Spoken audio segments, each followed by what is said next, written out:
Good morning, everybody, and welcome to the third public meeting of the Review of U.S. Human Spaceflight Plans Committee. I'm Phil McAllister. I'm the Executive Director of the committee, and we are happy to be in Huntsville this morning. I say that just to remind us that we are in Huntsville because we've got several meetings in several cities, and sometimes we lose track. This is a public meeting. It is governed by the Federal Advisory Committee Act, which means that, among other things, that the discussion, the presentations, the comments today are all on the record. There will be a public comment period at the end of the day. We ask that people will come up to the mics at that period. It is at the end of the day. We ask that that you don't ask questions for the committee. There's a Q&A portion of the website for that. We'd like to get as many comments as possible from the public, so we're going to ask that everybody keep their comments to about a 2-minute period. And for members of the media, there will be a half-hour session at the end of the day today with Norm Augustine, so your questions can be asked then. So again, let's try and keep the public comment period to public comments. In addition, if we don't get to everybody, and we probably will, we have at every meeting so far, but if we don't get to everybody, the committee is essentially available 24/7 via the website. It's http://hsf.nasa.gov. You can ask questions, provide comments, upload documents, and thousands of people have taken advantage of that feature, and we recommend that you do that as well. Please do not interrupt the presentations today or the committee deliberations or discussions. Again, we're going to try and keep the public comment period to that session. Please mute your cell phones. It's just like the theaters, the movie theaters. And also, transcripts for today's session will be available on the website, as well as a video stream as soon as we can get that up there, probably sometime early next week. So with that, I'll turn it over to the committee chair, Norm Augustine. Well, thank you, Phil, and good morning, everyone. And not only those of you in the room, but those of us who are joining us on television this morning. We're very happy to be here. We've been working very hard on our project, and you can be assured that we take very seriously the responsibility that has been placed upon us. We have had an outpouring of comments, guidance, advice from the public, from members of NASA, from others. Extremely helpful, always strongly held views of very dedicated people, and unfortunately usually contradictory. And that's the challenge that I think that we face, perhaps our principal challenge. We have a very full agenda today. As you've heard, there will be time for public comments at the end, and we treasure that time, so we'll protect it. I'm not going to introduce my colleagues or myself to save time, but we have our name tags in front of us here, and on the website, I think there are some biographies if you have any interest in looking. We do have the website. We welcome, as you've heard, your comments. We receive emails. We Twitter. We do almost anything we can to make it possible to get input from the public and the folks at NASA and others who care, contractors and so forth. We have been given 90 days for our task, which is a rather minimal time for a task of this complexity.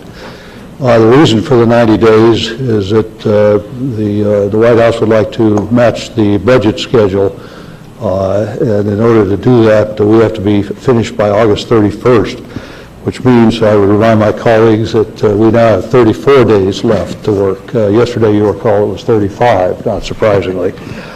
We've divided ourselves into 4 task groups, if you will.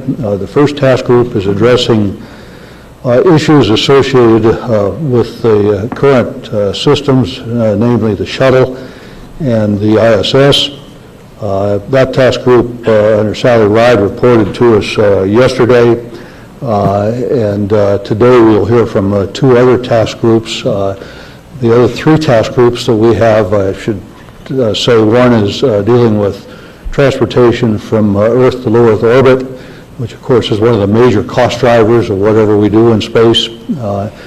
The third group is dealing with beyond LEO, And the fourth group is dealing with integration of any number of inputs, and particularly focusing on international aspects, on work for other government agencies, on commercial launch, if you will, and various other important issues, including, for example, the maintenance of a skill base for space. We've been holding a number of preparatory meetings in addition to this particular meeting to do our homework, and it's that homework that you will hear in part reported this morning. I think that that's probably all I want to say to keep us on schedule here. I would like to add just one caution to those who are in the room and those on television who are listening.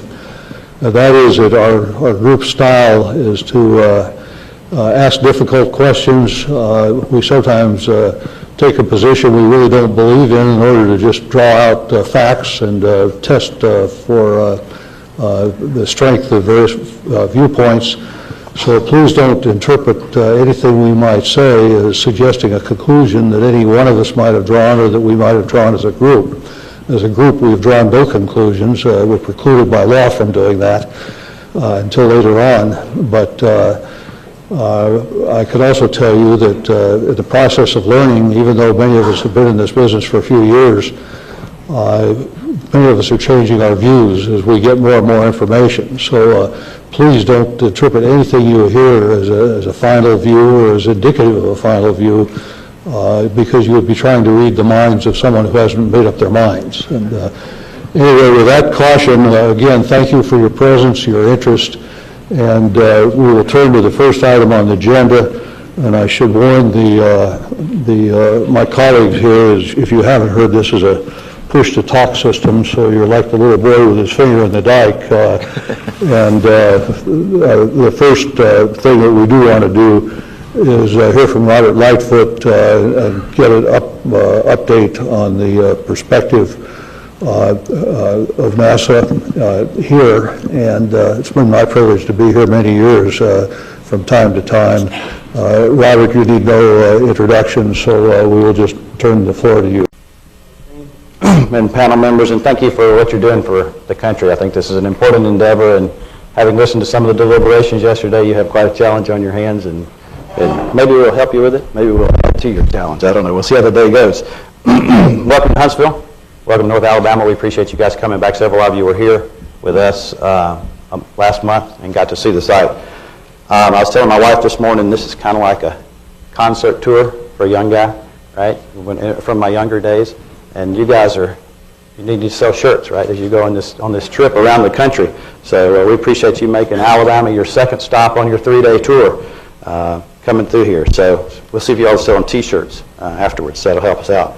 I intend to give you a little bit of an overview of where we are and what we do here and what we think our roles are from a Marshall perspective, and then talk about our capabilities a little bit. But I'm going to close with a perspective that I think you guys have asked for from the Center Director's spot. Next chart, please. So this is the roles we feel like we have at Marshall. We're responsible for lifting from Earth, living and working in space, and understanding our world and beyond. And I'm going to touch on each of those as we go through, and we make contributions in each of those areas. Next chart, please.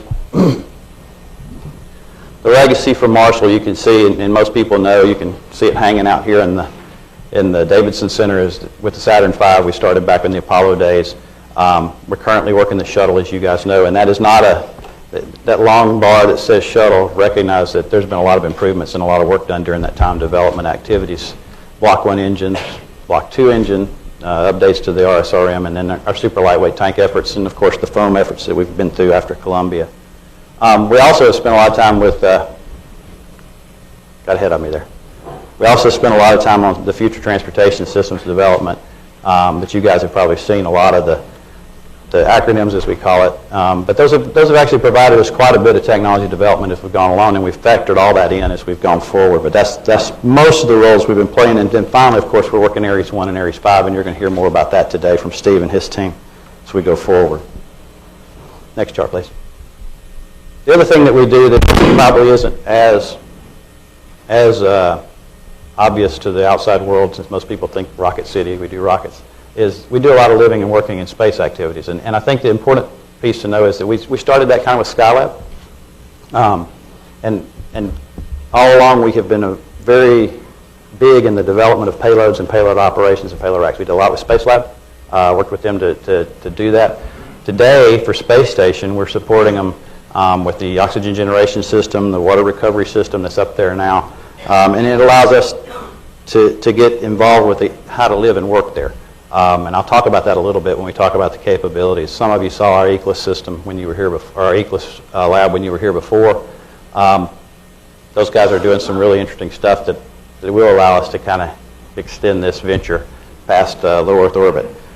We also provide the microgravity research rack that goes on the station where we do all the science, and the material science research rack as well. So I think that combination is a bunch of skills we have at Marshall that folks don't realize, and the support that we do there. The other thing that I'll point out is we've done a lot with the nodes. We've managed those. It's not just doing the work, it's also the program management that comes with it. And then finally, we have the Payload Operations Center here. 24/7, all the payloads on the station come through Marshall Space Flight Center to get the work done. And that's recently cranked up from 2 or 3 countries to about 15 with the addition of the Columbus module and the JAXA Kibo module on the station. So our Payload Operations Center is very busy. They're also the backup control center for Houston. And after Hurricane Ike last year, we had about 35 of our colleagues from Mission Ops in Houston come over and run station from here. So it was a good checkout for us. Next chart, please.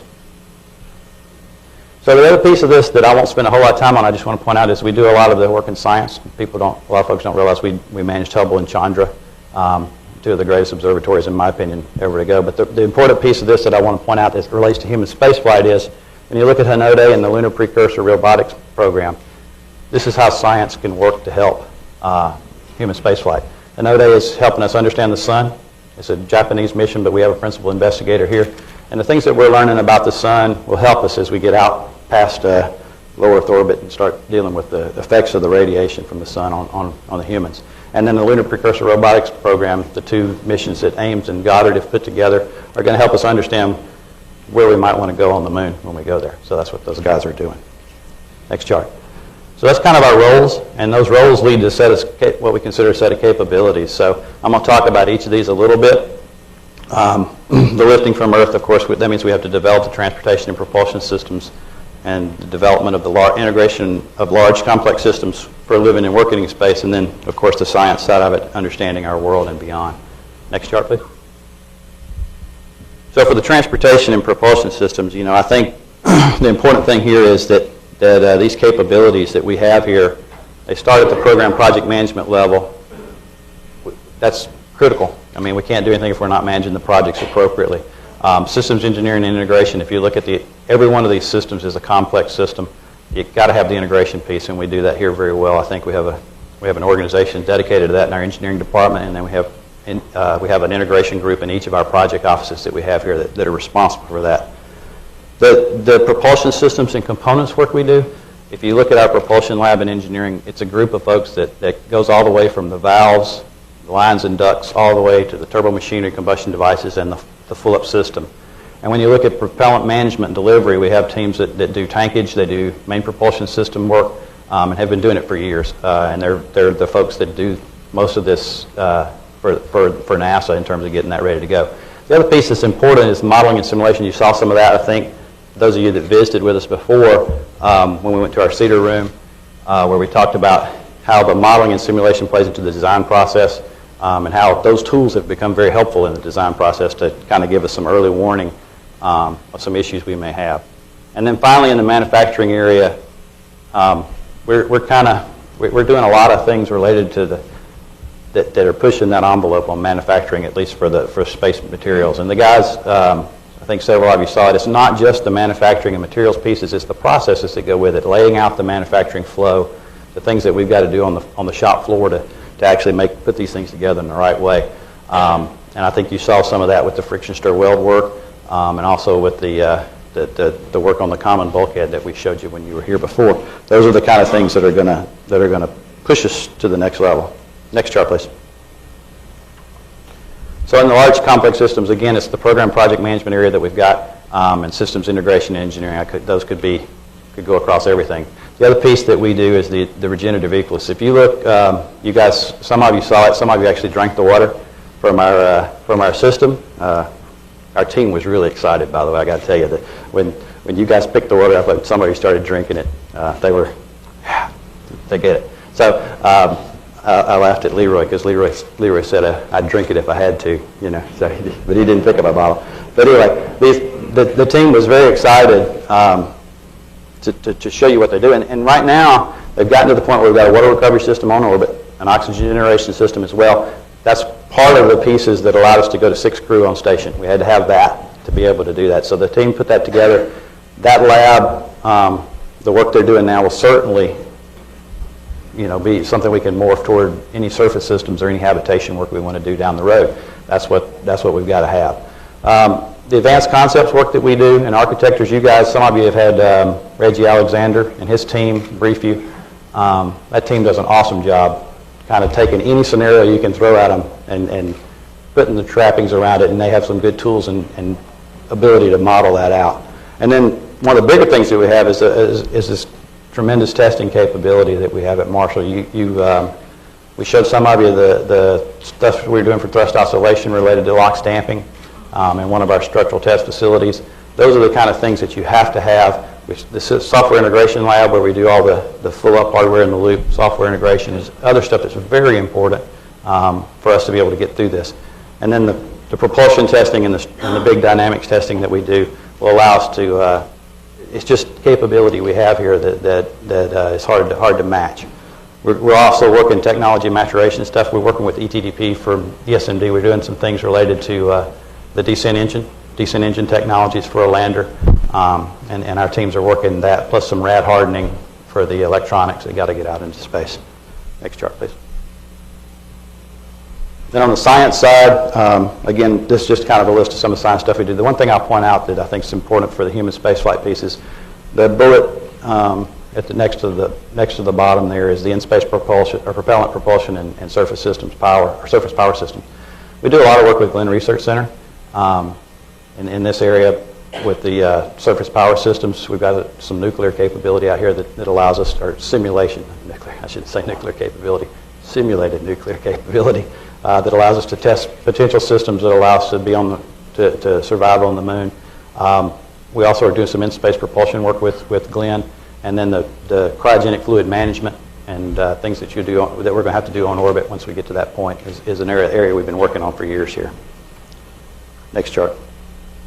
So we kind of feel like we've got the full life cycle capabilities, and we think that full life cycle is important. If you'd hit the next chart for me. It starts with the advanced concepts. I showed you guys some of you this before, and just wanted to get it as part of the record. The advanced concepts is important, and that's where you kind of lay out what you're doing. Next chart.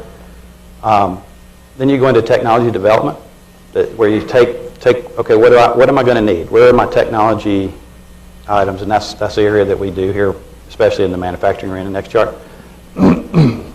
Then we start the design and analysis process, and it's very iterative at this point, where we go back and forth between these two, so that the teams are all there to do that. Next one is of course manufacturing, and the important piece about manufacturing, and I didn't point it out early, is Michoud Assembly Facility belongs to Marshall Space Flight Center. It's one of our satellite spots.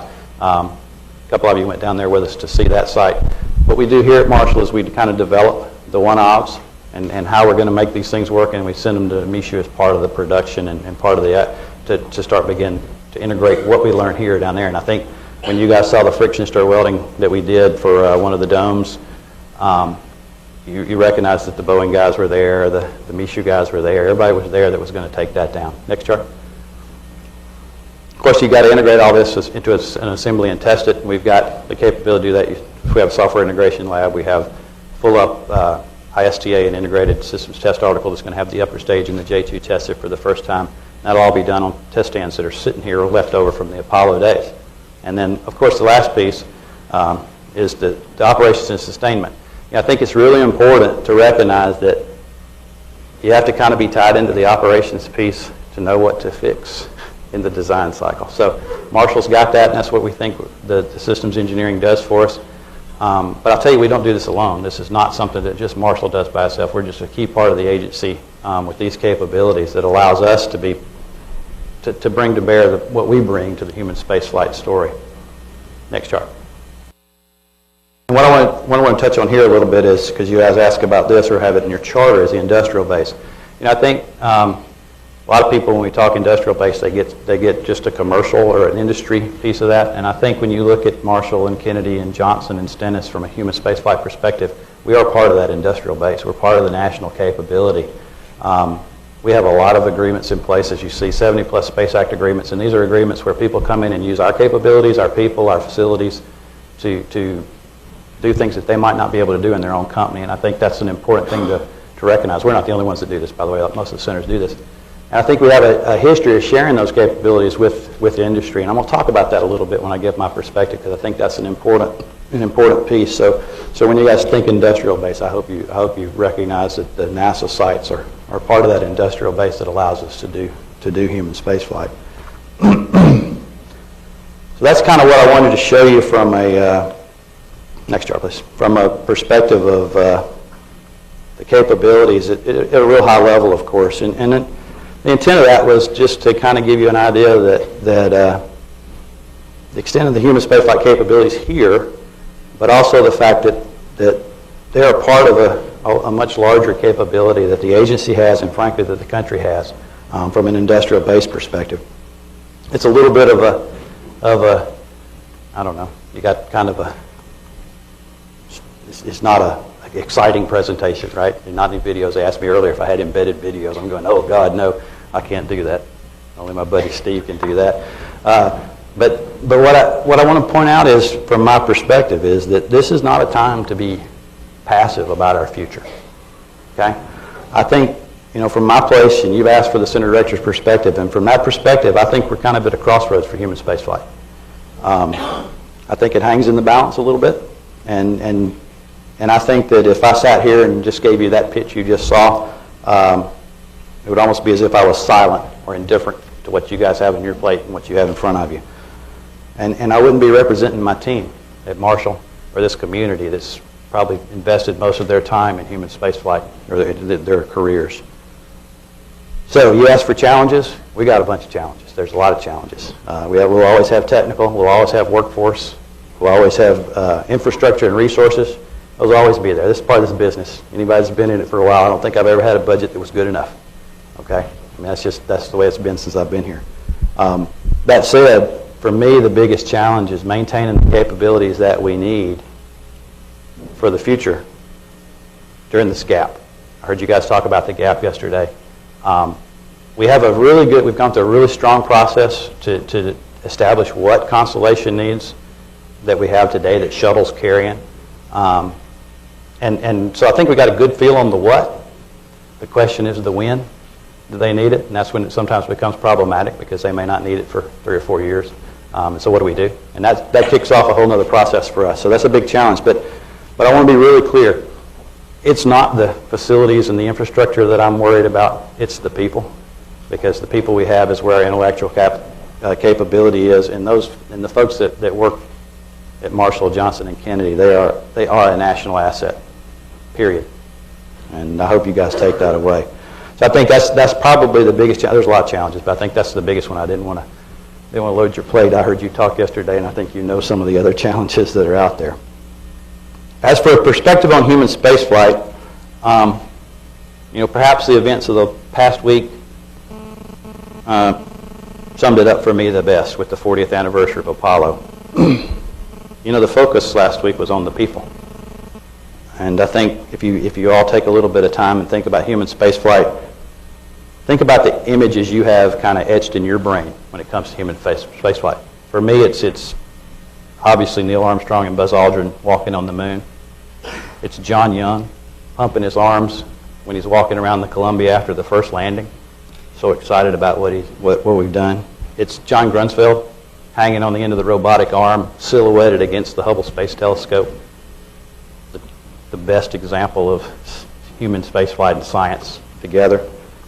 And then it's Pam Melroy and Peggy Whitson sharing an embrace when 120 has joined the station for the first time to show to have a female shuttle commander and a female station commander. Each one of those represents an incredible technical achievement. I mean, I could tell you the technical piece of all those. But what's interesting is the human piece, and the piece that how that relates to us, and how we as humans can take that and grab our attention. You know, we're driven by the natures of our successes and failures, and sometimes cynicism can run kind of high. In this 24/7 world that we live in, it's pretty easy to get everything out in the public eye so quickly. I sometimes wonder today if we would have continued Apollo with the early launch failures that we saw, if they were so public. And I wonder if we'd continued shuttle. I remember test engines blowing up in test stands early on too. It's part of the process. I think our memories forget that forging this new frontier is hard. It's full of challenges. So why do we choose to explore with humans? I had to be reminded of my own reason for pursuing a career in human spaceflight business, and frankly, I had to peel back some of that cynicism and scar tissue that gets built up over the years to be reminded. And it was standing, when this rocket that's out here was outside, I was standing at the end of it looking at the F1 engines. Just had taken a propulsion class in college, had no idea what a rocket engine was, but boy, I could do the math, no problem. And to see that F1 engine, I thought, wow, this is pretty cool. This is actually that's what I've been studying. And it drove me to get interested in engines and engine testing. And so I followed on and became a space shuttle main engine test conductor and just loved it. That was my favorite time of my life, is running tests and trying to make the improvements to the engine that we needed to make to get to be a better engine. And it gets in your blood, you know, it kind of gets in there and you can't get it out of there. And even today, when we get done here, I'm going down to Stennis. If you don't think transition is real, today is the last planned SSME test at Stennis Space Center. Now, I probably won't make it in time for the test unless they have some lightning, which I'm kind of pulling for. But but I will at least get down there and see who I really want to see, which is the team. My peers, my buddies, the folks that really were part of my career, have been part of my career all along. The point is that when you think about that piece of it, for me, it wasn't the rocket engine down at this end that intrigued me as much as it was that little bitty capsule at the other end carrying the 3 people and what we needed to do to make that better. It's no different than when we have the shuttle crews come to Marshall Space Flight Center and recant their missions. You guys, Sally and Leroy have done that, I know. When they come in and recant their missions, we always invite at least 2 or 3 elementary school classes to come. They can bring all the pictures they want, but without them sharing their thoughts, their perspective, it's just a book. They allow us to put the human part of that is what grabs our attention. I spent some time with our younger folks here last week. Got lucky. Got real lucky, actually. I had a meeting with them. They were presenting some things on actually retaining talent. How do we keep them interested here at Marshall? So knowing I was coming here, I said, hey, I got a job for you. And I handed them out index cards and said, tell me why NASA? Because these are some sharp folks. Man, they are sharp. Why NASA and why human spaceflight? And needless to say, they threw my index cards away and they sent me emails. So I didn't get any index cards, but I did get a lot of input. And the funny thing is that when they left that room, they went back and they kind of started their own little network of, hey, Mr. Lightfoot's asked this question, what are we going to go do? Well, I got a ton of emails, so I tried. What I wanted to do was just share some of these. This is very inspiring to me, and it gives me great hope for the future when I hear what these folks said. Why NASA? NASA is my dream job. Another one said, want to be part of making the greatest discoveries ever made. Another one, my desire to work for NASA has been my motivation to succeed my entire life. I wanted to be part of a team that makes the impossible possible. Some of those guys are here today. Then I ask them, what about, why human spaceflight? You got to realize, these folks are probably about 20 years old, 22, 23 maybe, the max. Why human spaceflight? Exploration and the challenge of the unknown provide the opportunities that an individual and society need to fulfill their potential. Great challenges precede great results. Human spaceflight is such a challenge. Another one, we are the first and maybe only species that has the ability to potentially extend our biosphere beyond the confines of one world. It would be a shame to waste that potential.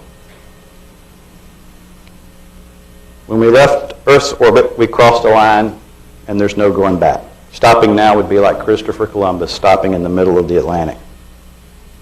And then the final one that I picked up. To me, there are two main factors that drive us to explore our solar system: natural curiosity and concern for our future. The first of these factors makes further exploration inevitable. The second dictates that exploration occur in a timely and thoughtful manner. The only question in my mind are how much do we want to invest in this inevitable venture? How much do we desire to remain at the forefront of this frontier? And how long will it be until myself or my children experience the sense of global unity that resonated around the globe when man first set foot on the moon? 20-year-olds. I think we got a good future. I think we're okay. With all that background and recognizing that we at this agency implement policy and don't set it, I would like to share with you from my perspective, since you asked for it, the outcomes I most wish from your efforts. First, I think we need to extend the International Space Station. We continue to learn from this magnificent platform how to live and work in space.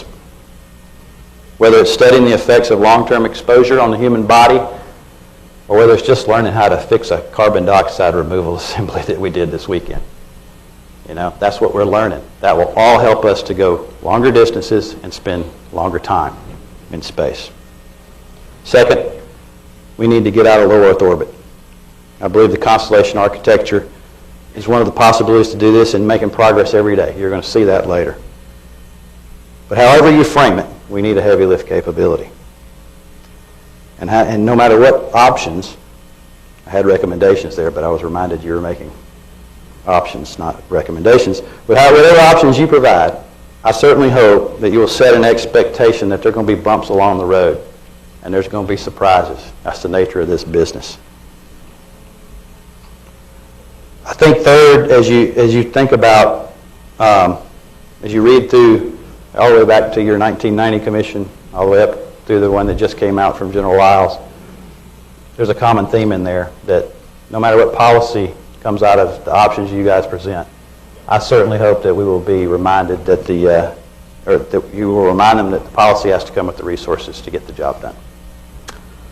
Fourth, I think there's I kind of categorize this one as collaboration. I think there's huge opportunity for collaboration.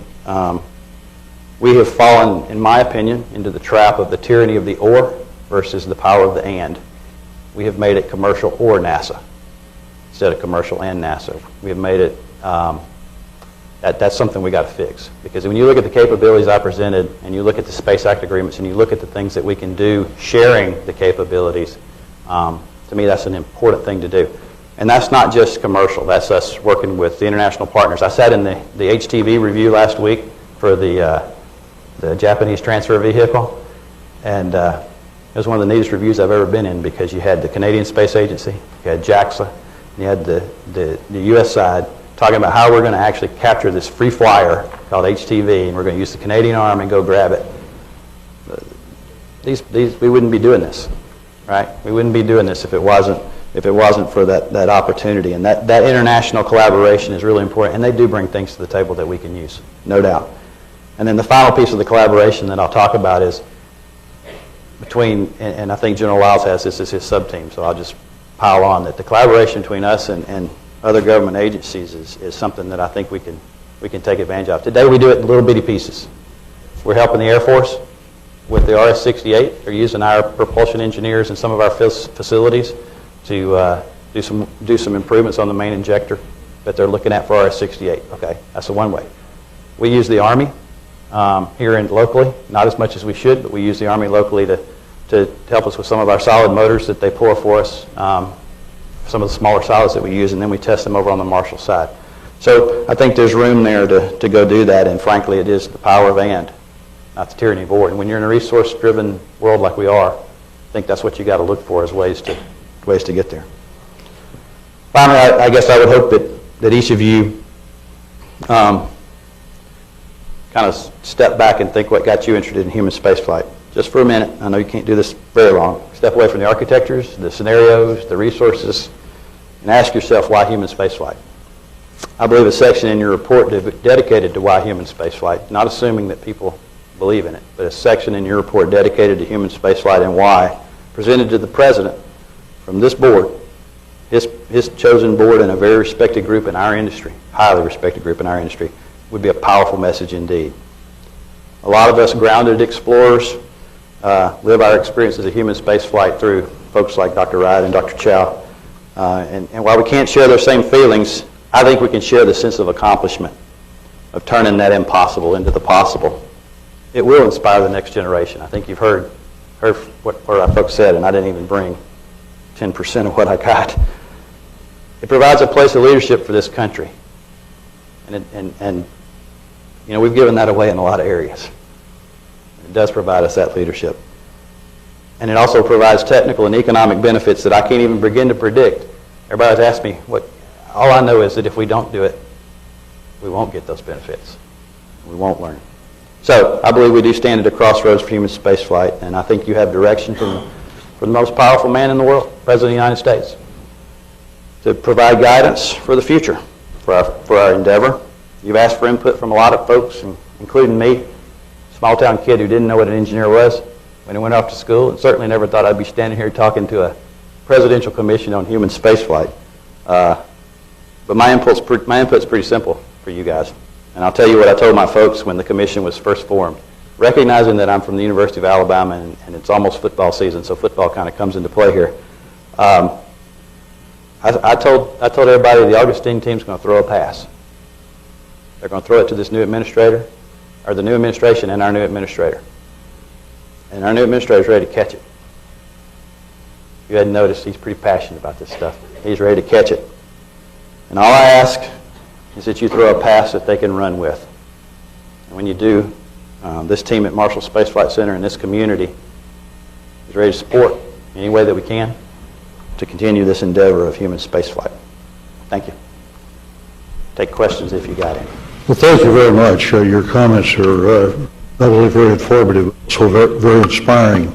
And in the perspective of time, I'd like to ask two things that I'm going to ask my colleagues if they'll bear with me, and we'll just ask those two things of you.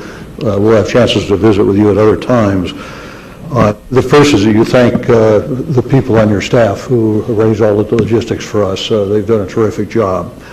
More to the point, you've made some comments that a number of us probably are sympathetic to, one of which is that if we have a human spaceflight program, it ought to have goals that are exciting and that motivate people. Secondly, you made the point that we certainly agree with, is let's match the goals to the budget. Let's don't tell people to go do things and then not give them the budget to do them. We feel strongly about that.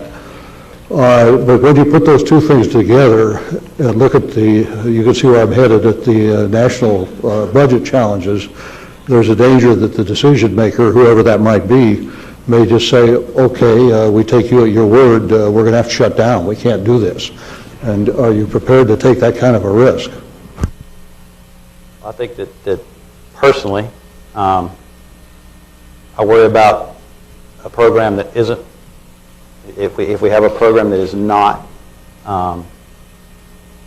fully funded, it's kind of a dream, right? And we'll just get in a mode where we're not making the progress we need, and we can get into a mode where we do things unsafe.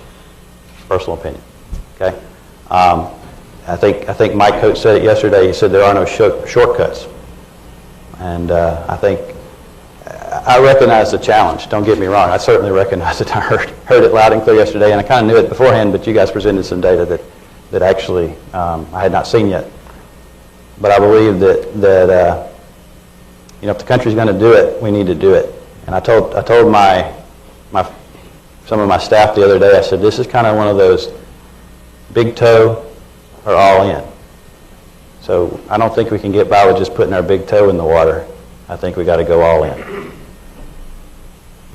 Well, thank you very, very much. Unless any of my colleagues have something that's urgent to ask now, I think we'll march on. Again, we appreciate your comments, your leadership, and all that you and your team do. thank you for your time, and again, thanks for what you guys are doing. You got a good challenge. You bet. Well, we will turn ahead then to the next item on the agenda. As I mentioned earlier, our team is divided into 4 sub-teams, if you will, to address various problems.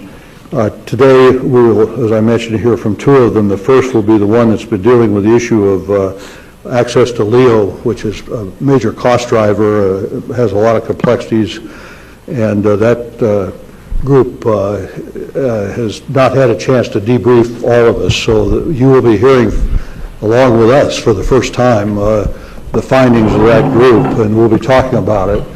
Bo is going to make the presentation. Bo, you may want to use the podium so you don't have to keep your finger on this darn microphone the whole time. And I probably should caution you about Bo. Those of you who don't know him, he tends to be very subtle, so you'll have to look for nuances of what he says. Bo, are you up?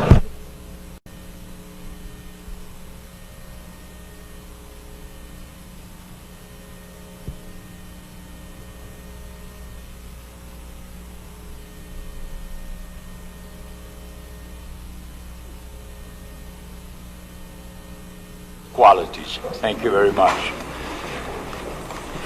Does this mic work? Can you hear me? Okay.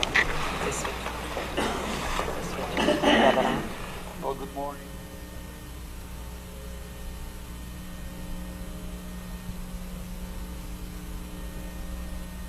But I began my career in aerospace business in Huntsville, believe it or not.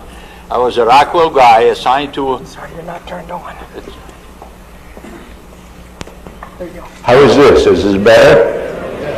Yeah, I began my career here on ground, mated ground vibration test of the space shuttle. And I remember I was from a new engineering aerospace business, and for the first time I experienced the hospitality and warmth of Huntsville people. And I was working on a program that was questioned. Shuttle was questioned. The value was questioned. Is this the right course for America? And you know, in retrospect, now that I'm 69 years of age and I look back when I was a young guy working on a program, I feel privileged that I was working on a program that was actually finished. The country had enough stamina and was willing to fund this program and see it to its conclusion. Shuttle is not a perfect solution for anything, but you know, we took it on, we finished it, we proved it to ourselves and to others that we Americans can do something difficult and do it well. And I hope whatever we come out in the future that we will have a chance to finish something. Going back to what I'm really supposed to be doing here is briefing you on the LEO axis. As Norm mentioned, we were divided into those groups. Sally actually briefed yesterday her portion, which has to do with flying out shuttle and with addressing the issue of the International Space Station. I will talk to you about LEO access, and of course General Lyles will talk to you about the international and integration arena, and tomorrow Ed Crowley is going to address beyond LEO. And if you look at this division, it maybe is not all that perfect, but it was trying to get these chores to a manageable level. But you can also see that they all need to be integrated between them.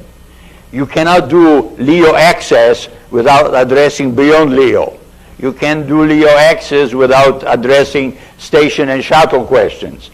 So we are in a process of actually doing this integration, because you can't really pick. You can fall in love with a launch vehicle, and you shouldn't really optimize a launch vehicle, because that launch vehicle has to be driven by what Sally and Ed feel in terms of their scenarios.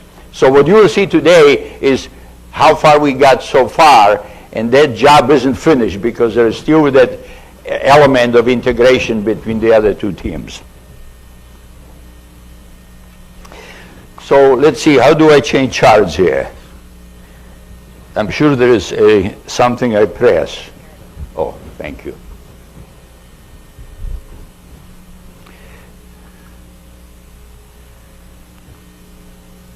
Okay, a little bit about our charter. We were to examine and evaluate existing and proposed, and some of us called it affectionately paper systems, of course including Ares 1 and Ares 5, and proposed best support to the Beyond LEO and ISS and sub-teams. And I'm stressing that thing because you try to match a launch vehicle to what its need is. You don't look at the launch vehicle and select it because on its individual virtues. And this shows the membership of our sub-team. Myself, Dr. Sally Ride, and Dr. Wanda Austin, and Dr. Ed Crowley. I'm the only guy who was too lazy to get a PhD, as you can see from this chart.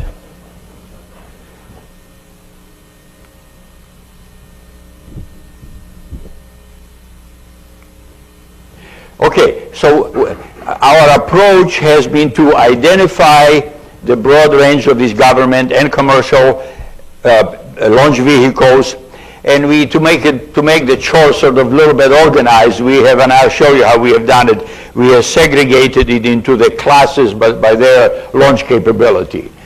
And we have received a lot of briefings. I mean, we have received briefing from the Constellation folks, from other NASA entities, from industry. There are a lot of proponents of their systems. And of course, we had received a whole bunch of briefings about Constellation, and some of us call it program of record. So and it was part of the management job was to manage all the information that we receive and sort out things that what of them are, how believable they are, how credible they are, and to help us with that chore, we have asked aerospace to provide us some technical evaluation, because we have a short time to do this, and there is a lot of data to look at, and we don't have staff. This is it. Commission is right. You see us here, plus few people who help us move around and set up these meetings. So we have asked aerospace to provide us independent evaluation, and for me personally, it was very important to do it in a level playing field. Use the same criteria. I was party to setting the criteria to make sure that, like, everybody gets fair shake when we start looking at these alternate systems. We have also asked to aerospace to provide an evaluation, independent evaluation of Constellation. And you can see the logic for that. It would not be appropriate to ask NASA to give me an independent evaluation of your own work. So we went to aerospace. They are credible. They do this, by the way, all the time for NASA as well as DOD. So armed with these briefings that we received from industry, with the help from our friends at aerospace, what we have ahead of us is to take a look, and we are in the process of doing this, take the scenarios that developed by Dr. Crawley and Dr. Ride, and see how we can match these launch vehicles that we have identified with those scenarios. And so we are using all the data, and believe me, I have a stack of data which is probably 4 or 5 feet tall. I don't think I'll ever go through all of that, but we try to get what is of substance. We will apply results from aerospace independent evaluation. We have to consider the NASA budget constraints.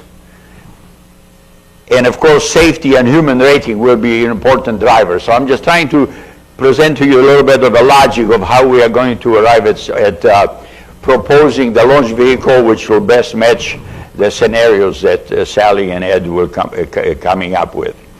And we will try to favor systems that encourage commercial and international participations, particularly with those that end with a mission to low Earth orbit, either ISS or other low Earth orbit. We feel, NASA has been doing some wonderful things for a long time. NASA is good at it. I personally feel that NASA should relinquish some of those tasks which industry can do. Open the door to the newcomers. NASA has opened the door via COTS program. They should do more of that. and allow the newcomers come and do some of these chores that NASA doesn't have to do because NASA has done it over and over, and have NASA sites turn to more lofty goals like returning to the moon, going to Mars, going to other heavenly objects. So we will try to promote a little bit of this additional participation by commercial.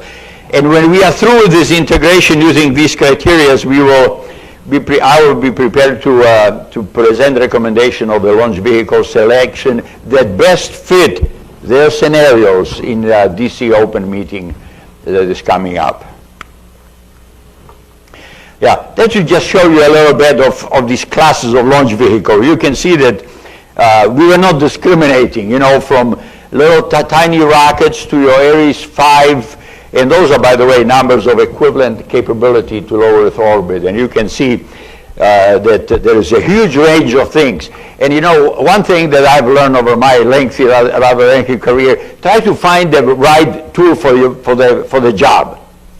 If you want to do something, between the surface of Earth and LEO, you have a different set of launch vehicles to look at. If you do a massive trip ahead of you, maybe you want a bigger vehicle. So this shows the broad range of things to select from.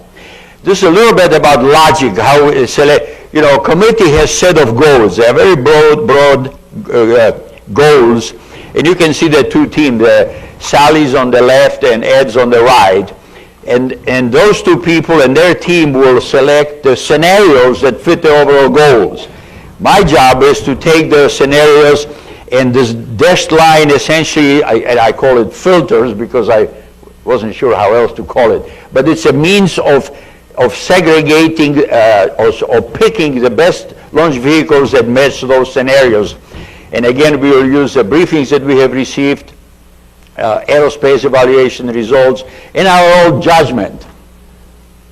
And judgment is important here because, you hear people's briefing, and sometimes you have to put your own little filter on it.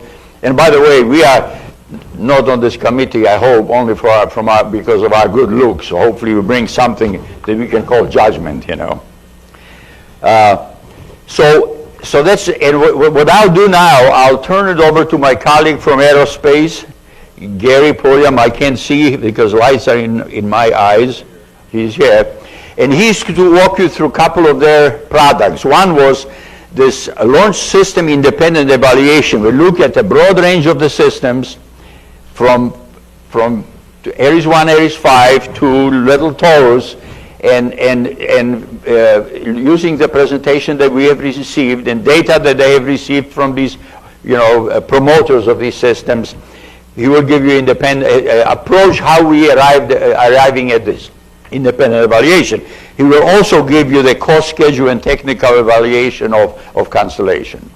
And I'll come back a little later and wrap it up. So Gary, let me turn it over to you.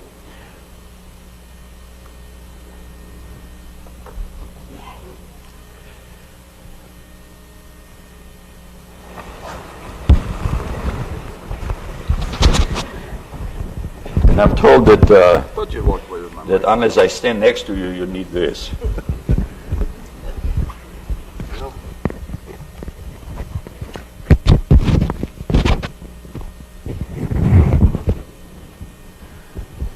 Good morning, Mr. Chairman, the members of the committee. It's my privilege today to share with you some of the work the Aerospace Corporation has done in support of the committee's work. Today we'll talk specifically about two of our studies. We've done several, but we'll talk specifically about our look at alternative launch concepts and our assessment of the Constellation program. Before we begin that, I'd like to put these studies into some context for you. And I've taken them here in reverse order, from which I will present them later. First, let's talk about our assessment of the Constellation program. Here we have an existing government program of record. Detailed data exist in all elements of that program so far, and I would point out that NASA has been entirely cooperative and gracious in supplying us all the data that we could use and digest in the short period of time we had to do this study. We did not and were not able to do detailed cost analyses, independent cost estimates, those kinds of things that would have been useful. Those efforts generally are in the several months category rather than the 2 to 3 week category that we had in support of you. But they did give us data. We did use it, and we did try to assess that data in our findings today. When you have a program that is a government program and is reasonably far along in its development, you understand the risks and the challenges more deeply and more thoroughly than you might for some other systems.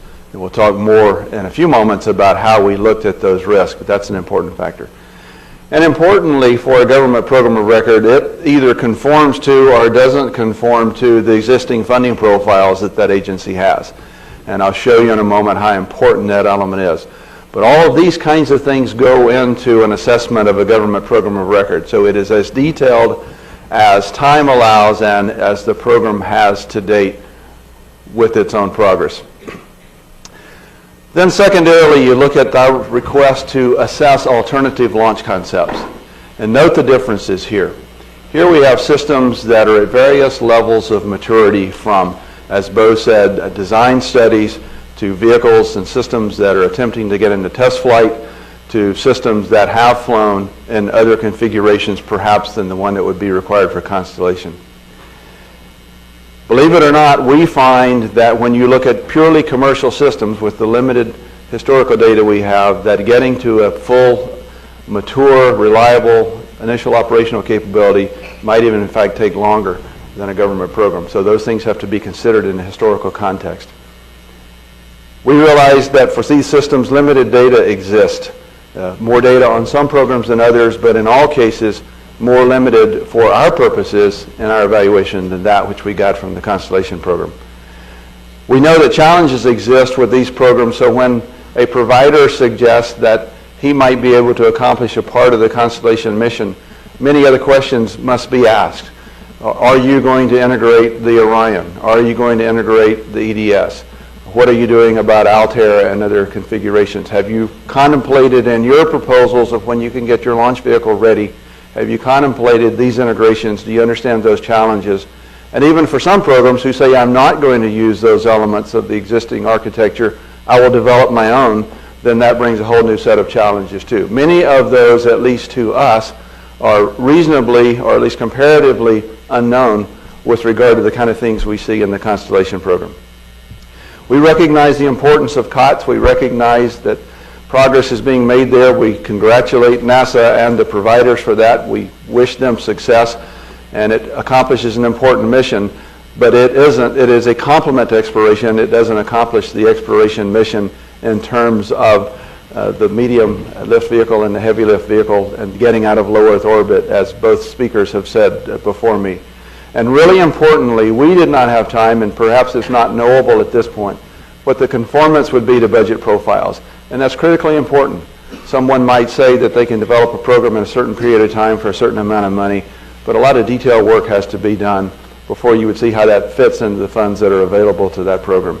So I'd just like us to keep those comparisons in mind as we go, because there is this tendency on all our parts to take the results of one study and apply them and compare them to the results of the other study. And it is my personal view that that would be a disservice to both studies if we did that. They are different, they approached it differently, and they were for different opinions.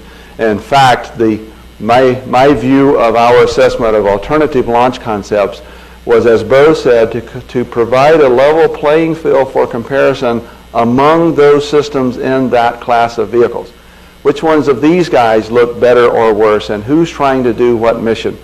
To take the results of those and apply them directly to our detailed analysis of Constellation, I think, can create some problems. So what did we do? We were asked to do a comparative assessment now in the alternative launch vehicle assessment for these systems. We spent some time figuring out how to do this because we recognize, as I've said before, some systems are flying, some systems are in design, systems have various claims, they're attempting to do various missions. So we developed an assessment methodology by using metrics to assess these alternative launch concepts. We shared those metrics with all the providers of the various systems. We told them what our task was and how we were going about it and how we were going to assess or grade their systems. We offered them the opportunity to share with us anything they chose, either in person or by delivery, and all of the systems either did come in and brief aerospace for a half day at a time or provide data to us as they saw fit. So we took that data that they provided to us and tried to come up with an assessment. Everybody knows, and you saw the chart that Bo showed a moment ago, and I'll show it again in a moment, that these systems are of various capabilities, at least when looking at mass to orbit. They are attempting to do different parts of the mission. They have varying levels of claims of what they are trying to do. We tried to look at these systems with regard to cost and schedule and performance, and clearly safety and human rating. Are these systems human ratable? What do we see about maturity? What do we see about design factors that we understand NASA is applying to the Ares 1 program? How would we see those flowing down? Do we believe the offerers have assessed those as they would need to incorporate human reliability? What about ascent trajectories? What about G-loading? So we tried to interpret those kind of things as much as we could, because we realized that safety and human rating is pervasive and most important as you look at alternative options for doing a part of this mission.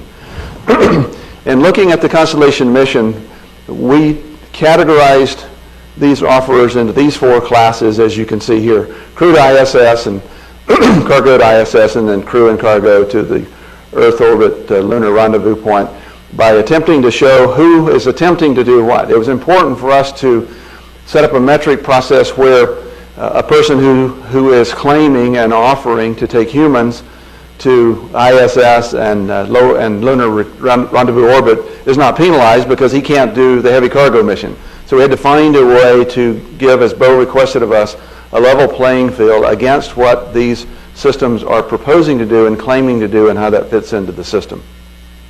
You saw this chart earlier, just a reminder to us as we go through that systems are of various capabilities and various sizes, and that's important to the committee as you consider the kinds of systems that you would anticipate or contemplate putting into an architecture in your recommendation. So we recognize we have folks from Taurus on one end to the big guy, Ares 5, on the other end, and how does that fit into the mission that you're trying to accomplish? We also have charted these offerers as they claimed to us against the parts of this mission that they were trying to accomplish, and you can see that here. No surprises here, but it's a reminder to us to keep in mind as we evaluate various systems, what is it that they are offering to do and what is it that they're claiming to do. The way Aerospace approached this problem, as I said, was to receive data from these companies. Now, Mr. Chairman and the committee, as you well know, every page of every piece of that data came to Aerospace stamped company proprietary. And we took that data and assessed it and rolled it into a massive presentation that many of you have already received, some of you more than once. It's about a 3-hour presentation when we're hurrying. But that data, even as we've assessed it, we hold to still be proprietary. There's not time today in this public session to give you individual assessments of these alternate launch vehicle systems, nor did we have the time, honestly, to go back to each of those companies and have them go through a detailed analysis of whether or not they would consider what we said about their information to be proprietary or not. So with your permission today in this study, I'm going to show you how we went about it, recognizing that the committee has the data that we've given you in your fact-finding sessions in great detail in each of the areas, but I think it's important for the committee and the public to understand how we approached this problem. We did look at system claims from the offerers, and everybody has claims about cost, performance, schedule, and how human rateable they are if they're offering to do that mission. So everybody was consistent in making claims around those metrics. But there were also other metrics that we felt were important that weren't necessarily claimed by the offerers. Some of them were, some of them weren't. Some offerers didn't have much to say about infrastructure. Many didn't have much to say about the NASA workforce. Clearly it is important, as you've heard already from Marshall, it's important to consider the workforce. So we tried to assess the effects with these metrics that I categorize as not necessarily claimed by the system, yet we wanted to see what we thought about their claims in these areas. And then finally, we had over 70 secondary metrics that we use to inform these primary metrics. So beyond each of these is more and more and more detail of how we came to our view on performance or operability or any of those factors. We began by creating a quad chart for each of the systems we looked at, and this is just a sample and example, the only one I will show. But we tried to list what the offerers were claiming for their performance capabilities in your upper left. And the lower left, we tried to write down what we felt the strengths and weaknesses were of that system as offered and proposed to us. In the upper right, you can see that we assessed those systems against those primary metrics that I displayed on the previous slide and gave them a grade and a color coding, with green being better and yellow and red being worse. And you can see in this particular case blank spots because this particular system isn't offering to do crude ISS. It's the cargo carrier. So we did this kind of individual system assessment against the 4 missions for each of the systems. And in the lower right section, we attempted to list critical assumptions.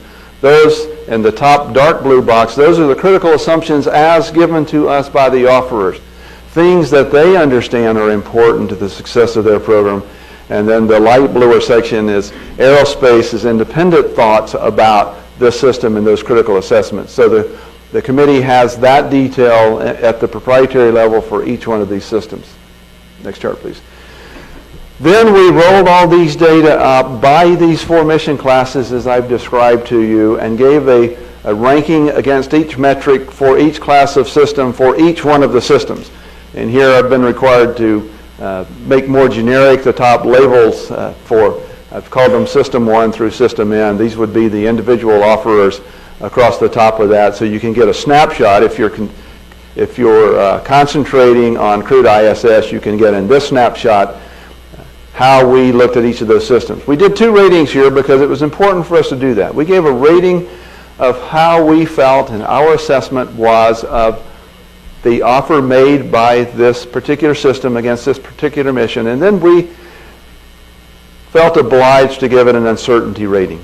And what that means to us is System A could say, I can take humans to low Earth orbit during this time for this money and on this schedule and with this mass to orbit, and we make an assessment about that, and we might be very sure about our assessment, which would be a high confidence factor. Or we might not be very sure about our assessment.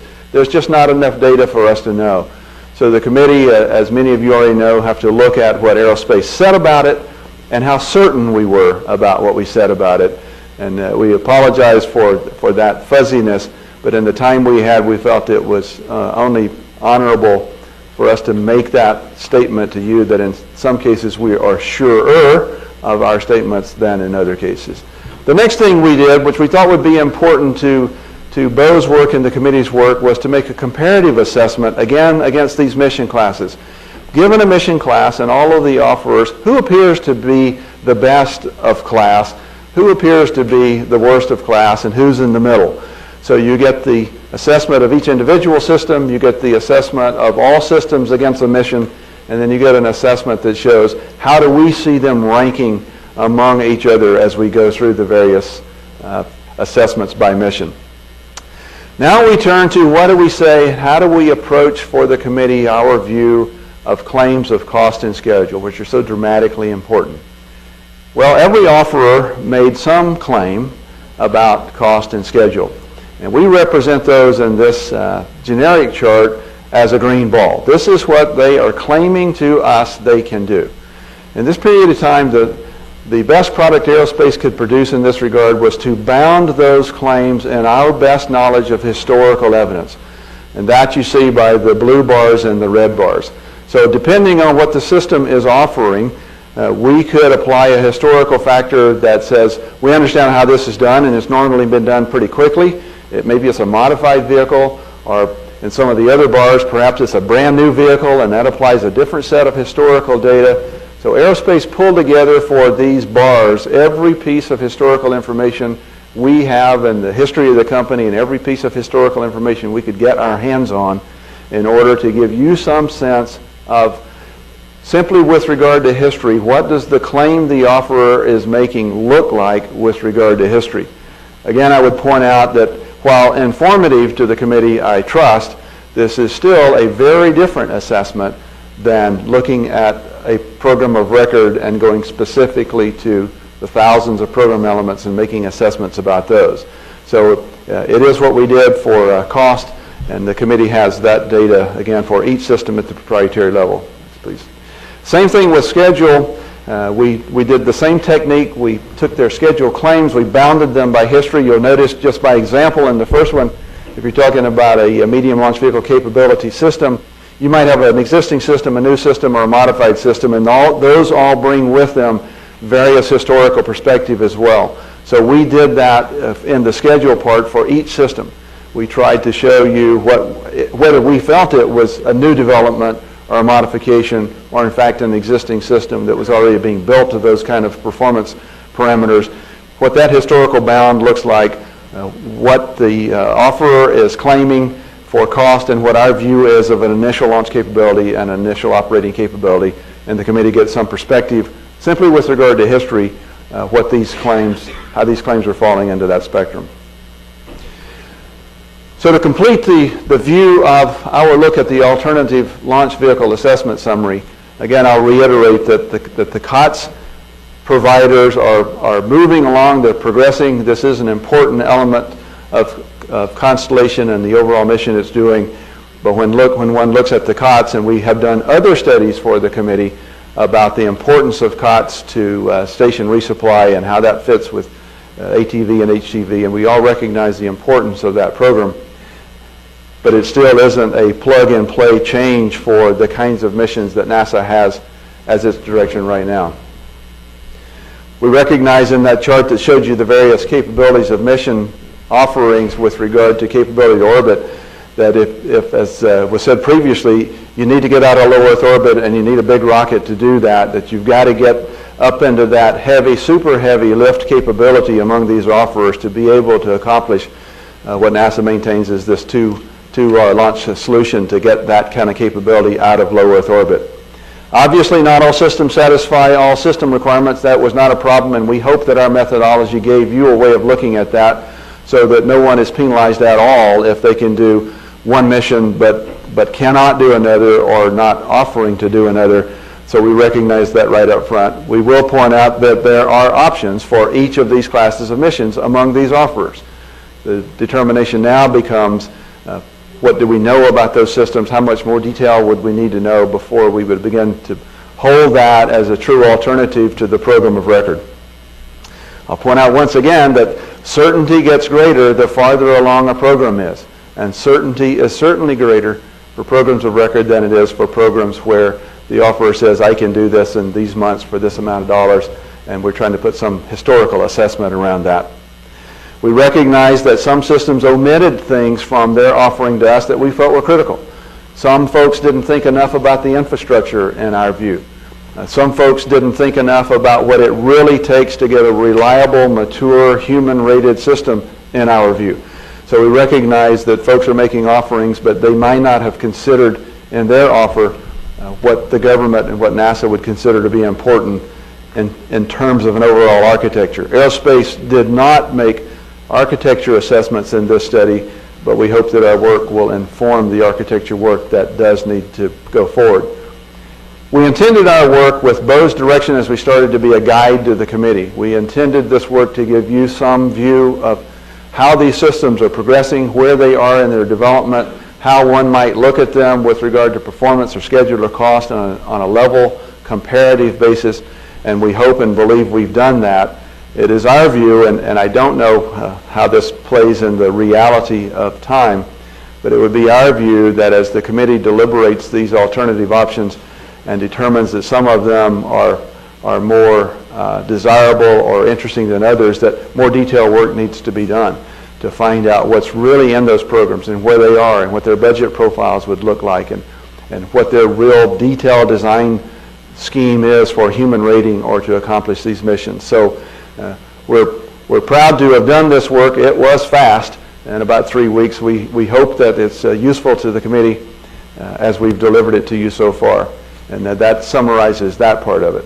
Now we'll move into the second part of my presentation, which came in a different way. In fact, came from the chair for us to provide an independent assessment of the Constellation program of record. not to whine, but to inform, this too was a very compressed time schedule. We did this work in about 3 weeks. You would expect that a detailed independent assessment of a program of this magnitude would be perhaps a several-month effort, but that was not the case. So we were not able to do detailed design reviews. We were not able to do independent cost estimates in the traditional way that aerospace is accustomed to doing that. We had to make assessments about the data provided to us. We did use the data NASA gave us, as I've mentioned, PMR 09 data to IOC, and NASA was gracious in providing us insight into their integrated risk management analysis database, which was very informative into the program as we tried to assess it. As we looked at the Constellation Program of Record, we tried to look at the effects of the budget, what we thought and felt and believed about the technical risks as we saw them, what it would look like if the ISS were extended from 2016 to 2020, and then within that study, look at the Orion not only as a part of the overall Constellation IOC, but as a standalone piece because the committee needed that if they wanted to see how the Orion might fit on some other alternative capability. What does the IOC look on a critical path perspective for the Orion as well? So we did all that work in this study. You've seen this chart before, I believe. In my view, this, no pun intended, this is the money chart. When you look at what has happened to NASA, regardless of your perspective of any of those lines, when you look at what NASA believed it had and said it desired and what has happened to NASA in the 9 budget and the 10 budget, it should not surprise anyone that problems exist. I will say it again in my conclusion. Aerospace believes that NASA is not properly funded to accomplish its current program of record. So we should not be surprised that aerospace is going to say we think it'll take more money. We should not be surprised that aerospace says we think the schedule is going to slip. These things happen when programs don't have enough funding and have to compress, push things out, and move them along. We understand that everybody knows that, and we've heard before, it is nobody ever has enough money, but it is really critical in our view to recognize that as we look at a program, which we will tell you in a moment, we believe is slipping to the right, that they didn't have the money they requested to execute their program as they went along, so things began to happen. We believe that the effect of budget reductions alone, as we see them in the FY10 budget, could result in up to a 1.5 year delay in the Constellation Ares 1 Orion IOC. Others can have different views of that, but as we look at the effects of things that are being moved and shifted around, that is aerospace's opinion that those budget reductions will cost a 1.5 years from the program of record IOC of early 2015. Next chart. Then we moved into the technical risk assessment, and here's where it gets interesting, and one needs to be very careful about comparisons to the previous study. We looked at thousands of elements in the integrated risk management assessment. We looked at them with regard to what is the risk, how is it categorized, how is it resourced, how is it scheduled, and not surprisingly, in many cases, some cases at least, aerospace believed that some risks were underrepresented. We believed it was going to take longer than that, or we believed it was going to cost more than that.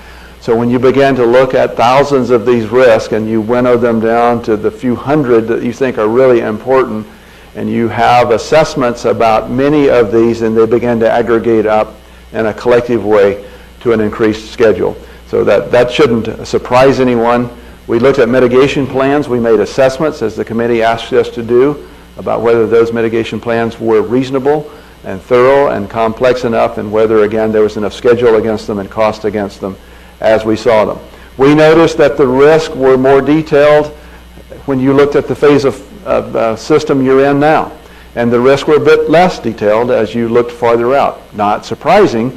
That shouldn't really alarm anyone, only to say that those risks that are in the database for future years are going to come to pass too. And one has to understand whether or not they will certainly result in challenges, whether or not they will result in more cost and schedule strains remains to be seen, but one has to understand that there are challenges, as was said previously, all throughout a program. We looked at our final risk element ratings, and we tried to use those to modify S-curves, and I certainly won't get into the necessarily long discussion about S-curves, but we all understand them. What is the confidence level? Is the curve too steep in our opinion? Should it tilt more to the right? And in many cases, we felt that the confidence curves were a bit more tilted than in the program basis of record, and we felt that when you move the confidence factor up, as I know NASA is attempting to do, of course that impacts cost and schedule as well. And then finally, we tried to do an affordability analysis. Again, this is such an important part of the overall assessment of the current program and alternative programs. What is the confidence factor you're seeking to achieve? What mission are you seeking to achieve? And how does that fit into the funding that's available for these programs? Or on the converse, what funding is necessary if you're going to execute this program? When we looked at the cost, schedule, technical, risk, interaction assessment, we believe that that could result in up to a 2-year delay in the Constellation IOC. We recognize and fully accept that there are other opinions about that.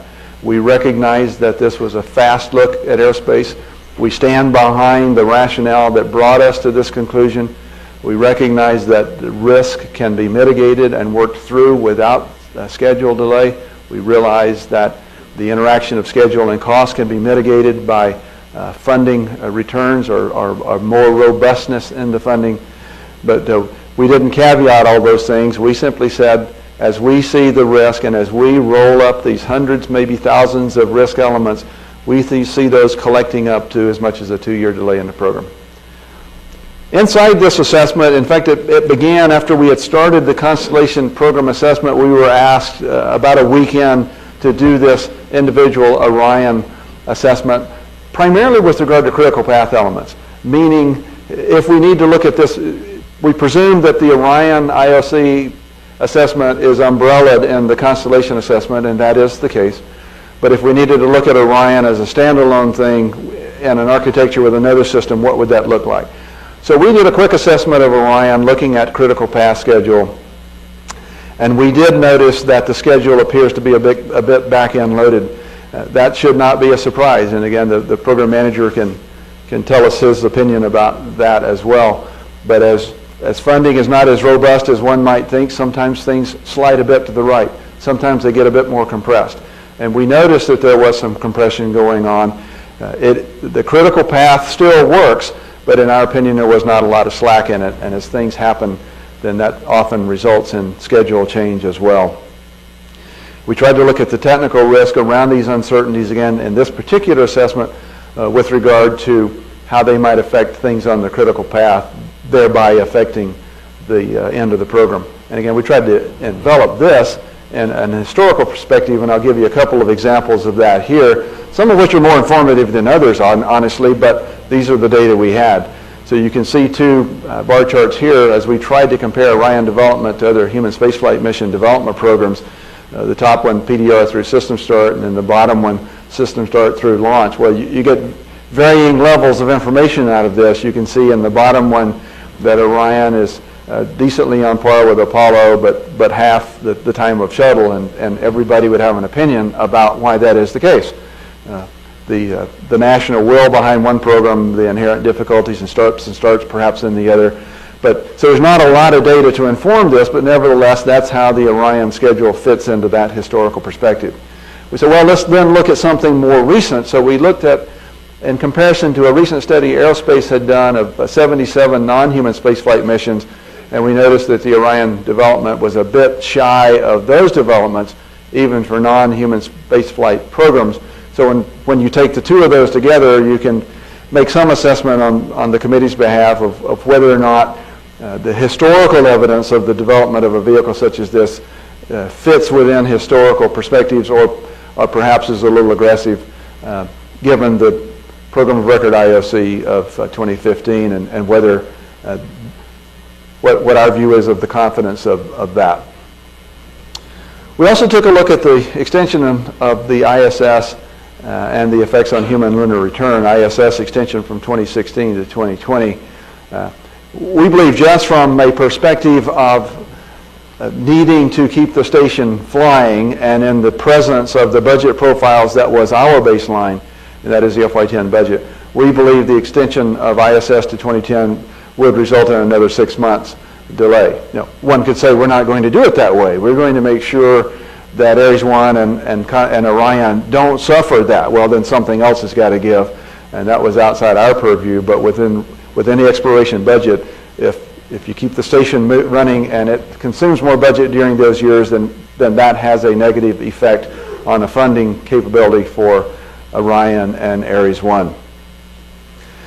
There's been a lot of debate about that second bullet, but given our assessment in the 2010 budget and what we believe about cost and schedule, we just simply said there's not enough money in this budget in the near term to do the human lunar return. There are those who disagree with that. There are mitigation plans, but our view is if you can get it started, and Aerospace is now doing that study, I think tasked just late last week, what does a robust human lunar return program look like with regard to time and schedule? But this assessment was, given all these constraints on this budget, what do you see for human lunar return? And we essentially said, we can't see it closing at this point. So that there has to be some work done there. And again, this was the flatline budget, O&B numbers out to about 2015 and a flatline budget after that, which may or may not be the case, but those were the best assumptions we could get.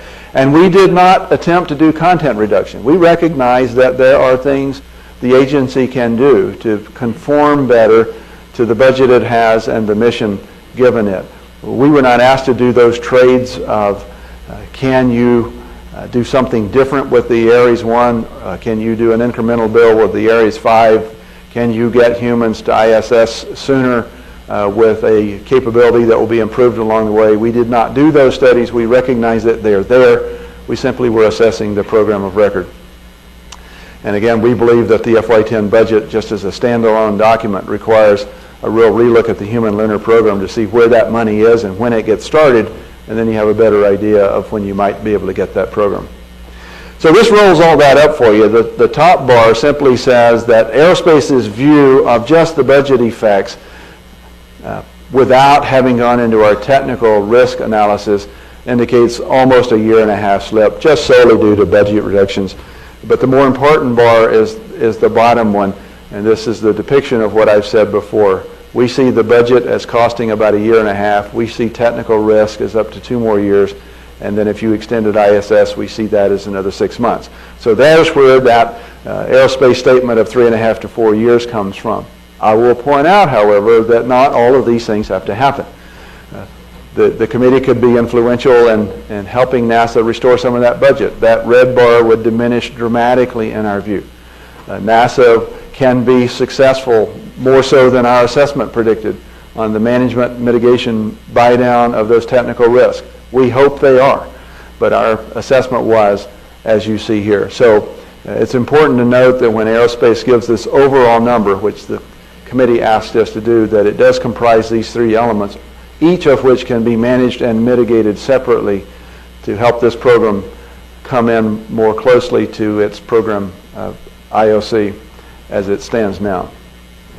So the assessment of this that Aerospace sees the collective cumulative effect of these factors on the Constellation program as reducing or increasing the IOC time as I've displayed there. It is a combined effect, and it is a function of the FY10 budget. I just can't stress that enough, that things begin to happen when budgets get reduced.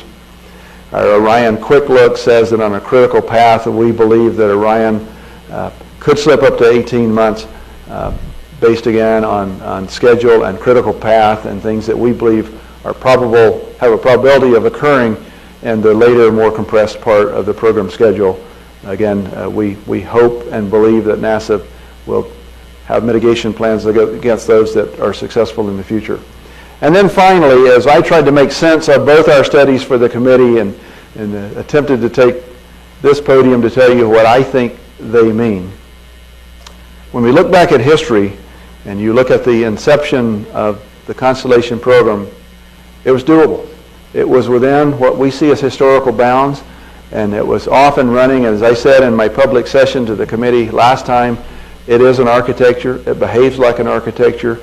Certain elements feed other elements, and that was all designed on purpose, and it was doable. But things happened. Budgets began to get reduced, and that has a dramatic effect.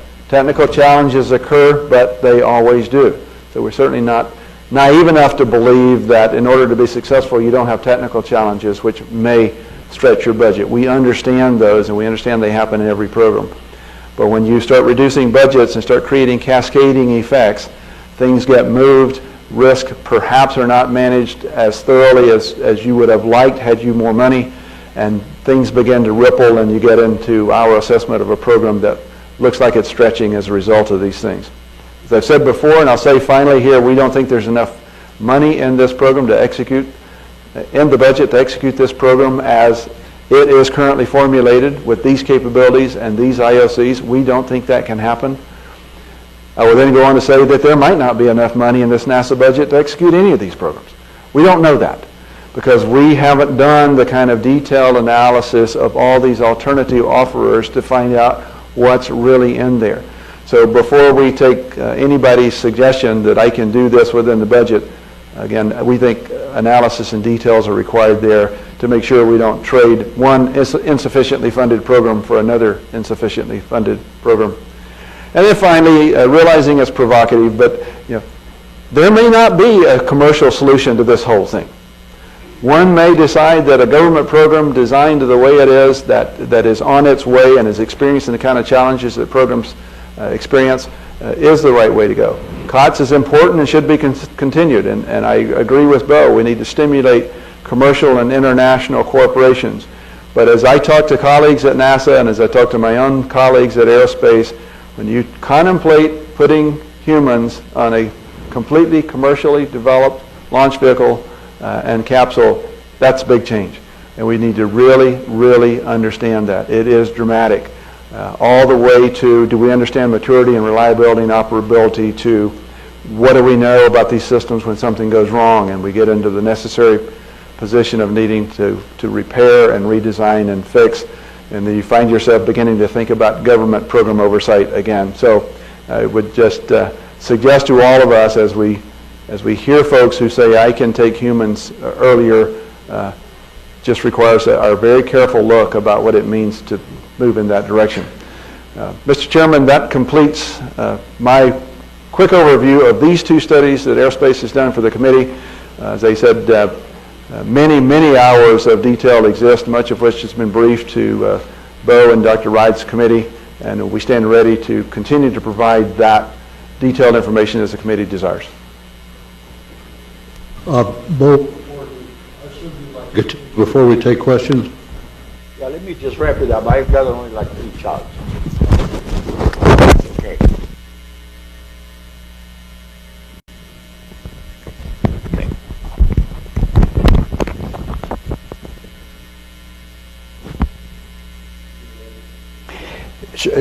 Gary described to you one of our tools that we use to match this proposed and existing launch system to the scenarios.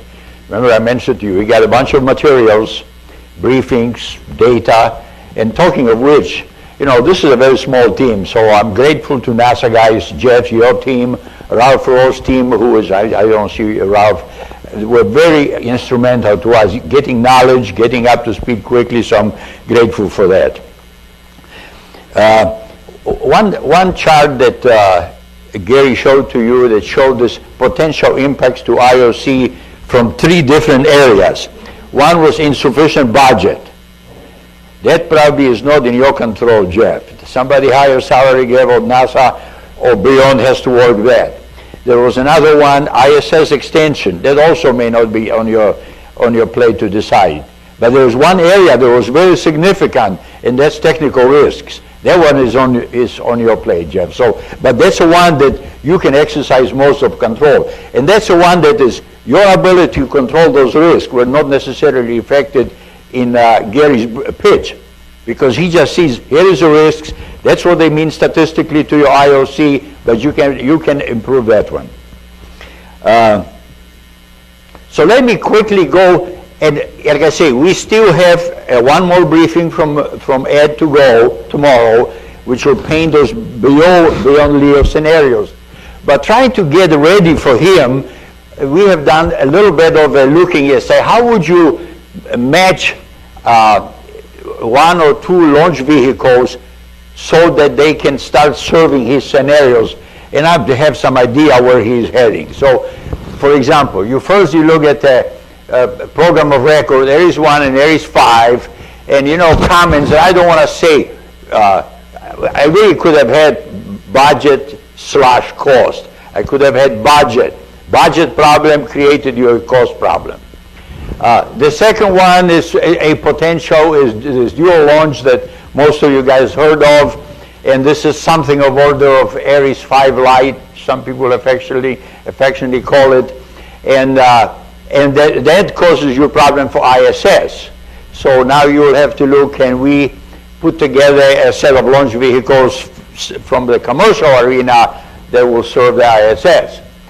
And then you have this, another potential for dual launches is a very nice future program, the Heavy Atlas,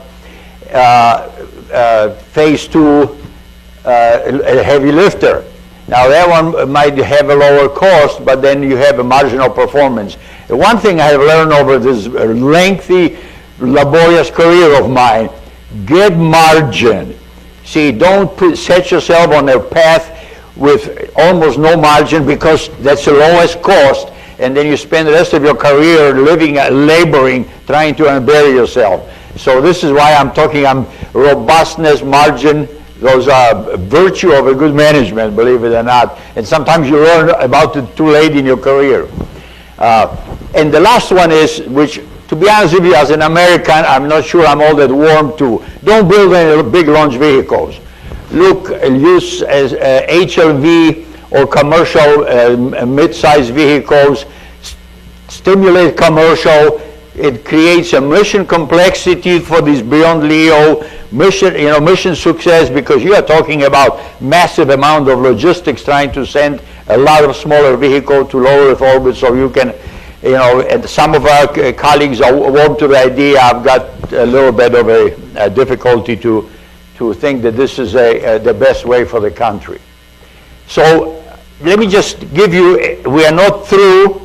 Ed will talk, then we will do the integration between our teams, but just some things, preliminary observations or findings. Insufficient funding for the constellation to achieve ISS and lunar IOC with a reasonable gap. Just so you know what I consider reasonable gap. I think 2015 is too long, but I say in context of this statement is like it will probably blow to 2016, and that's what my reasonable definition sort of starts falling apart. And in spite of its technical and budgetary problems, I probably should have had them reversed. Your budget problems, in my opinion, are bigger than your technical problems. Constellation, you have matured enough, and I've seen you guys for the last 2 years, that could be successful given adequate funding. And let me just mention this technical, your technical challenges. I was buried in technical problems during shuttle development. Shuttle was more complex system than your Aries 1 and Orion is. It was, first of all, it was new, it was different, it was much more complicated. So if you think you are overwhelmed by your thrust oscillations and your acoustics and your drift, relax. Those are solvable if you pay attention, if you address yourself and have enough money to do that. NASA, and this is broader NASA needs to address this detrimental effect of this fixed costs on execution of major programs. You have this fixed cost component that is more than half of Jeff Henley's budget. When shuttle ends, all this stuff falls on his back, and NASA needs to address it. That's a significant drag on your ability to do what you commit yourself to do. And just one other comment, the last observation is, if NASA mission or the implementation of that mission is changed, and it may be by the new administration, resulting changes to Constellation launch system will have a very significant impact on cost and schedule. You will have a perturbation that is going to last, in my judgment, somewhere between 1.5 years and 2 years, and there will be a lot of instability, a lot of impact on the workforce. Some of these cases may affect industrial base capability of America. So just let's go walk into it with open eyes. And in a summary, we have identified these commercial and government vehicles. We got data that we wanted, probably more than we wanted, but we have it. Aerospace independent evaluation conducted. Gary gave us more than he was able to present here because some of this is proprietary stuff and we don't want him to get in trouble. Beyond LEO, I've said it enough times, beyond LEO, an SSP team scenario will drive selection of the launch vehicles. We have identified either criteria or filters for this selection and proposed match of what we think we ought to have in terms of launch vehicles with those scenarios identified by the two teams will be deliberated in DC meeting. And Mr. Chairman, I know you always value margin, but I'm turning 6 minutes of margin back to you, sir. Thank you, Bill. I do value margin a lot. I always call it reserves, but margin is just as good or better term. Thank you. It was a very helpful presentation, and as you pointed out, you've touched the tip of the iceberg compared with what we've had available in preparation for this meeting, so that we didn't have to make this meeting a 7-day affair. I think the committee also owes a special thanks to the Aerospace Corporation for a very professional job. We've asked you to do something in an awfully short period of time, and it would have been tempting to say you just can't do that, and that's virtually true, but what you have done is, I think, been very, very helpful. I guess I could also say that your lawyers would be proud of you with all the caveats you offered. So. But that's the nature of the affair. I think we've probably got some questions. We have your 6 minutes of reserve, and we'll take a little bit more. We'll lead into the program and do what you always do here. We'll cut spares and trading and so on, and take a little more time. So I've got several questions, but I'll hold mine to last. Who would like to? Okay, Les. I figure. Bo or Gary, Gary, yes, so I don't do this wrong. Go ahead, please. in some other discussions, there was an expression of a need for a new launch strategy, national launch strategy, broad area review, or BAR, for the country. I think the last time one was done was 2002, 2003 timeframe. Do you think that that's a valid suggestion or recommendation for the nation in general, not just for NASA? And if so, do you think that this would be sort of the body of the analysis that would fit into such a review? Well, I'll take a crack at it, and then if you have to. I think it's a worthwhile thing to look at American capability, our nation's capability. If that doesn't detract, doesn't slow down NASA from doing its mission, it could enhance because you get a better value for the country where you look at DOD and NASA, as long as it doesn't, like I say, slow down the progress at NASA. That's my view. Anything you want to add to it? To say that the broad area review that was accomplished previously was enormously beneficial. It helped us understand where we were and what we needed to do. So those kinds of looks really are helpful, but they do take time and a lot of effort and energy. But certainly the output of that is a useful thing for the community as it decides a path forward.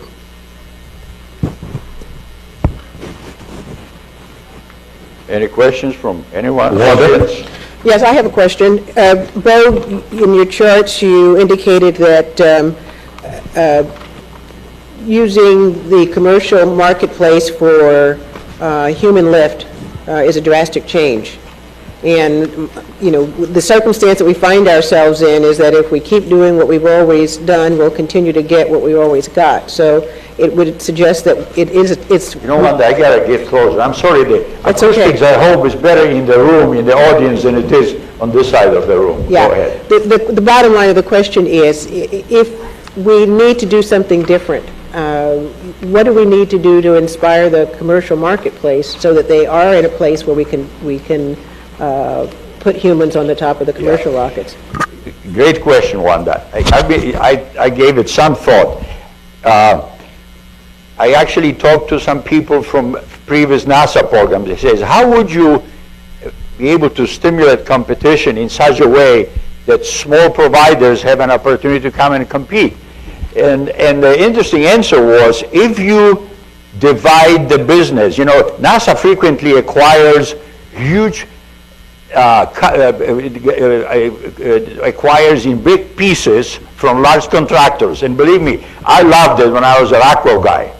We had a comfort of, for 25 years working on a major program. We took care of our customer, they took care of us, and it was very comfortable. And in retrospect, now I looked as a retired U.S. citizen, I'm thinking, is that the best thing for NASA? And I think if you want to stimulate industry, bring new wave of commerce to the business, you would put it up in small chunks whenever it's practical. Some things are not practical to do it. Identify small enough chunks and compete them. And I think if NASA starts doing this, you will find out that a lot of people will rise and compete, and some of them will fail, some of them will succeed, but you will have an essential creation of a new industry. I don't want to call it cottage industry because there is nothing about cottage about going to space, you know, but I think you will stimulate if you compete small chunks. That's my, Gary, you want to add anything to that? That it was not intended to have an opinion about it, but rather just to remind us that as we contemplate an offerer that is purely commercially developed with a capsule and our humans on it, that we need to really make sure that we understand how much drilling down we're going to do, what our level of understanding needs to be about that, so that we can be comfortable with it. And just we need to recognize that. It's okay for us not to be totally in agreement, isn't it? Yeah. Okay. Well, I have I asked that question yesterday. Sally, I'll get to you in a second, please. I asked a question, why would someone think that an American engineer, ambitious American engineer, working for a small company does less credible job than another American engineer working for a big company? It's you know, and that's a question. So, you know, this issue of drilling down and so you've got to comply with all of this stuff. It's wonderful. It makes it easy. It makes it compliance easy.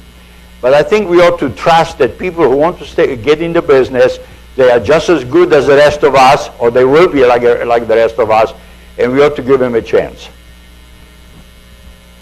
Go ahead, Sally. I'm sorry. Sally, go ahead, then we'll pick up Jeff next.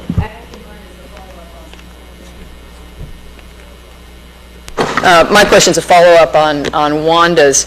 You know, I have my parochial interest, I guess, by the sub-team that I was assigned to. So my parochial interest today is on ISS. And I noticed just in your comments you have, you know, next to one of the options, the dual launch Ares 5 Lite, but this may apply to others as well, ISS by commercials. Right. And I was struck by your comment based on your years of experience that the things that you always want out of a system are robustness and margin. And, you know, I look to ISS now that, you know, we've learned an awful lot more about it just in the last, I mean, those of us on the subcommittee feel like we all know almost as much as Leroy knows about ISS. You know, I'm concerned that we're possibly going to find ourselves in a position where we might, as one of our options, recommend or pose as an option extending ISS, and perhaps this will be part of several of our options. But we don't propose with that option the opportunity to actually make use of ISS. In other words, we put it in jeopardy. We take away the robustness and the margin from ISS by the launch system that we choose for LEO access that's intended to, you know, to satisfy the station and support the station. So I just wonder whether you could you'd comment on that and whether that fed into your considerations at all, or whether you're not to that stage yet. I've got, you know, I have an opinion on almost anything. Some of them are probably correct. A few of them might be correct. But I think that that access to LEO, it's time, in my opinion, that access to LEO should be opened up to more newcomers. You know, my God, NASA, great NASA has been to the moon, and we are sort of thinking that it's a big challenge for us to continue going to LEO. Let's try to turn it over to newcomers. Let them, you know, learn how to do this. And this frees NASA. NASA has some of the most brilliant people. You know, I wish I had some of the brilliance myself, but there are brilliant people doing apps. Apps to me is sort of a low value on the value chain work, and NASA is doing apps. I think NASA should buy apps from guys who do turning crank for a living, and direct these brilliant minds to some of the challenges that Ed Crowley is going to be talking about tomorrow. You know, but as far LEO, I think commercial, if you give them a chance, they are smart. They are just as good as we were 20 years ago or 15 years ago, and I think they'll do a good job. Agreeing with that completely, I guess I'd ask the question, how do we ensure a smooth transition between where we are today and where we want to be, which is commercial access, certainly for cargo, in as near a term as it can be provided to ISS. Because if we don't have that smooth transition, you know, the program of record right now is a hard stop in the shuttle in 2010, and no government access to ISS until the next vehicle that you come up with. Right now, Ares 1 with Constellation in 2015 through 17, you know, pick your favorite date. We said from the aerospace estimate, we kind of put our wisdom on it and said, well, it would be prudent to assume 2017 given the budget constraints that the program is under. And so that leaves us with essentially no insurance for ISS and waiting for the commercial providers who we've got complete confidence in their ability to to produce systems. But the question is, you know, given the technical delays and the cost, potential cost overruns and schedule overruns that we all experience in this business, how do we make sure that we're not leaving a system up in orbit for us and our international partners that actually requires a lot of servicing, a lot of mass brought up to it, and right now quite a bit of mass brought down. How do we ensure that we're not kind of detracting the margin and robustness from that system that we've already built by not having a nice smooth transition? Well, Sally, I like your question. How do you affect smooth transition? I don't know what is a smooth transition. Every transition I've been through, it was a torture. It was unpleasant to face, almost impossible to go through, and at the end, you found out you were okay. I mean, that was my experience. It was. We dragged our feet.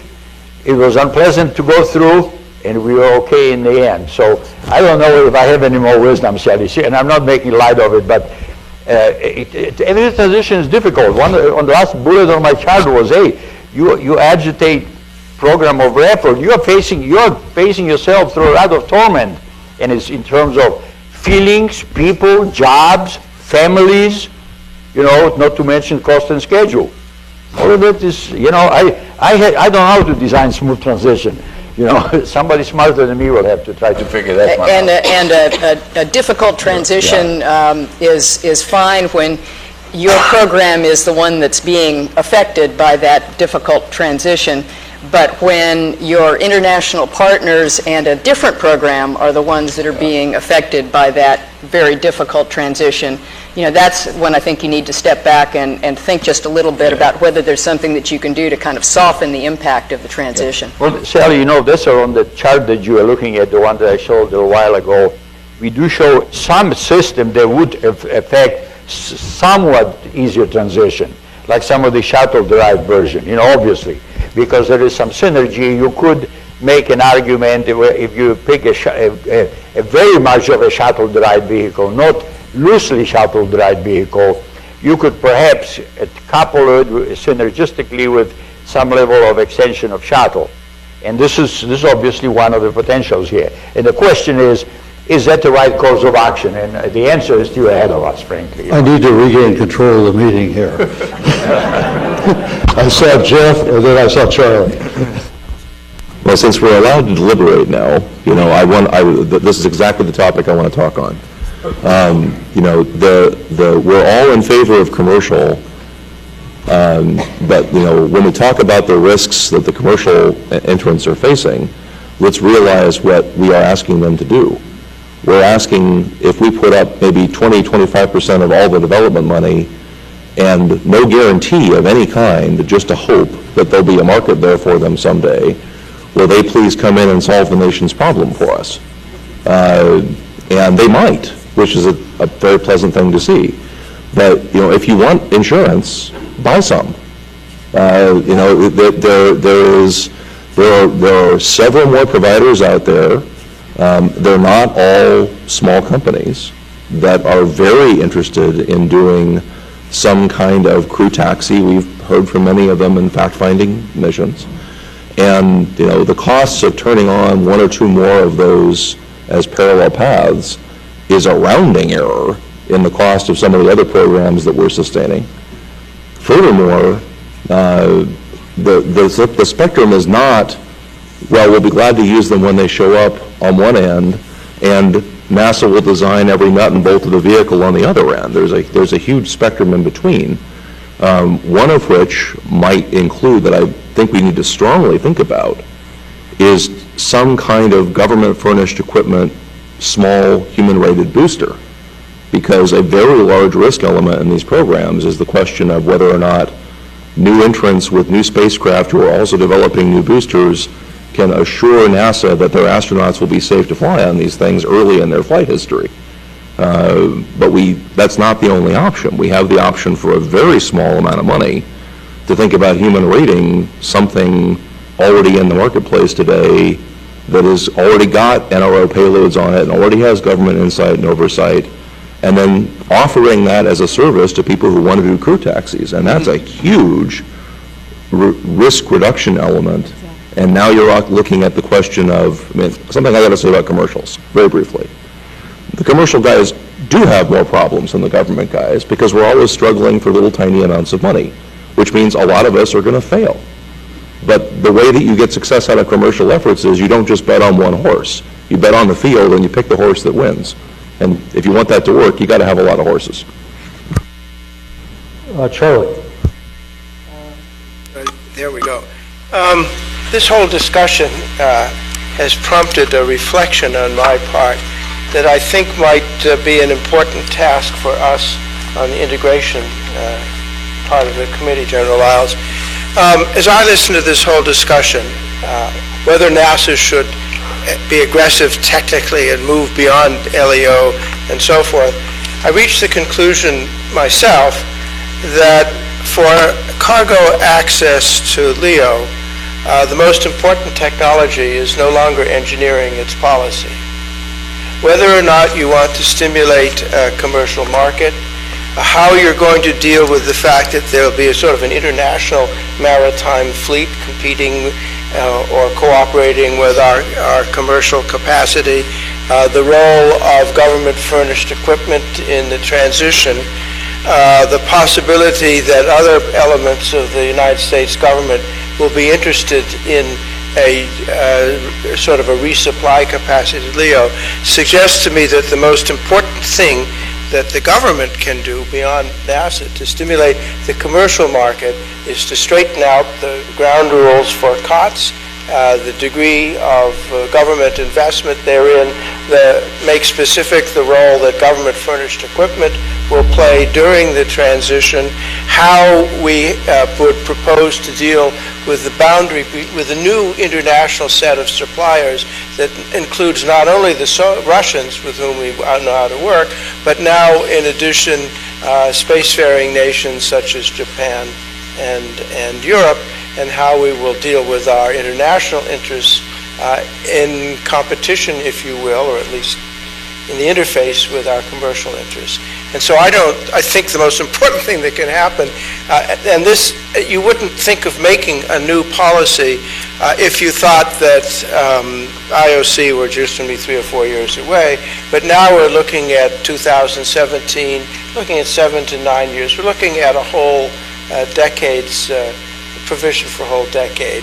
So I think the policy technology is the one that's the most important at the present time for that problem. Good point. Please, Chris. This is just to follow up on some of the recent comments. Bill has laid out a set of possible options for launch vehicles. We need to always remember that we're locking the nation into 30 or 40 years of choice. And however critical the near-term problems we face are with respect to closing the gap and if we choose to extend station, making sure that we can extend station, that's an issue that we face in the next decade. And yet, the decisions we make, we have to live with for another 30 or 40 years. So, you know, it's understandable given the time and budget pressure we're under that we're going to be pushed towards making decisions that solve our short-term problem, and everything about the way Washington works is going to align with that. And yet we can't let that short-term the need to solve that short-term problem lock us into a very suboptimal solution for the long term. So we need to keep that discriminant in mind. Very important caution. Let's see, I'll ask my questions, and if no one else has any that they want to ask right now. The first one, Gary, I think I should address this to you, Bill, if that's all right. It pertains to the chart you showed of the program budget versus time, and it appeared that you had attributed the decline from the ESAS anticipated funding to budget cuts. And my question is, was the ESAS anticipated funding ever an official budget line, or was that just a want from the program office?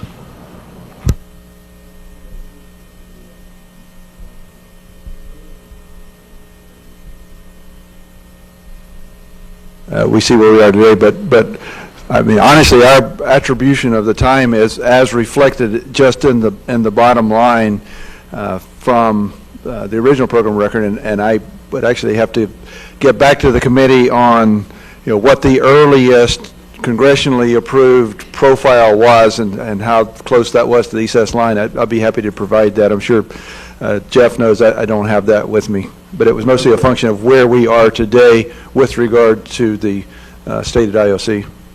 Gary, if you could do that, that'd be good. I'm trying to understand cause Yes, sir. Here of issues.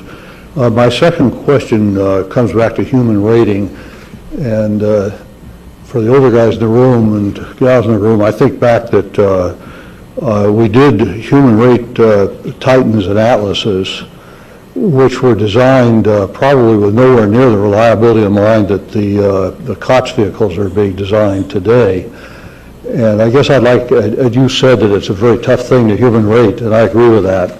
But I guess in view of the experience on Atlas and Titan, can you give us any more insight? And are we making this even harder than it has to be? Our work on looking at human-rated EELVs as much as 3 years ago, the approach we took was to simply take the NASA standard and apply it. And then as Ares 1 and Orion came into development, we came into a better understanding of how NASA was applying that standard, because it allows for changes and waivers and ways of accomplishing what the standard calls for. So all I can say, Mr. Chairman, is with regard to our looking at these alternative vehicles, we tried to make our assessments as best we could based on how the human rating standard is being applied today in the Ares 1 Orion constellation, believing that that reflects NASA's very best thought about what should be done and how hard it is. We ask ourselves that question a lot about, isn't it simply a function of reliability and maturity and availability and those kinds of things, or are we making it too hard? But we deferred to how NASA was implementing it, realizing that as they proceeded into the development of Ares 1 and Orion, they gave that subject a lot of thought. So rather than us getting into a policy debate, we tried to apply that standard as best we understood it to other systems.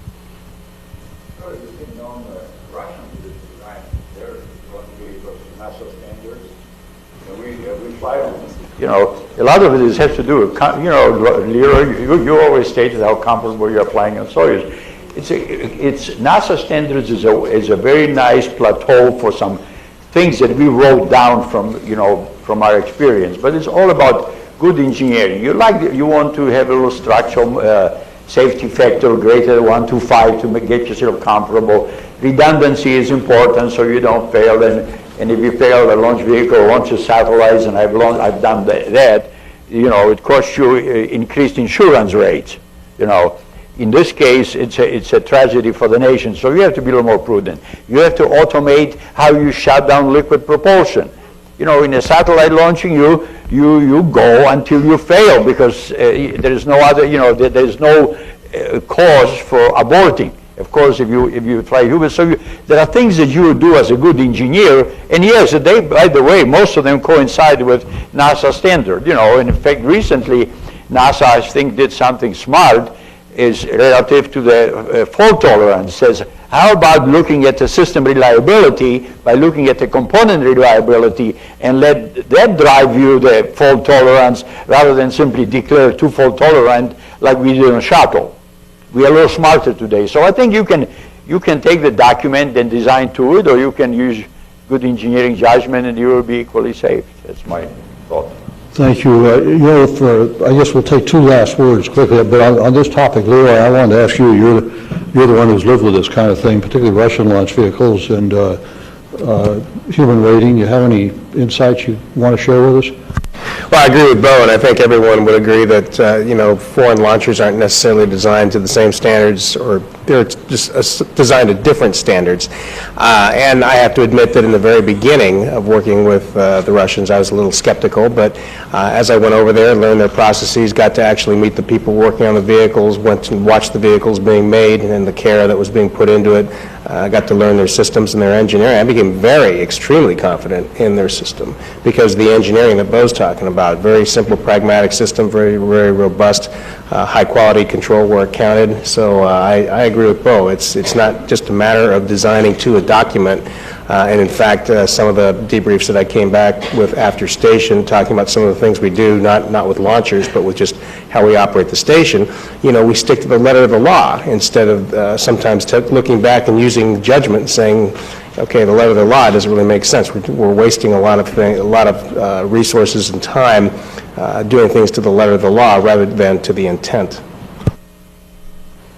Good insight. Let's see, last comment on this particular part of the meeting. Ed, you get the last word. Morning, Bo. I was just going to comment that as we look across this array of possible launch vehicles and combinations of launch vehicles that we have in front of us, and how it fit into the recommendations that we make to the White House, I think there's an important thing that we've heard over and over, and I think Gary alluded to it, Bo has alluded to it, is that there's been a fair bit of churn in this business within NASA in the last decade. And I think especially here at Marshall this is felt. The Space Launch Initiative, the orbital space plane, then on to Orion. There's been a lot of cycles of this that we've lived through recently. And I think we have to keep this in mind in our current deliberation and be careful that if we make recommendations that displace the current path, they're very well-founded and almost indisputably correct. That it isn't the View Graph rocket versus the rocket that we know something about. We've actually invested a lot as a nation in the last decade in spaceflight. We've been provided that by NASA in real GDP-corrected terms. And we want to make sure that we either give the workforce something they can really do and deliver with pride, or propose something that is indisputably better than that. Hey, Mr. Chairman, Ed, you know, stability is a wonderful thing. And if you if you destabilize yourself, you better go to something that is so much better, for the very simple reason that whatever you went to is going to look very much like what you walked away from. I have lived through that over and over and over. You say, I've got too many problems, I've got this new thing that looks so much better, I will embrace it, and 2 years later, you are hyperventilating like you did on the previous program. So my bottom line is, if you change, you better change to something, you should change to something so much better that is overwhelming. Thank you. That's terrific, and I rode the audience. And Gary, thank you very, very much, and we express our appreciation to your entire team for their effort. And, we've still got more to do, as you know, but we've got 34 days. And also, thank you, Gary, and thank you for flying into Huntsville. We had a little mechanical problem, and I thought I was going to do this briefing, and I didn't want to. That's what happens when you don't have reserves. Let the record show let the record show that the airplane had the mechanical problem, not Gary. Well, okay. Bill, thank you. That was very well done. And one thing I got a note here for you, that there's a group waiting outside the door from the ops that would like to talk with you. Okay, now we come to a really important briefing. We've had several briefings on various aspects of the Constellation project as a whole. Our subgroups have had a near infinite group of briefings. Today, the group as a whole is going to get another segment of the Constellation project update. And we have scheduled an hour for this, and I want to be sure you get at least that hour. So don't be concerned that we're a little behind. We'll find a way to make up, we'll take our reserve out of someone else. I'm Jeff Hanley. I'm the program manager for Constellation. I'm happy to be back here in Huntsville. This team here in Huntsville that is managing the Ares 1 project and the center that supports the project and the community that supports the center has really embraced Constellation and has really gotten it moving here these past 4 years. And some of that we will put on display here today. I'm gratified by the words that and the display of understanding that Bo and Gary both portrayed. I think the assessment that we saw here this morning was fair. As program manager, I'm paid to be a pessimistic optimist or an optimistic pessimist. I'm not sure which. I of course have a different view based on the tools and landscape that I see, a different assessment, and we can share that with the panel as to our executability. Not quite as pessimistic as the aerospace study, but in the range, particularly with schedule, the outcome of looking at schedule risk, we found to be a little bit like hurricane forecasting and trying to forecast which model to believe as to where landfall is going to occur. There's a range of models we use to assess the outcome of the program, both from a cost and schedule perspective. Those are informing our decisions, and we've shared those results with our independent assessors as we've gone through this process, and we're happy to provide those assessments as well. But I think the assessment that you've seen here this morning stands on its own merits. There's a famous prayer that I've come to really appreciate the past 4 years of the Serenity Prayer that probably many of you know, the serenity to accept the things I can't change the things I can, and the wisdom to know the difference, and that's really been the emphasis of the last 4 years in learning for this team, for myself, and I think what you'll see here today is the active management of the program here in the Ares portfolio, the active management to address many of the challenges that we face in bringing Ares 1 and Ares 5 to fruition.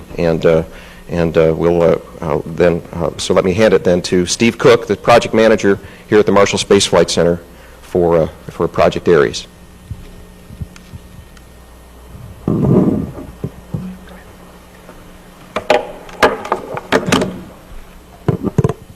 Thank you, Jeff, and thanks to the panel for the opportunity this morning to speak before you for the second time. When you hear the last time in Huntsville back at the end of June, enjoyed the opportunity for the dialogue and to show you the progress that we're making around the center on our hardware. And it's good to be here again. And this morning we're going to we're split over the morning and the afternoon. So the way we've set this up, Mr. Chairman, with your agreement, is we've got an hour that we will go through part of the ARES programs. We have an hour then after lunch where we'll finish up the ARES story and also talk some of the other parts of the Constellation program. And we'll allow, I think probably the best way to do it is to have Q&A after each one of those sections. Otherwise it gets late into the afternoon. Is that acceptable, sir? That sounds perfect. Thank you. Great. Okay. Next chart, please. So we've been off and running for 4 years. In fact, we had the task assigned to us 4 years ago almost exactly this week as we were completing the Exploration Systems Architecture Study. And by the way, 4 years into this, one of the things that I know is I look for trends. One of the trends that I see is when I see five Macs and one PC, and I know that the ARES project is mostly Mac, I feel good about that. So I know we're not supposed to read into what you're doing, but I think that's one thing we can do. It's really been both a blessing and an honor to be a part of this team. We've made tremendous progress from literally a paper concept study 4 years ago to now we're almost a year pencils down on our preliminary design review, well heading to CDR. ARES is really a family. It was designed to be a family. 1 and 5 go together. That was a big part of the approach that we laid in early. It is shuttle derived as well as parts of the ELV system, and of course the heritage from the Saturn program. And that's a good part of why we ended up with the system we ended up with. We were trying to have a good transition from the shuttle program, basing our lessons learned over the last 50 years and bringing them into the systems we're putting together today. With the ARES 1 and 5, we're going to have 60% greater capacity to the moon than we had with the Saturn program, and a substantially lower cost. In fact, approximately, if you look at the Saturn cost per pound to orbit compared to where we're at on ARES 5, because we have designed in, or we are designing in today for sustainability, we believe that we'll be on the order of 60% cheaper than we could do in the Apollo program. Again, difference in focus. The focus here is on sustainability, having that margin to do a significant number of programs out into the future. I think we've had a computer problem, so I'll just kind of keep talking, and when the computer catches up, we'll get there with that. Let me talk a little bit about as well the benefits that we've got today with the ARES approach with ARES 1 and ARES 5. ARES 1 is really the stepping ground to ARES 5. We will learn significantly from the booster, from the first stage in flight, gathering critical flight data that will give us greater confidence when we move to the ARES 5. The same applies to the upper stage engine, the J2X, which we use on both vehicles. That's a significant advantage. Again, I see ARES 1X, our test flight, as a crawl, ARES 1 as a walk, and ARES 5 as a run.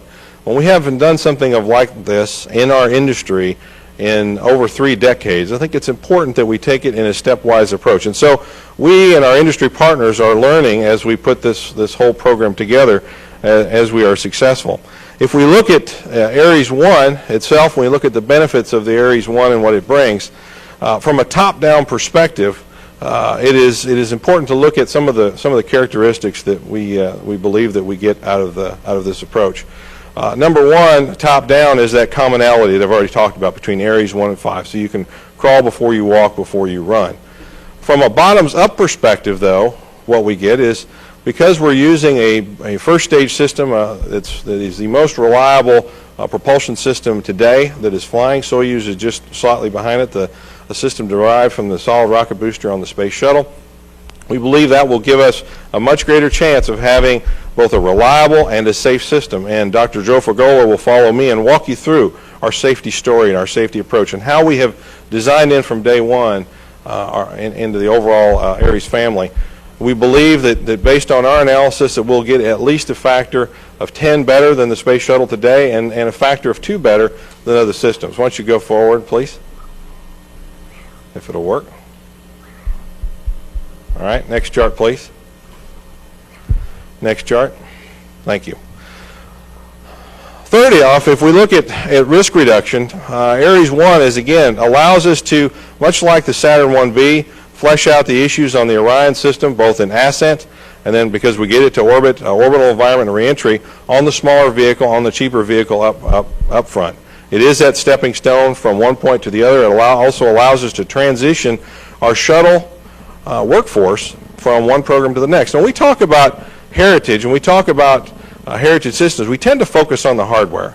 I think what's even more important to talk about, and Robert hit on this morning, it's more important to look at the workforce and the capabilities that we are driving. We are taking the engineering teams from the Space Shuttle solid rocket motor and applying them to the first stage. We're taking expertise down at Michoud where we build the external tank today and applying that to the upper stage. We're taking expertise that Pratt & Whitney Rocketdyne has gained up through work on the Space Shuttle main engine and the RS-68 engine and applying it to the J2X. And so this is really an ability for us to transition appropriately from one system to the other. And in the end, having a government system to LEO that is a stepping stone to a system for beyond LEO gives us dependable U.S. human access to space. Now that's Ares 1. Let's talk a little bit about Ares 5. Well, Ares 5 is really a game changer in terms of its capabilities. It will give us 7 times approximately the lift capacity of anything else that we fly today, with significantly larger payload volume, looking at on the order of 10 meters, almost 10 by 10 meters of usable space in the volume. And if you talk to the user community, they're actually more interested, outside of human exploration, they're more interested in the volume than in the mass that we're going to give. It allows us to look at a wide range of diverse missions. The National Academies last fall published a report on the use of constellation, and they spent an awful lot of time on the Ares 5 and how that could be a game changer in terms of scientific missions, whether they're large aperture space telescopes, and you'll see an example of that this afternoon, or flagship outer planetary missions in much, much lower time. It really is an enabler for looking at missions, being able to, for example, image another planet, having the capability to do that, and that kind of volume and mass allows us to get there. And really the U.S. is in a unique position to build a heavy lift system of this class. We've got our legacy production and operations capacity from both the Space Shuttle, from the EELV programs that we bring into the system, and that includes the infrastructure you'll see tomorrow down at the Kennedy Space Center, the vehicle assembly building, the crawlers, the pads, all of that. Frankly, if that national capability is lost, it's going to be very hard, and we may never recover the ability to do something like this. And I think when you look at where other countries are going, they don't talk about something in this class because, frankly, they don't have the ability to build off of something like we have today. And so I think that puts us in a very unique position and is important to consider as we look at our launch system capability. Next chart, please. And if we plot here, then the various missions that the various architectures, A through E, that the panel has been looking at, both lunar surface missions, go to a lot of different destination missions, go to near-Earth objects, and then eventually on to Mars. You see those plotted A through E. And you see down below where the Ares 1, Saturn 5, and the 1 plus 5 stack up against that. And what you see is that the Ares 1 plus 5 gives us a very robust capability to address all of the missions that the panel is off assessing today, and Dr. Crawley's team has been looking at. In fact, I think he's got a slightly different version of this chart that he'll show tomorrow in terms of the various launch vehicle architectures. The other thing that you can pull off of this, it's very interesting and instructive, is about 50 tons to translunar injection is really a gateway point for enabling a wider array of missions, whether that be lunar surface, NEOs, or Mars assembly missions down the road. That is a real key driving point. And so what that tells you is, the folks building the Saturn, we have that legacy here in this town, and if you go upstairs and you see it laying there, they had it about right in terms of what it takes to have that sustainable approach for exploration, because we're trying to enable several destinations. Next chart. So let's talk a little bit about Ares 1. We'll spend most of our time today and tomorrow talking, or today and this afternoon, talking Ares 1, and then we will also give you an overview of Ares 5 and where that stands. Now, let me start off by saying our acquisition model here is somewhat different. And General Lyles, you asked the question yesterday of Mark Geyer about this new model, and I think we had an opportunity to chat when you were here in Huntsville about this. So And the model is really the Saturn model, where NASA is serving as the prime integrator for the entire launch vehicle. We, the government, is the prime.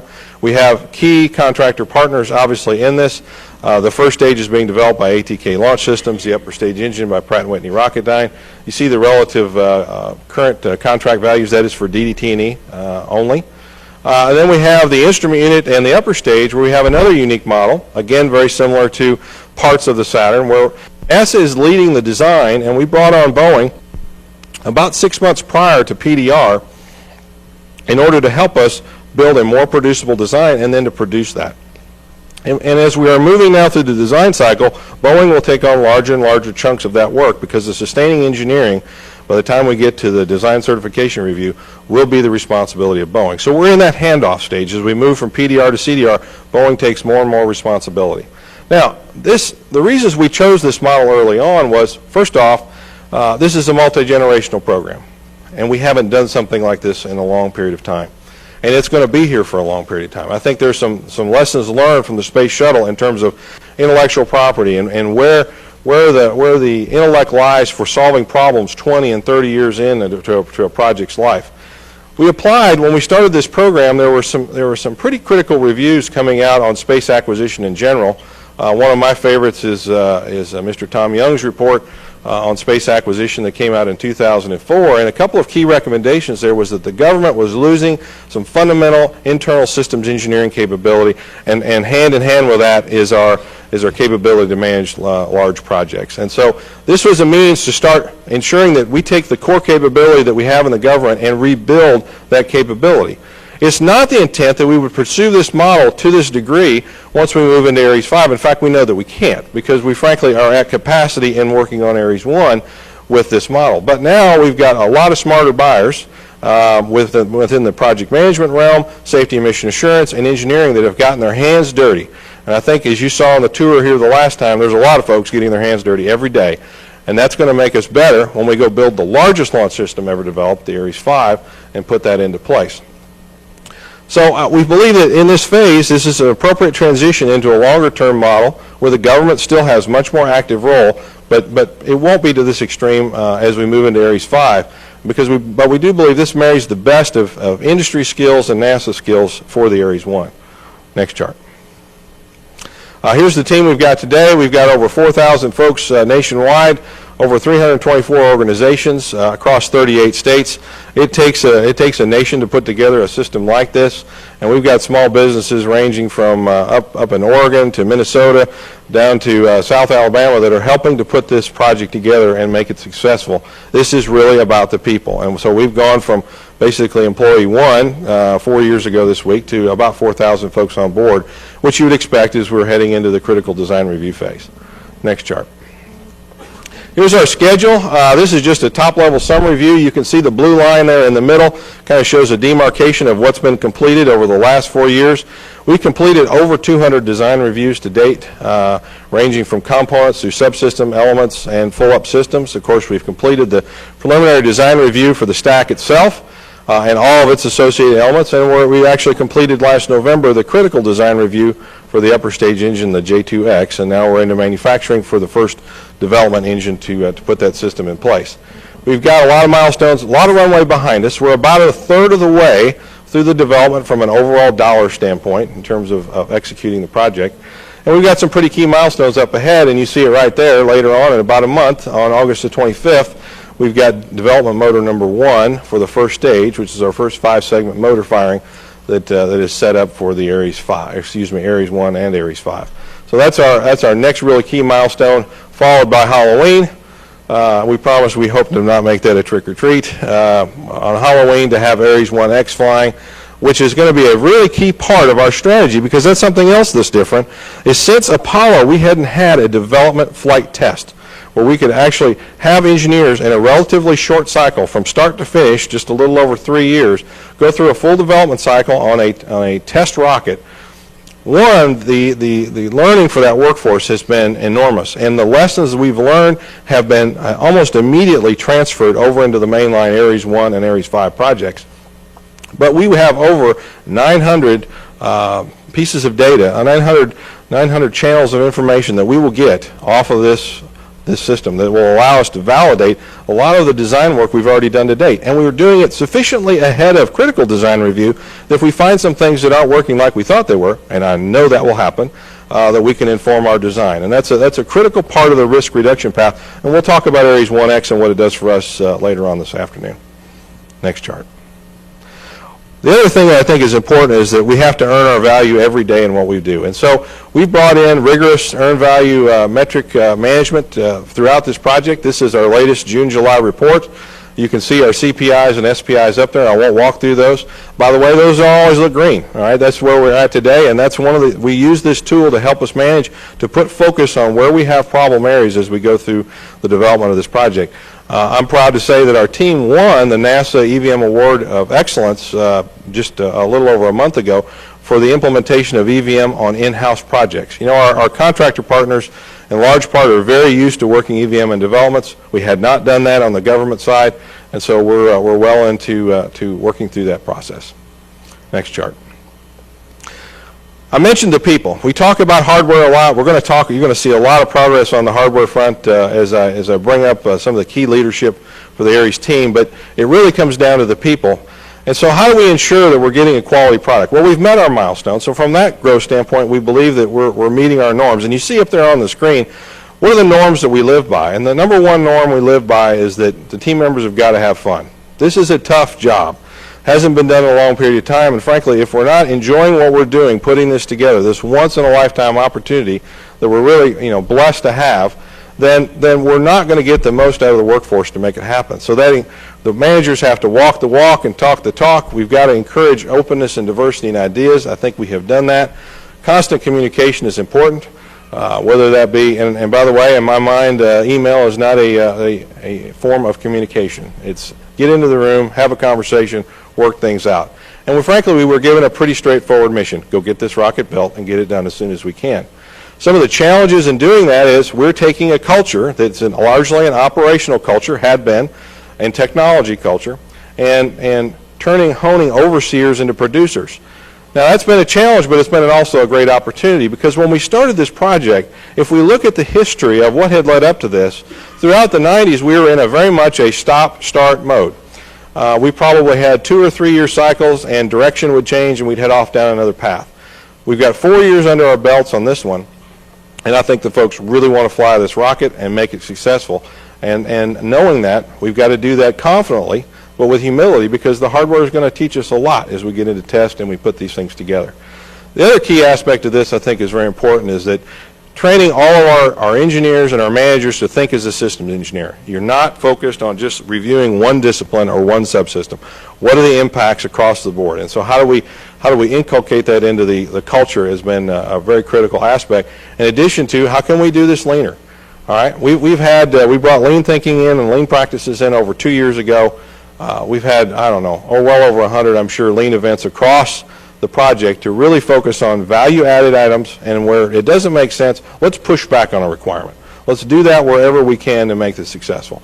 It's all of this, plus the heritage we bring together, that will allow us to have a successful program in the end.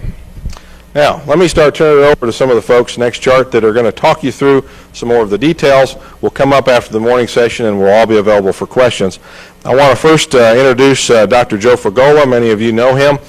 He will be walking through our safety story and the work that we have done to drive safety into the design. And then again, we'll have a session at the end for questions. Joe? Thank you, Steve. Mr. Chairman, members of the committee, members of the audience, I'd like to say what an honor and privilege it is to speak before you today, to tell you a story that I've been sort of passionate about for the last 40 years. A story that is directed at what Bo challenged us to talk about, which is developing something that's a lot better than what we had today. And in this case, a lot safer than what we have today. Now, this story didn't begin with ESAS, and it didn't begin with Ares 1. So I'd like to take you through that story.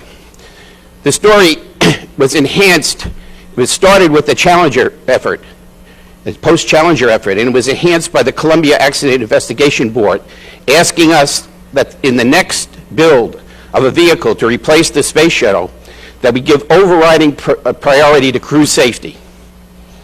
And the astronaut office at about the same time set a very challenging goal of a 1 in 1,000 loss of crew during ascent. And I think those two motivations were the motivations behind the work that eventually led to what you see today as Ares 1. Next slide, please.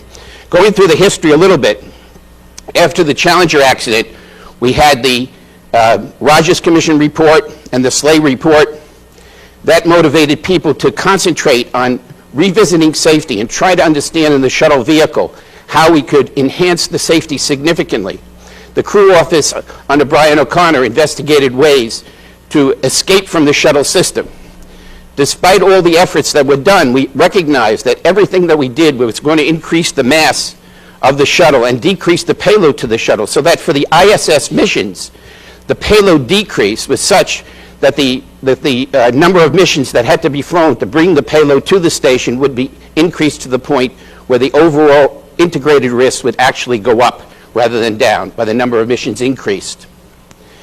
At about that time, there was the first integrated assessment of the shuttle risk done in 1995, and we began to realize that the shuttle, although it's a tremendously capable vehicle and reliable as a launch vehicle, had genuine problems because of the safety limitations of the vehicle. So that led to two efforts. One directed at the improvement of the launch vehicle itself and its reliability. So-called shuttle upgrades were considered and added to the vehicle.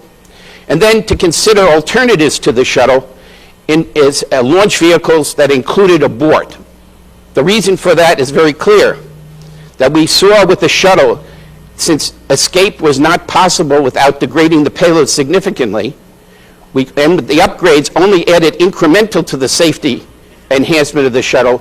The next generation of vehicle, to meet the challenges of safety, would have to include some sort of abort capability. That led to the consideration of the so-called orbital spaceplane program, which at just about that time, the conclusion of that program, the Columbia accident occurred. The crew office issued the memo that I showed you, and the Columbia Accident Investigation Board issued their charge to the next generation of designers.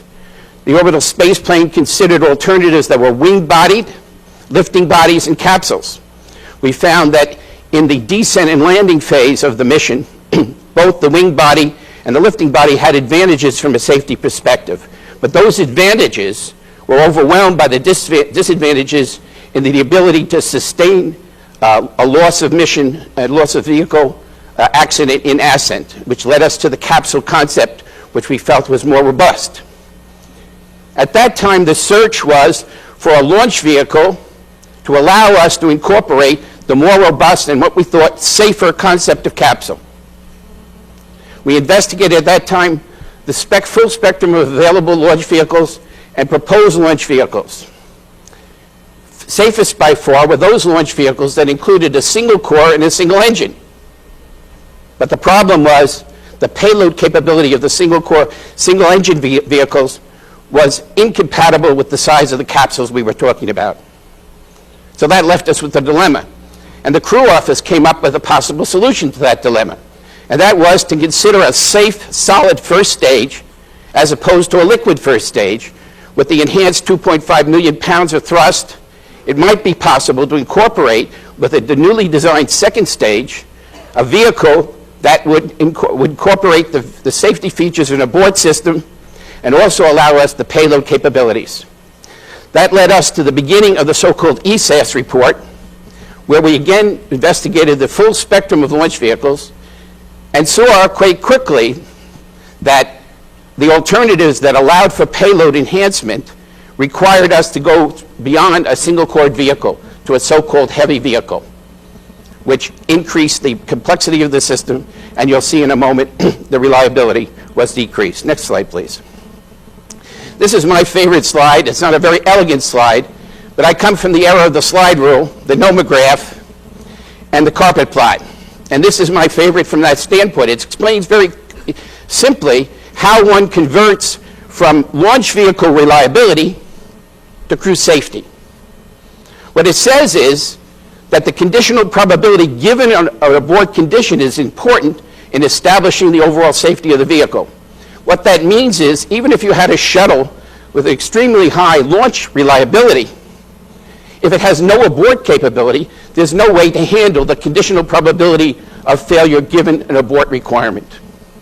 It also suggests that for the full spectrum of existing launch vehicles at the time this was done, you would require an extremely high so-called abort effectiveness in order to reach the goal that was set by the astronaut office of 1 in 1,000. So that was our challenge. Our challenge was to enhance the abort effectiveness and yet maintain the reliability of the launcher. Now, a subtle fact that's in here that wasn't spoke of before, and something I'd like to challenge a bit of what Bo said, is that it indicates, this chart, that it's not only important that the launch vehicle be reliable, but what is also important is that it be robust in enabling abort capability given a failure. And I think I should repeat that. What I'm saying is, it's not only the probability of requiring your abort that's significant, it's the condition that, that requires that abort that is also significant. And if the conditions requiring abort are benign, then the effectiveness of that abort is enhanced. If the conditions requiring that abort are not benign, then the abort effectiveness is degraded. And the things that led us to the alternatives we considered was not only the probability that there would be a failure in the first stage or second stage of the vehicle, but what sort of condition did that abort situation impose upon the capsule and on its vulnerabilities. And I think that's something that hasn't really been said. And that leads to the challenge for what Bo just said. I believe it's true, in my own personal opinion, that launch vehicles to Earth orbit have gotten to the point where commercial people can take over. But it's another thing to talk about a crewed launcher. Because for a crewed launcher, one not only has to consider the reliability of the launch vehicle, but the effectiveness of the integrated launch escape system and the robustness of that escape system against the likely failures of the vehicle. That is not a trivial exercise. Having been a person who sat with the leader of the Chinese safety program and spoken to him by hours about their conversion of their launch mark to a human-rated vehicle, I can tell you that was no easy challenge for them. Next slide, please. What this chart also told us was that it was no longer sufficient to consider only the logical models, the logical probabilistic models in the design process. We had to also integrate at every step of the design phases the physical processes that gave us the conditions that imposed environments upon the crew escape process given an accident. So through the beginning with ESAS, we attempted to what I called sculpt the risk. Sculpt the risk by identifying, using the probabilistic process from the top down, to identify the likely scenarios, and then using physical simulation models to simulate the environment created by those likely scenarios to determine the abort effectiveness. We did this through SOR, through CDR, through SDR, to PDR, and then through CDR by stepwise enhancing the accuracy and the faithfulness of both our logical models and our phenomenological models. Next slide, please. In cartoon fashion, we began to evaluate the individual alternatives. And you can see from this chart, in a cartoon-type way, is the driving influences basically the number of engines in the stage, the number of stages, and the ability to abort given an accident. Those are the things that influence the establishment of the loss of mission probability, and then the conversion from loss of mission probability to loss of crew probability. As I said, the loss of crew probability involves not only the accident, but the ability to abort given the accident environment. Next, please. Every step of the process then, going from the ESAS to what we call the single stick, today what we call the Ares 1 vehicle, used a combination of the best tools available from the probabilistic side, that is scenario development using probabilistic risk assessment theory, and the physics side, that is the best computational fluid dynamics simulations available using the best supercomputers available to establish the environment. And it's the confluence of the logical and the phenomenological that gave us the confidence that we have today that we were on the pathway to achieving that significant difference that Bo talked about in our crew launch vehicle. Next, please. Now, in a qualitative way, I show in this chart how one converts from loss of mission to loss of crew. Basically, with the various alternatives, you assess the accident conditions in groupings, which we call bins, each of which give us an implication of the particular accident environment imposed upon the crew module in three basic areas. One is fragmentation, one is in impulse, pressure wave progression, and lastly, in a radiant form from a thermal standpoint of the blast. And what you see here is an assessment qualitatively of the effectiveness of the abort system against those types of insults. And on the bottom, we show the probability of being in each one of those buckets or bins for each alternative. So it's the combination of those two things that produce what I'm going to show you on my last and final chart. Next, please. What you see here is the relative results of an independent assessment. Independent in the sense that the loss of mission calculations were done by our team, independent of anything that NASA or anybody else has done. And what we looked at was how much better would the Ares 1 vehicle be from a safety perspective, that is, from a loss of mission and loss of crew perspective, as compared to other launch vehicles. So here you see Ares 1 as the baseline, unity. And what we're speaking about is factors above in safety, above the baseline of the Ares 1, that the others would be worse. In other words, the worst risk, as Steve said. And you'll see that in every vehicle, across the line, at the mean, Ares 1 is at least a factor of 2 safer from a loss of crew perspective, and in some cases closer to a factor of 3. You'll also see, from a loss of mission perspective, the Shuttle C, since it is significantly based on the existing shuttle, is closer to the Ares 1 than any of the other alternatives.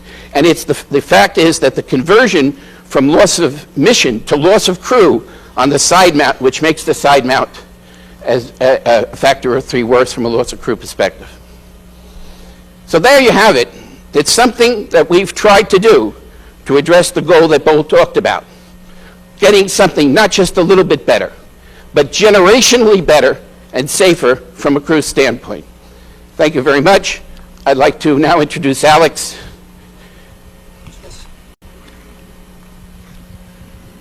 Good morning. I'm Alex Priscus. I'm the first stage manager. It's truly a privilege to be here today. I want to communicate 3 basic thoughts to you that are simple, because I'm pretty simple, actually. The 3 thoughts that I hope to get across to you are a little bit in terms of the tasks that we've been asked to go accomplish and undertake. The way we chose to skin this cat, for lack of a better way to say it, because there are various ways to go about it. And then thirdly, where we stand in terms of progress. So go ahead and hit the next chart while I talk for a second. Let me talk about skinning the cat briefly, though. I'm a little bit different than some of the other folks that have had the privilege of working for NASA for a long time. I've been in the industry doing solid rocket motors and development on solid rocket motors and boosters for 25 years now, and doing the development piece continuously in that period. I've spanned from the commercial to the DoD, now to the human rated side of this. And the way you go about it does vary. There are some fundamentals that are the same, but the way you choose to skin the cat does vary somewhat. Now, I want to talk to that here in a minute. But in terms of the task that we were asked, it really can be broken down into two simple things that we had to go do. We had to go take what is the best understood, most reliable large solid that this country has active today, which is the RSRM. And we had to adapt that to this architecture, this vehicle, its mission. That forced several design changes. It allowed us to keep many of the heritage pieces, but it did change, it did force several fundamental changes also at the same time. In adapting it, though, we had one other task. And it really hits to what Joe was talking about and what Steve's talking about, and that other task was to make it better. What do I mean by make it better? In this one, the biggest context of make it better is make it safer. The nice part of making it safer on this one is we had a wealth of knowledge to work from. The fact that essentially after every mission on an RSRM, that thing gets a full autopsy.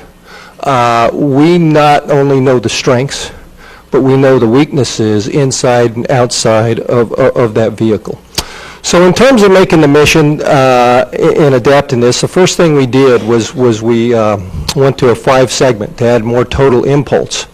But we didn't just stop there.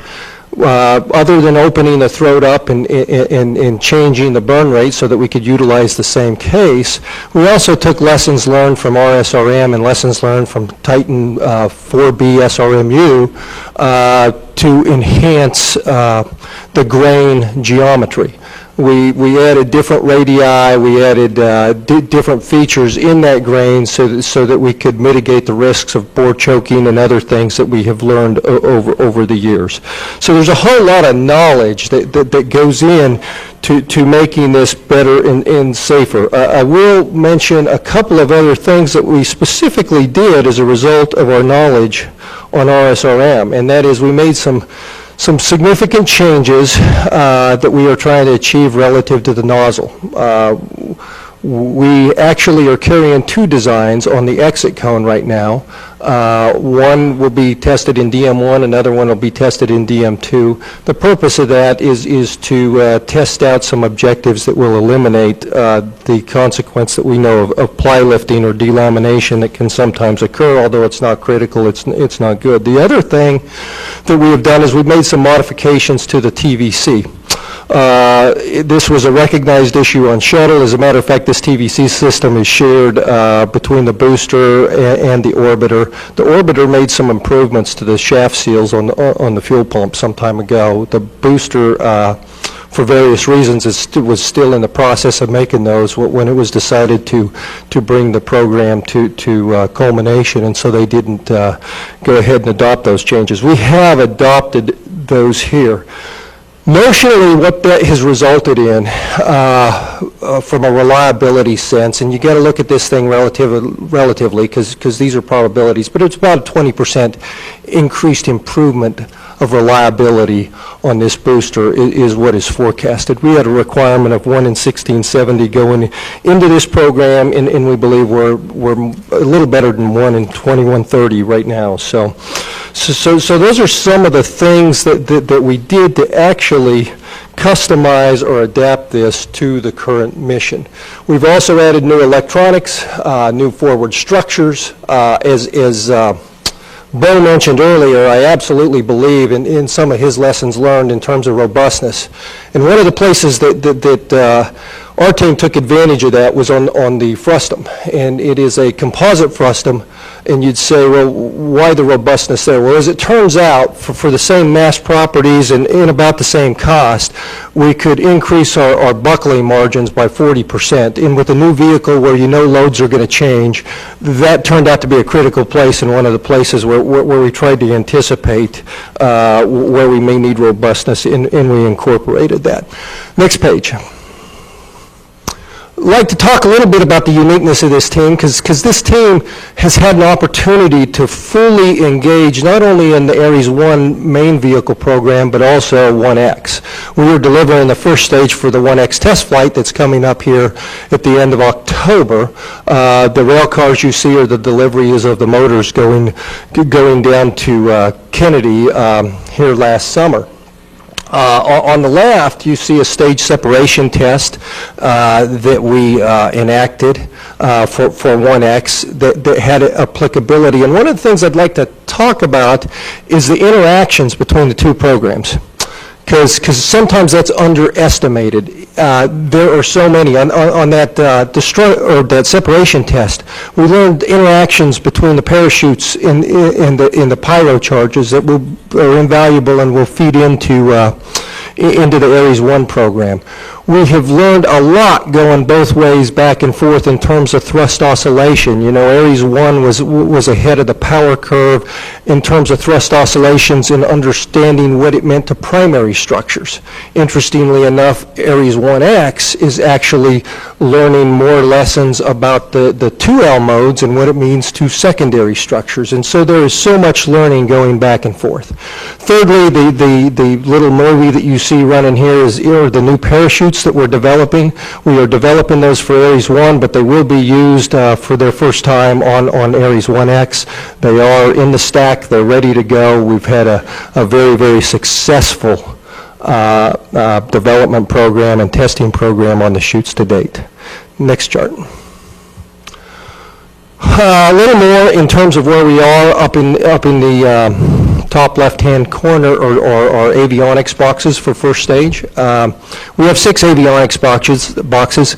All of the engineering units, prototypes are developed and are in testing right now. So we are significantly well on our way to maturing those and having them tested.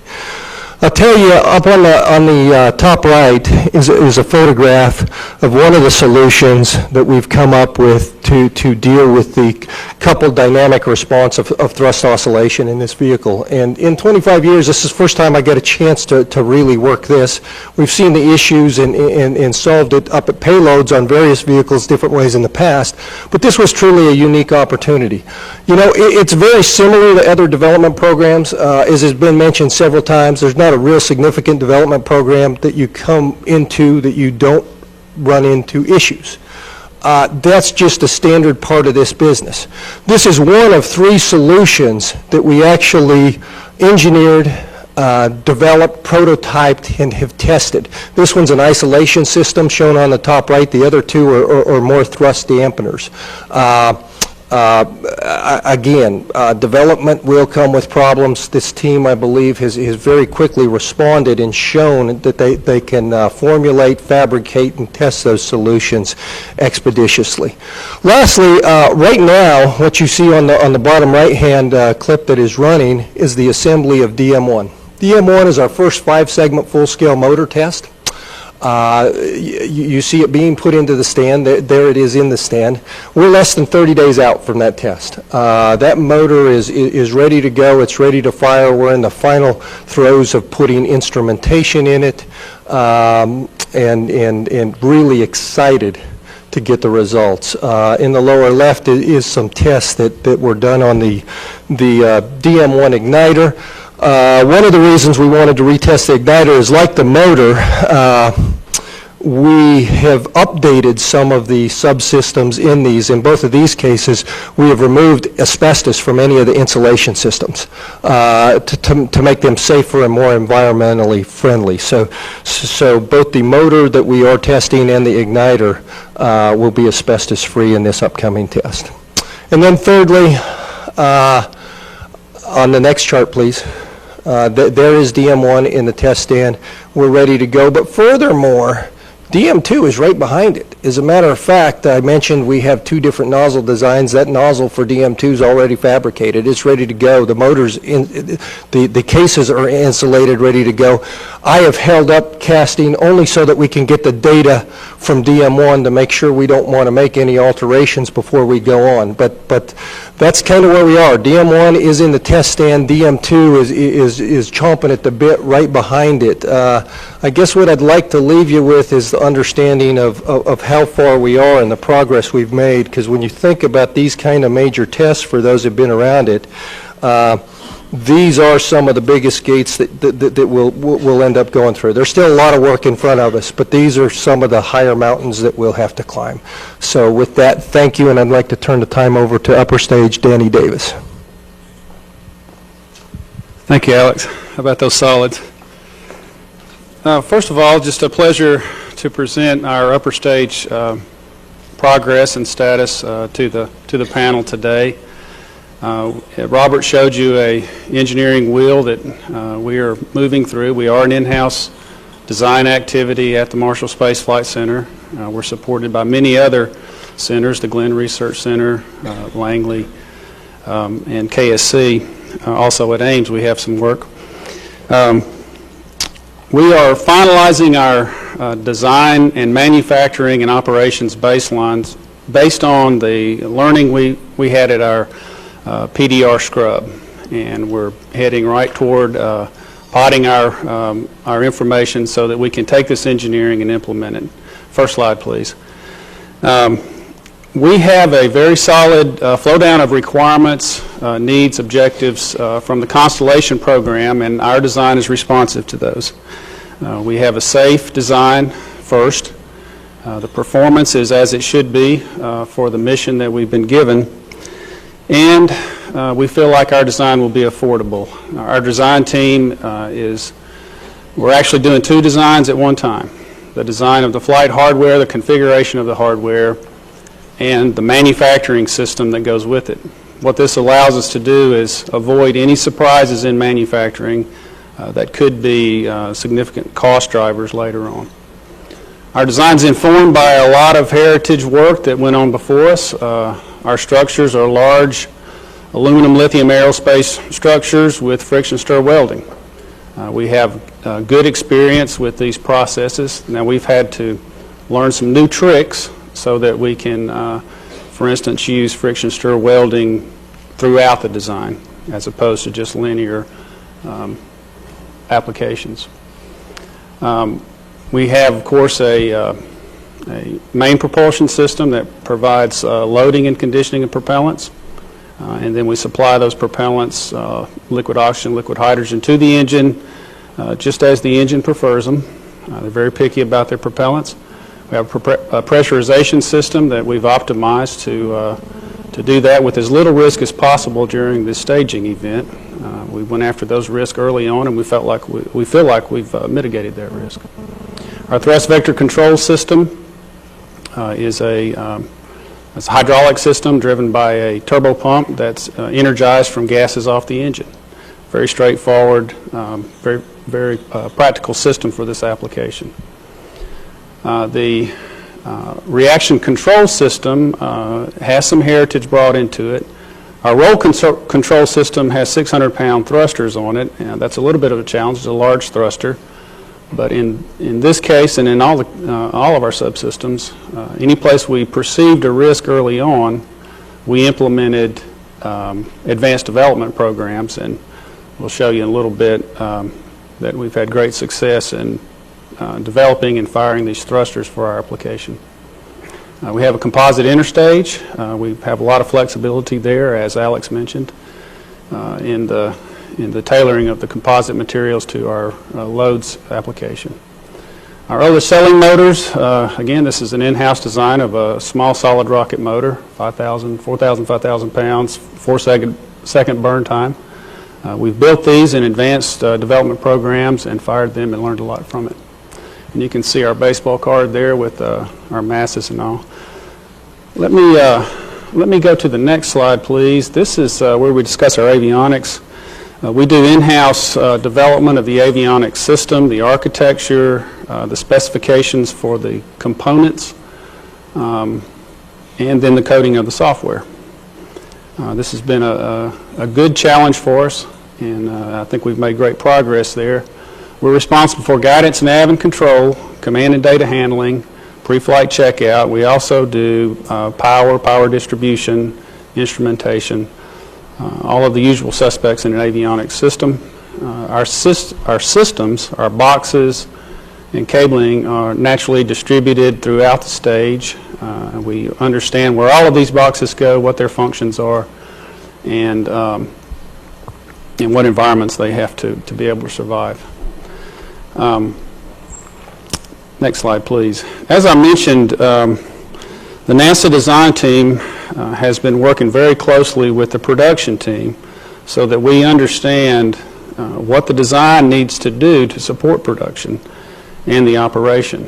The Boeing team has been on board with us from about 6 months before our PDR, and we have really enjoyed the collaboration there of merging production systems into the design flow. We have had hundreds of Kaizen events to lean out the manufacturing system, and that often pushes requirements back into the design world. We're very fortunate. Early on, we said we need manufacturing demonstrations. We were able to implement a very robust manufacturing development center here at the Marshall Space Flight Center, where we've worked on our robotic welding of friction stir welding of unusual shapes. In our case, we have elliptical domes that have to be welded together. This hasn't been done before, so we needed to go work that out. We had complex geometries in our common bulkhead. We had to go work that out. To date, we've had great success in this, and we've learned a lot. We anticipate that when we set up our production line at the MAF, the Machu Assembly Facility in New Orleans, that we will have the right tooling, we'll understand that tooling. As importantly, we'll have the right fixturing, the right processes, and the right skilled labor to walk into that job and be successful.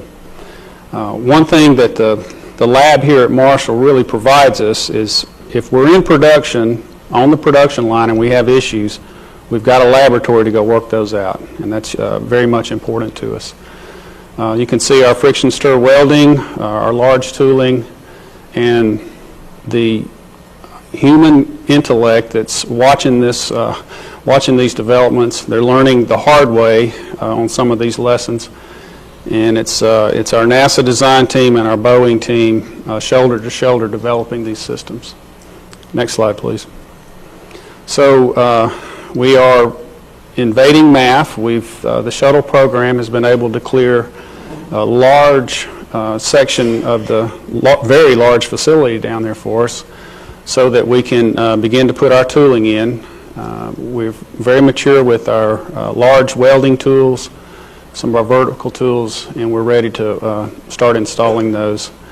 One thing I'd like to mention also is the complex aerospace structures don't come easy. We have 18-foot diameter single forged Y rings and T rings, and that we've had developed. These have been delivered to us. We've investigated the processes required to make them, the properties you get out of that. Also, our bump form orthogrid panels. These components have been delivered to us. We've had a good look at how those the processes needed to make them, what we get out of that process, and then how we assemble those. We have 18-foot diameter single-piece spun-formed domes that we're going to use in our common bulkhead. Very excited. It's a beautiful piece of hardware. I think some of you guys got to see it when you were down. Just excited to have that. Next slide, please. I mentioned that our design was informed by development testing. In the places where we perceived risk early on, we were lucky enough to get development components in place to go work. OLED settling motors, we've had successful firing. We're coming up on putting a more flight weight motor in a test stand so that we can validate all of the things we learned off the first firing. Reaction control and roll control thrusters have been tested with our partners out in Sacramento. The RCS team has also built a fluid mock-up so that we can look at water hammer effects, our propellants, and things like that. The thrust vector control team at the Glenn Research Center, we've done single-axis testing, and now we have our facilities almost complete so that we can start our two-axis testing up there. And I think that's my last slide. Next slide. With that, I would like to introduce a gentleman very important to the upper stage. It's the upper stage engine manager, Mike Kynard. Thank you, Dan. I'm an engine guy, and from an engine guy's perspective, I always like to say thanks to Danny for that important review of the flight support equipment for the engine. So go to the next chart, please. Yeah, I wanted to talk a little bit today about the progress we're making on the development of the J2X engine. My team is very proud of the progress we've made thus far, and I'm glad and pleased for the opportunity to come and share it with you today. We were given the task to build an engine that would meet the requirements of both the Ares 1 and 5 vehicles. It has a couple of different missions. For the Ares 1, it's the second stage engine, the upper stage engine, that will get us nearly to orbit, and then the Orion will do circularization from there. And for Ares 5, we're actually going to burn twice. We'll help the EDS perform the same mission to get to low Earth orbit, and then we will do the TLI burn to do translunar injection and progress towards the moon. We were asked to start with J2X, the J2 from the Apollo era, and that was based on the fact that J2 had performed a very similar mission to this. And so we knew that we were starting from a good point, from a piece that worked. We needed to make some changes where necessary to be able to meet the Ares 1 and Ares 5 performance and vehicle requirements. And so we did that. We were asked to rely on heritage a lot, and a lot of folks think that just means J2 heritage. But really, the workforce we have was fresh off of developing the RS-68. We have a lot of history from the SSME program and from other rockets that Pratt & Whitney Rocketdyne has been developing over the last 30 years since the J2. And so we tried to take heritage where it made sense from several pieces. A gentleman at Pratt & Whitney Rocketdyne likes to say from a TRL level, a poker term, it takes 9s to enter. And so we like to make sure that we have a good understanding, because we want to limit the amount of technology we need to put into this so we can robustly get to an engine design that we can be ready to offer the vehicle for safe flight. One of the things we were able to do is make some changes to the turbo machinery that was based on the J2S design. We have been able to use the J2S pumps, and I'll talk a little later about those, to make some changes to help meet their performance and put some robustness into the system. Instead of using the original J2 gas generator, we actually, instead of scaling it up, we decided to scale the RS-68 one down. That was because the people at Pratt & Whitney Rocketdyne are very familiar with that design. From an engine controller, we're going very simply. We're going to go with an RS-68 based design and software architecture and make some changes for this to control this engine. We're going to use for the regen nozzle part, we're going to use a tube wall nozzle, and as folks that are maybe familiar with the SSME is concerned, they know that some tube wall nozzles can be complicated. We chose not to use a more complicated design. We were going to use a more simple design based on the RS-27. We took some other things from the J2X, from the J2, which was the flexible inlet ducts, the scissors ducts, that allows us to have a nice tight package for the upper stage. Allows neat solution for gimbling. Went with the hip-bonded main combustion chamber, which is a direct pull from the RS-68 program, which makes a much simpler manufacturing and much more robust manufacturing versus the structural plating done for the Space Shuttle main combustion chamber. And then the thing that gives us a lot of the performance we need is a big, large nozzle extension, and that we're going to make out of Haynes 230. We're going to spin form it, chemically mill it down to the right size, and it'll allow us to expand the gases and get a bit more performance. To our performance, we're roughly a 300,000-pound engine, 294,000 pounds of thrust at primary mode. We do have a secondary mode. We're able to throttle to a secondary position, and that will be used during the translunar injection burn. Our ISP is very aggressive with 448 seconds, but that's accomplished, and we think we've got a good way to get there by making injector changes that will increase the combustion efficiency, and also the large nozzle extension that allows us to gain performance through further expansion of the gases. Go to the next chart, please. We're making a lot of progress. We are past our critical design review on almost all pieces. We have a little bit left to go on the avionics. The avionics naturally lags to make sure it lines up with the vehicle very well. Well, as you can see, we have actually a lot of pieces that are getting put together for the first engine. We've got a good design. Those designs have gone out to the vendors. The vendors have begun to make the pieces, as you can see here. You can see the turbine exhaust gas manifold forgings down the lower right-hand corner. The main combustion chamber spun liner, we're getting ready to slot that in just a few weeks. The turbo machinery for the first engines, the castings are here. We're beginning to make the disc and the shafts for those. And so we're making a lot of progress towards getting to our first engine firing. Go to the next chart, please. That design, the design that we have a lot of confidence in, was informed by some early testing that we were allowed to do. I mentioned before that we were able to take some of the turbo machinery and make a power pack and be able to put it on a test stand down at Stennis and actually run some tests with the Heritage J2 hardware at Aries 1 performance conditions. We could see what changes we needed to make to accomplish our mission versus the original J2. Down in the lower right-hand corner, we're also doing some subscale testing for the operation of the large altitude facility that we're building, the altitude test facility that we're building down at Stennis A3. And that facility is going to allow us to have long duration burn capability for simulating altitudes greater than 100,000 feet.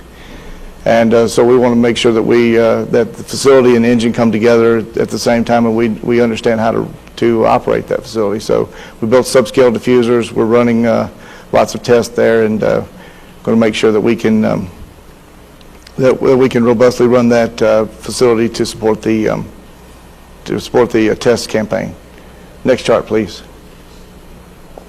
Here's some more things we're doing. We built an early version of our gas generator. We brought it out here to Marshall and the East Test area. We tested it. We found some issues. We've made some design changes, and now we're back into testing again. In fact, we're testing this week on the workhorse gas generator. We think we have a good solution to some combustion issues that we had, and the testing this week should prove that out. Once we understand that, we'll go into making our production combustion gas generators, our gas generators for the production engines. In the lower left-hand corner, you can see good progress being made on the altitude test stand A3. I was just there yesterday. It's an impressive size. They've got the barge docks in. The next thing to do is to start populating that big metal structure with the components for engine testing. And in the lower right-hand corner, you can see that we're actively engaging our vendors and our prime contractor in the development of the control systems, the valves, and the actuators. Next chart. And that's all for me. I'll turn it back over to Steve Cook. So, Mr. Chairman, that wraps up the first hour session. What I'd like to do is open it up for any Q&A that you may have on this section. This afternoon, after lunch, we will be talking about our risks and our risk mitigation posture and what we've been doing there, as well as our flight test program, and then we'll give you a flavor for where we are on the Ares 5 concept. So, questions, please. Well, thank you. That was a terrific set of briefings, and as I mentioned earlier, many of us have heard all or parts of those, so I don't know how many questions we have. Probably have some, though. Leroy, you have one. Yes, I'd like to ask a question on the risk assessment. I think Joe Fragola? Yes. Yeah, could you put up that chart? You said it was your favorite chart, and I'm still struggling a little bit to understand it. Okay. It's chart 3, including the title.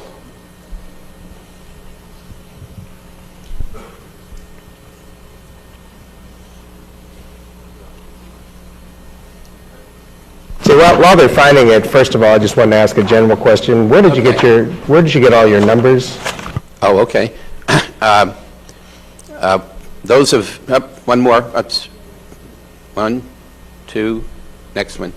Yeah. This is the chart you're referring to. Correct. Yeah. Okay. Each one of the abort effectiveness numbers were calculated just simply by determining what abort effectiveness you'd have to have in order to convert the failure per launch frequency to a safety number. And then I drew the ISO lines across to indicate that. The numbers for the various launch vehicles came from a combination of Isakowitz and updates of Isakowitz that we have. Also from the 45th Space Wing analysis, we have comprehensive data sets on each one of these launch vehicles, which I'd be pleased to share with you if you'd like. Okay, I was just looking specifically at the Soyuz number, 0.98. That seems, I mean, I think I've seen Soyuz numbers much higher than that. Well, it depends upon you if you're talking about the recent Soyuz experience or across the spectrum of Soyuz launches. One of the things that someone mentioned here is maturity has a lot to do with your estimate. So if you're talking about Soyuz from now into the future, it's closer to 9.9, right? But it's about the same as the shuttle, as a matter of fact, in forecasted risk going forward. Okay, well, nonetheless, I guess if I come down your Soyuz line and I assume a 95% effective abort system, I get to exactly to the target line, right? Exactly right. But 95% effectiveness is a very difficult thing to achieve, and because we're talking about integrated abort effectiveness, and that is how effective your abort system is across the spectrum of abort scenarios at the various stages of the launch trajectory. So, one of the advances I think we've done in the Ares 1 development is to make use of supercomputer capabilities to quickly calculate at various points in the launch trajectory what the impact of different types of scenarios would have. So, for example, lower in the trajectory, blast propagation is important because you have atmospheric effects. Later on, when you lose those atmospheric effects for the same scenario, fragmentation takes over too. The combined impact of all of those, for example, in the Ares 1, is about an 85 to 86% integrated abort effectiveness. 95% is very, very, very difficult to get. Okay, but I mean, in other briefings, we've been told that Ares 1 escape system is being designed to 0.95. Okay. Escape is different than abort effectiveness. Escape is related to the probability if you push the button that the launch abort system works. What this talks about is, does it survive and remove you from the insult environment? It's not only the probability that the launch aborts. That's what I was trying to say. When you try to convert an expendable launch vehicle to a crew launch vehicle, it's not just whether or not the launch abort system works, and yet you have to do that. You have to design it to a high reliability, make sure it works when you press the button, but you also have to make sure when it works, will it allow you to survive the insult caused by the abort environment. One of the significant advantages, and one of the reasons why we're confident in the Ares 1, is that for a significant portion of the most probable abort scenarios on Ares 1, that is case breach or burn-throughs of soft goods, which represent historically over 80% of the solid rocket booster insults, those conditions are very benign from a abort perspective. And it's the combination of the benign abort conditions imposed on the vehicle by the predominant failure modes with the already high reliability, demonstrated high reliability of the solid rocket booster. The combination of those two things, which makes us confident in Ares 1. Okay, so those ISO numbers are not just the abort That's correct. Hardware, it's the whole integrated system. That's right. In that case, where would Ares fall on these charts? I said, as I recall, it's about 0.8586. Okay, do you have a pointer? Can you kind of show us where that might be?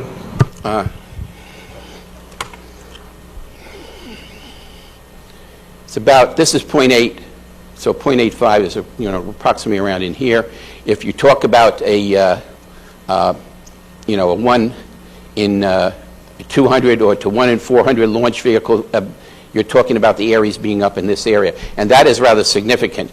If you start looking at the probability that you'll get better than 1 in 1,000, no vehicle comes close to the Ares 1. And of course, models have uncertainties associated with it. That's why I showed the significantly large bands of uncertainty. But the fact of the matter is, it's the combined confidence of high reliability demonstrated on the SRBs for the shuttle with the understanding of the significant scenarios that create the abort environments that gives you that feeling of confidence on the Ares 1. Okay. And help me a little bit, because we've been seeing numbers of areas being 1 in 2,000, but you're saying it might even be a little bit less than 1 in 1,000. Our calculations are better than 1 in 1,000. Better than 1 in 1,000. Okay, then maybe I'm confused about what this 1 in 2,000 or 2153 number would be. Well, there are different, this was an independent assessment. There are different models, there are different teams. The teams haven't gotten together to resolve the uncertainties, but it's important to understand that independent of what the absolute number is, the thing to remember is the relative safety level of Ares 1 is significantly better, to talk about both, significantly better than all the alternatives and significantly better than the current shuttle. Even though the shuttle has demonstrated a very high level of reliability, it's a question of reliability and abort effectiveness that makes the combination.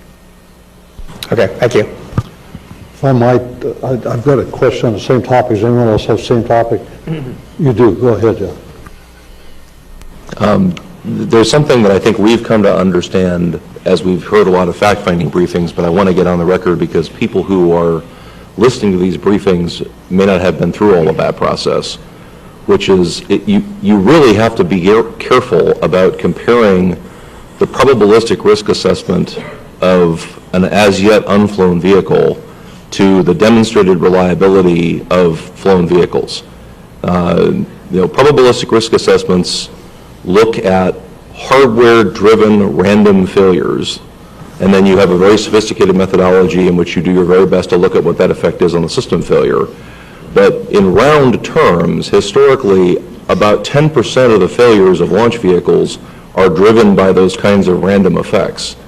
So not only do PRAs grossly overstate the reliability of an as-yet unflown system, a fact everybody is aware of, but it also means that you have to be really careful driving your program design with factors of 50% or factors of 2 on probabilistic risk assessments, because at the end of the day, you don't really know what the real reliability of the launcher is within a factor of 10.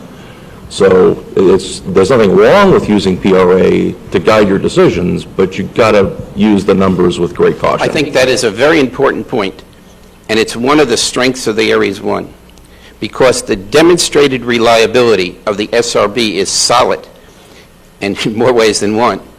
And all the other vehicles also require a second stage. So the second stage, to a degree, is not a discriminator on safety, because all the vehicles require a new second stage.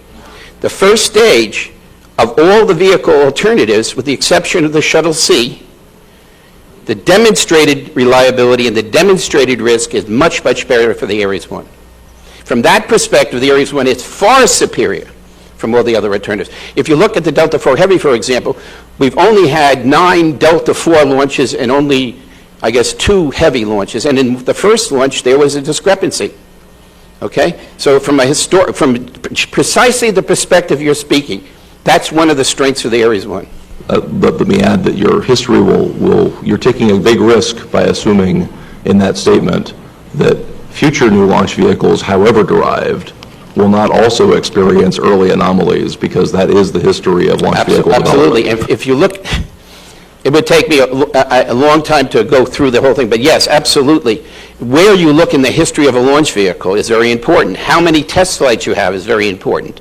The growth history of any launch vehicle is significant, as any other developmental system, and that has to be taken into account. When we looked at these numbers here, these are numbers that, in my comparative chart, were numbers taken at the mature level of all the launch vehicles. At the first lunar flight, we called it. So in other words, we anticipated successes on the Delta IV Heavy until 2015, and still the Ares 1 forecast is 2 times better. And it's precisely because of the failure modes interacting with the abort effectiveness. Yes, sir. Yeah, if I may, I'd like to weigh in on this too. Jeff said much of what I wanted to say, but my own experience has been with calculated reliabilities has been not very happy. The one thing I've learned is the calculated numbers are always higher than the real world numbers, almost invariably.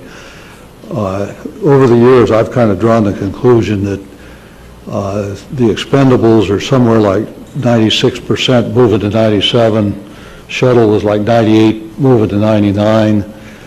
the astronaut office said, I think they wanted 3 nines at 95% confidence. And even if we use the calculated numbers you've got, we don't get to that level by a considerable factor. And it's likely the real numbers are going to be well under the calculated numbers. And having said that, Jeff, I would take one small issue, semantic, I suppose, with what you said, that one of the things I've learned is that there's no such thing as a random failure, that there's a reason for every failure.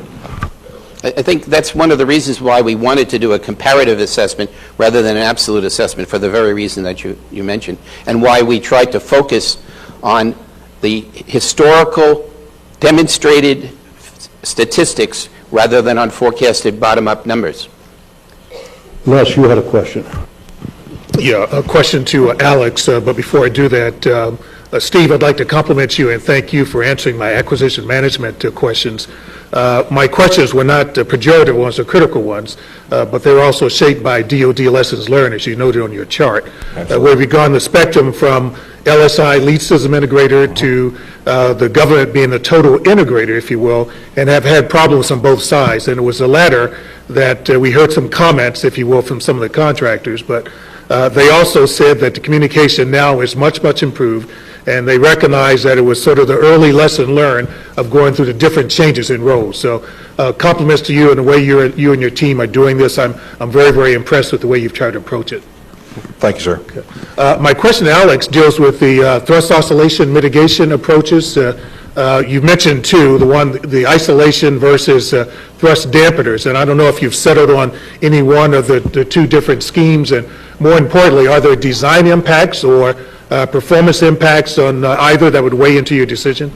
First of all, General, let me say the solution needs to be a system solution, and it is being looked at by level 2, and they are making the decisions, and I'll tell you what the current baseline here is in a second. But when we identified this issue from a first stage perspective, we went and looked at the two physical ways to mitigate this, and one was to isolate it, and two was to absorb the energy somewhere else. And so we actually designed, other than what you saw, which was the isolation system, we designed and have tested two dampening systems, which people simplistically call them a mass on a spring kind of thing. One's active that actually cancels, like your Bose headphones that cancel out noise in an airplane, and the other one's passive. Both of those are actually sitting on the shelf because as we did the system analysis in looking at different ways to do this at the system level, we were looking for the simplest way to get the effective solution. And that simplest way right now, the program has determined are two isolation systems, one between the first stage and the upper stage, and one between the upper stage and Orion. Steve, do you want to add any more? And so what we're doing there, General, is we're carrying, and John Hutt will talk about this a little bit this afternoon, we're carrying some risk mitigation on that. One, because one of the solutions that we've been carrying along is coming up the technology readiness level curve very, very fast, and that's what we call the LOX damper. And the elegance of that is it uses something that's in situ to solve the problem. It uses the mass of the LOX, capture about 30% of the mass, put it to work. It just pounds this problem flat. And gives you a very wide range where frequencies could move and things could change, so it increased our robustness. So we've been hustling it along such that later in the summer, early fall, we'll take a review point and say, do we want to stay on this baseline that we're off mitigating to, or is there more benefit to going to a dampening system like the LOX damper? Things like the active mitigation, we've really kind of put on the shelf as a very, very remote backup, but we've got it if we need it. That's the noise canceling headphones approach that Alex talked about. Does that answer your question? Yeah, I think the LOX dampener is that unique system you showed us during our last visit here. Correct, exactly. Very impressive. Thank you. I think we have time for one more question, and Bo, you had that. Yeah, my question is to Joe Frigola. Joe, you know, when I worked on a system built by Soviets or Russians later, I always had a sense that they were less relying on fault tolerance and more on good design, good engineering, and then test the heck out of it, you know. And the question specifically has to do with number of parachutes. We have 3 parachutes where 2 out of 3 is sufficient to get you safely to ground on Orion. Soyuz use single parachute with a single backup. Have you done any analysis and shows which part of the world is right? You know, that's a very interesting question. We had extensive work, not for this study, by the way, extensive work on that alternative, and it's you know, not clear. It depends a lot on the mass of the vehicle, all right, because there's a limit to the size of a single chute mass, at least in terms of as I understand it, at least in terms of reliable deployment of the chute. Soyuz is a lot lighter than the Ares 1, and so I believe, and it's been some time, and I'd have to look it up, I believe that one of the problems was that we couldn't get a single chute that was big enough to handle the load reliably with enough margin, and therefore we had to have at least 2 chutes, which gives you the 3-chute system, unless you're going to launch two chute systems, and then you have the problems of potential entanglement and things like that, and I think that the trade came out, the 3-chute system was best for the mass that we had. So am I hearing you to say that if you could build a big enough chute single with a single backup would be more reliable? I'm saying that it's a significant trade, and the trade is not clear. It depends upon how, it depends upon, first of all, for example, the common cause failure effects and the interactive effects. It's not a simple calculation. It depends upon what you assume on that. There's not a lot of information related to common cause failures of single chutes versus multiple failures of double chutes. So I think the trade has been done from the perspective of the existing systems, and in that case, the 3-chute system came out the best. But if there were bigger chutes that were demonstrated, that might change the equation. Okay, let me, on behalf of my colleagues, thank each of you for your presentations. We'll look forward to the rest of the discussion this afternoon. I picked up one open item, which was, I think, Jeff, you indicated that there were differences in your view with those of aerospace in some areas of schedule and cost. And could we ask that you get together with aerospace, not with the idea that you'll come to an agreement necessarily, although that would be nice, but that you could give us an understanding of where it is you disagree, what drives the disagreement. And if you wouldn't mind doing that, we'd appreciate it. Got it. Norm, can I have one? Yeah. Just very briefly, another action item is there's got to be a huge amount of backup data behind these charts. And in my copious spare time, I'd like to read some of it. I wonder if we could get that as a data dump.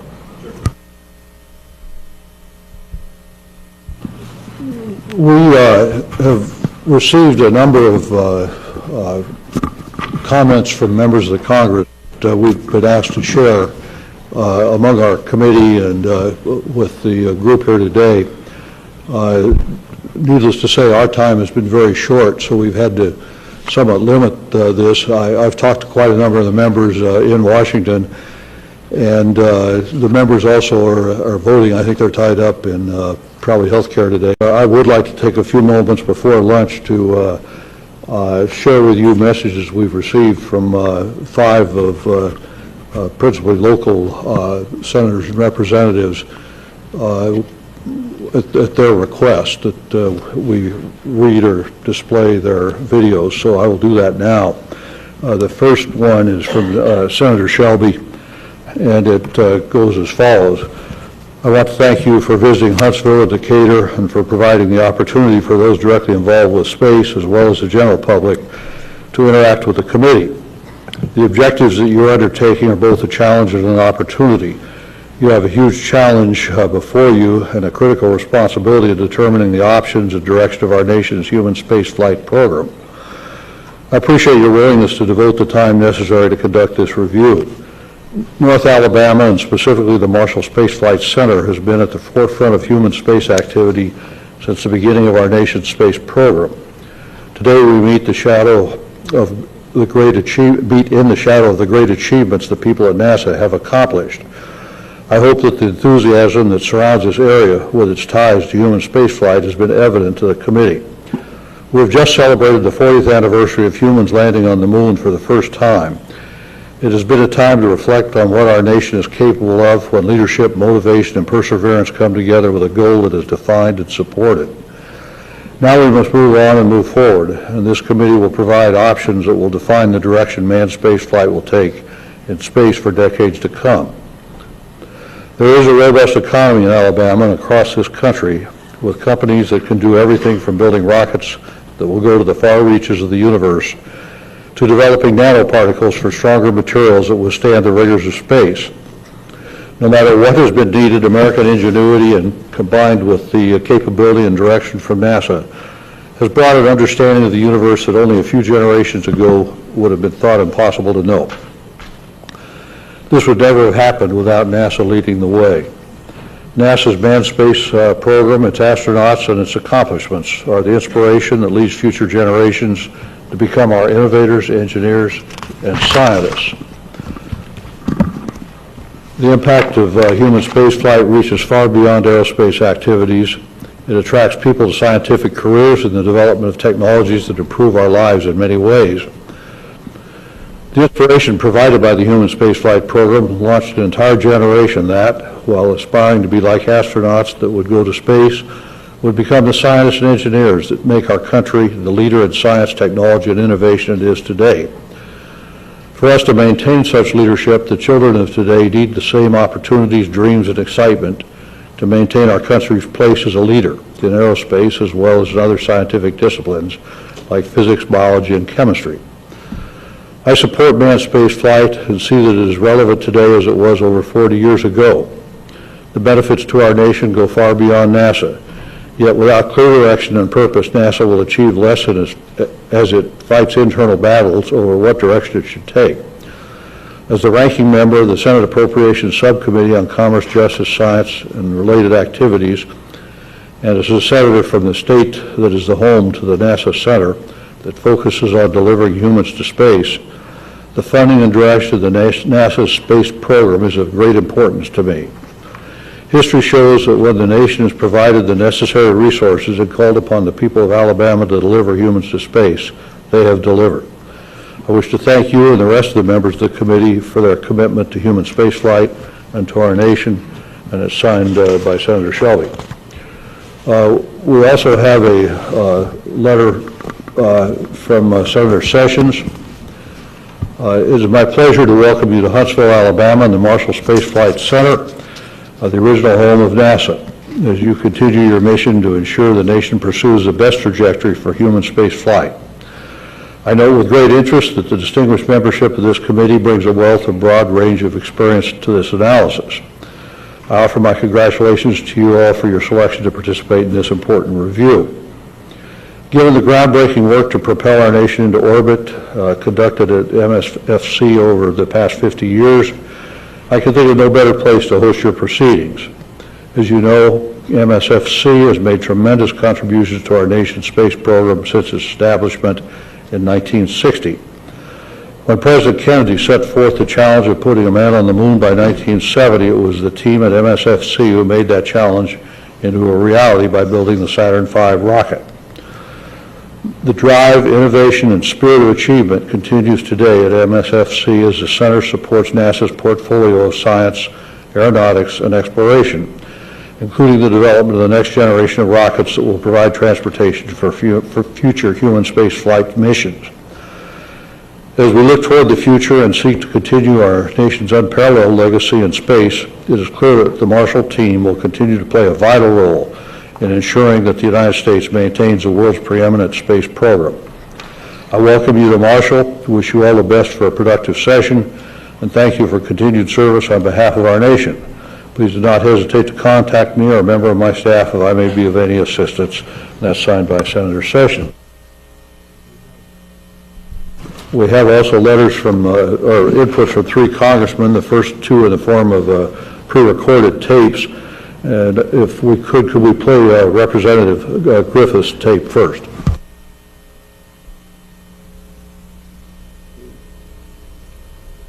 Chairman Augustine and honored committee members, thank you for allowing me this opportunity to provide you with my thoughts on the future of our nation's human spaceflight policy. Allow me to welcome you to North Alabama, where we are proud of our strong space exploration legacy that includes the Apollo, Skylab, Space Shuttle, and the International Space Station programs, We're also proud of the progress that has been made on the Ares 1 launch vehicle and excited about the challenge of developing the heavy lift Ares 5. As you all know, with the impending space shuttle retirement, there will be a 5-year gap in human spaceflight capability, threatening our nation's dominance in space technology and innovation. As the retirement of the space shuttle nears, it is imperative that we as a nation develop the next generation spaceflight program to return to the moon and beyond. Constellation, the current launch architecture for our return to the moon, is the appropriate architecture. This architecture has received the bipartisan approval of Congress in both the appropriations and the authorization process. It's capable of achieving our human spaceflight goals in a safe, innovative, affordable, and sustainable way. As you will surely recall, our nation suffered a great tragedy on February 1, 2003, when we lost the crew of the Space Shuttle Columbia. The Columbia Accident Investigation Board's final report recognized that the tragedy was due in part to failings of a haphazard policy process. The board noted a pattern of optimistic pronouncements about a revolutionary shuttle replacement, followed by insufficient government investment and then program cancellations due to technical difficulties. If our nation's space agency and its space programs are to have future credibility in Congress, we must break this cycle. The current architecture was selected utilizing technical analyses that involved more than 20 technical experts at NASA headquarters and hundreds of employees from across the agency. NASA and its contractors have demonstrated good progress on the Constellation architecture. They have faced their share of technical challenges, but we shouldn't be surprised that the human exploration of our solar system is technically challenging. We overcame these kinds of technical challenges during Apollo, and we will overcome them again. We should keep this current space transportation architecture on track and not throw away the substantial investment of tax dollars that this has already been made. The Constellation program is essential to our national security and to maintaining space dominance on the international stage. Our return to the moon and the benefits that our nation will see as a result of continued human space exploration depends on a serious and sustained investment in the Constellation architecture. North Alabama engineered our first trip to the moon, and with our current program, we will do it again. I look forward to working with NASA's newest administrator, Charles Bolden, in taking the next step in manned spaceflight and exploration. Thank you for your time and consideration as we all work together toward our ultimate goal of continued American supremacy in space.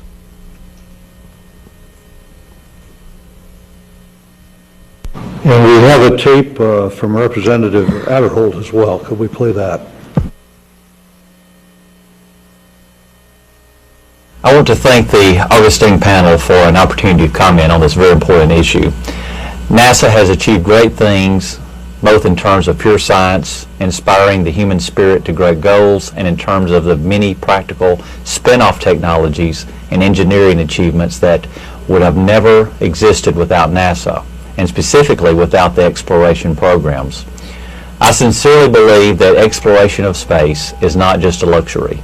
Other nations are pressing ahead with major programs of their own. And even apart from that, achieving access to space will continue to push us to learn more crucial matters of physics and perhaps even healthcare. The growth rate in NASA's budget has been very small in the past 20 years compared to other federal agencies. I encourage the President to send Congress a budget which requests are more realistic in terms of the funds truly needed for exploration. We should never be dependent on other nations for access to space. I hope the President will review the findings of this panel and lay out a vision that aggressively achieves the United States access to space and makes plans for a base on the moon. We need a budget request which includes sufficient funding for the exploration programs and which enables NASA programs managers to put together a team of experienced government engineers and aerospace companies to get the job done. In this year, which is the 40th anniversary of the Apollo moon landing, it would be great to confirm to the world what year we are returning to the moon. Of course, I'm very proud of the special role that Marshall Space Flight Center has played in so many missions. With the government employees and the private company employees in North Alabama, both at Marshall and on the many defense projects managed at Redstone Arsenal. There is nothing we can't design, test, and build in North Alabama. Thank you, and I look forward to working with administration and my colleagues in both the House and the Senate to continue the wonderful work done by NASA.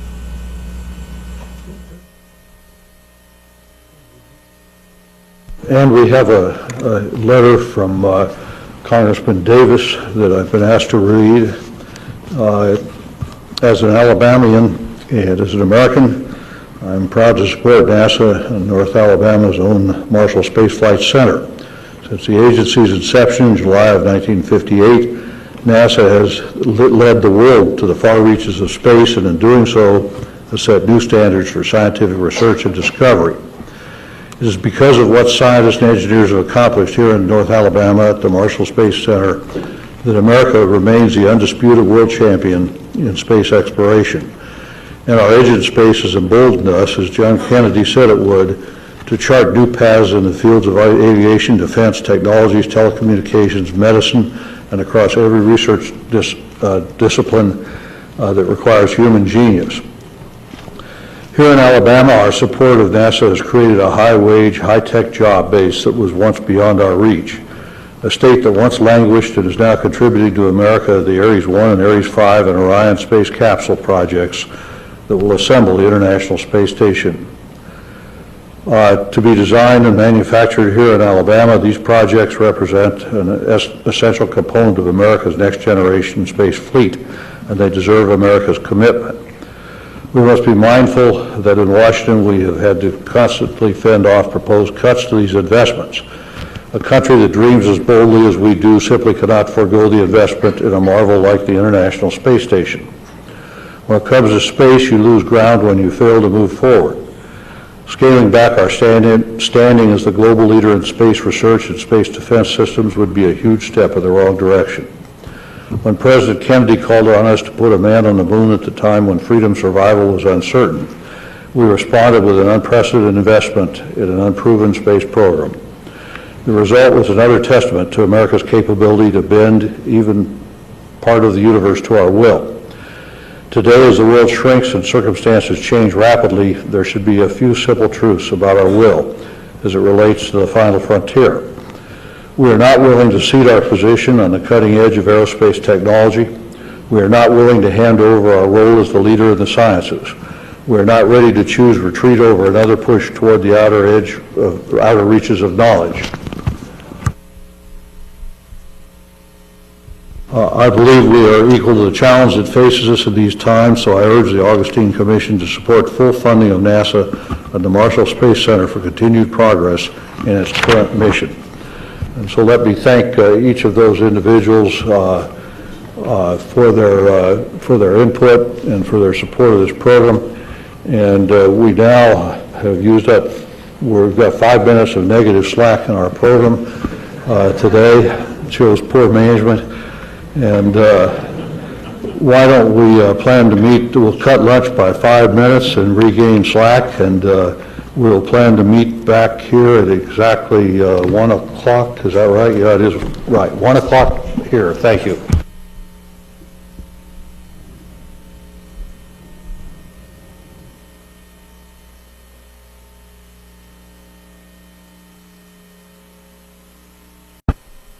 All right, if the members would take their seats, we'll begin the afternoon session.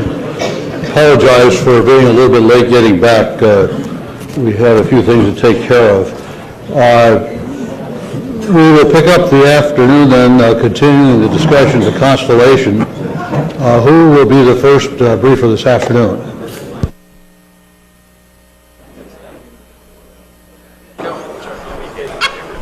Steve, are you the first briefer this afternoon?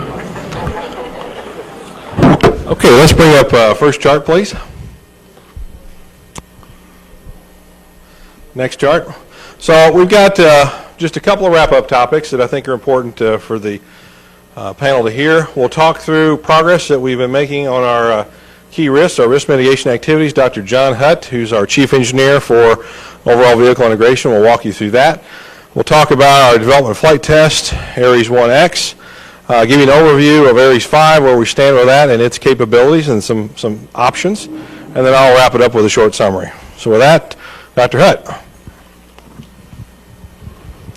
Okay, thank you very much. Good afternoon, everybody. I'm back from lunch and ready to go. Before I jump in, I just want to let everybody know how much I appreciate this opportunity to come and talk to the committee on the technical issues. Really appreciate from the role I have in engineering to come and sort of spearhead the effort and speak for engineering on what we do to drive out these technical issues and go resolve them. So with that, the first chart. A lot of discussion today about the technical risks of this development of Ares 1 today. Good conversation. And just to continue on that theme, launch vehicle development, we all know we're building high energy systems with limited margins. We know we're going to have technical challenges. Each vehicle we build has unique technical challenges, and we're set up in our organization to go off and work those. We do that through a rigorous risk management system approach where we identify these risks, set up mitigation plans, and put resources on the problems. And what I'm going to give you today is a quick snapshot. The big technical challenges is 15 minutes if we've got any.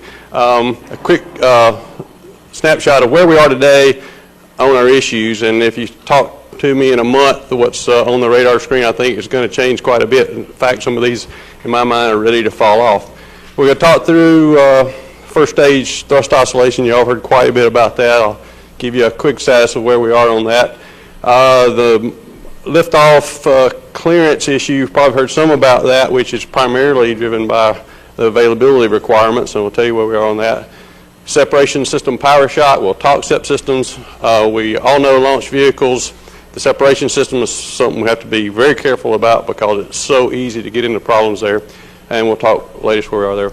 We'll talk the vibroacoustics problem, which has been mentioned a couple of times earlier today, and where we are on that problem, which is probably where is my key focus area right now from our engineering focus. And we'll talk payload mass performance. Particularly this area we'll talk because of the fact that fixing all these other problems tends to impact mass performance. That's what, from a performance standpoint, how we pay for those problems. And again, we expect to be retiring these and new ones will pop up, so we'll show you where we are. Okay, next chart, please. Thrust oscillation. In order to kind of reap the benefits of this vehicle configuration, we gave ourselves one challenge we had to go work. We put the solid motor in line with the vehicle structure. So now we have basically an acoustic resonator, if you will, in line with a flexible structure. Classic dynamics problem. So we got to go address that problem. And the real technical challenge here, from our perspective, is not the structural limits of the vehicle. It's not the crew health limits we've talked about. Those are very easy to get to limits where we don't have a problem. The issue is when we, in certain parts of the burn, the modes get very close, we can get on resonance, and we potentially have issues with oscillations that affect the crew situational awareness, their ability to read displays, operate, and do the functions that they need. And they're very sensitive to that, and they need very low levels. A lot of ways to solve the problem. We've got a host of solutions. Our engineers love this problem, actually, because we keep finding different ways to solve this problem. But we're trying to get the simplest solution. And what we've chosen to do, the simplest way to work the problem, is simply detune it, is get the forcing function and the response frequencies away from each other, separate the frequencies. That's what we've chosen to do. So, next chart. A lot of information on this chart, but the point here is back in June, we met with the program, selected a baseline, relatively simple baseline of a spring in the middle of the vehicle and one below Orion. We were working the analysis of this system in parallel with the crew doing testing to really kind of hone in on exactly where those sensitivity limits were for their situational awareness. We all came together and looked at where we were from the ability of that system and where we were from their recommended requirements. Well, they recommended requirements of 0.21 G root mean square averaging for the oscillation and the 0.7 G peak. Well, when we looked at our system and compared to that, and they wanted that to be able to meet that with a 3 sigma 99.86 probability. Our initial analysis said we could get to a 93.8% probability with the current structure as we know it now, which is evolving, by the way. One of the issues that we work is the dynamic response of the vehicle will evolve. And we're also looking at structural change that we could do and said, well, this is a good place to set a baseline design, and they'll start looking at some of the changes Orion could do on their side to drive that probability up to 99.86 and also be refining our models. Well, we've done model refinement since then, and actually the 93.8% is already up to 95.4 before we've done any structural changes. So this design is progressing. It's a relatively simple design because we're essentially putting springs in at the interface. Now the interface designers say, well, that's not so simple, of course, but it's design work, and it's very doable. We've got concepts in place.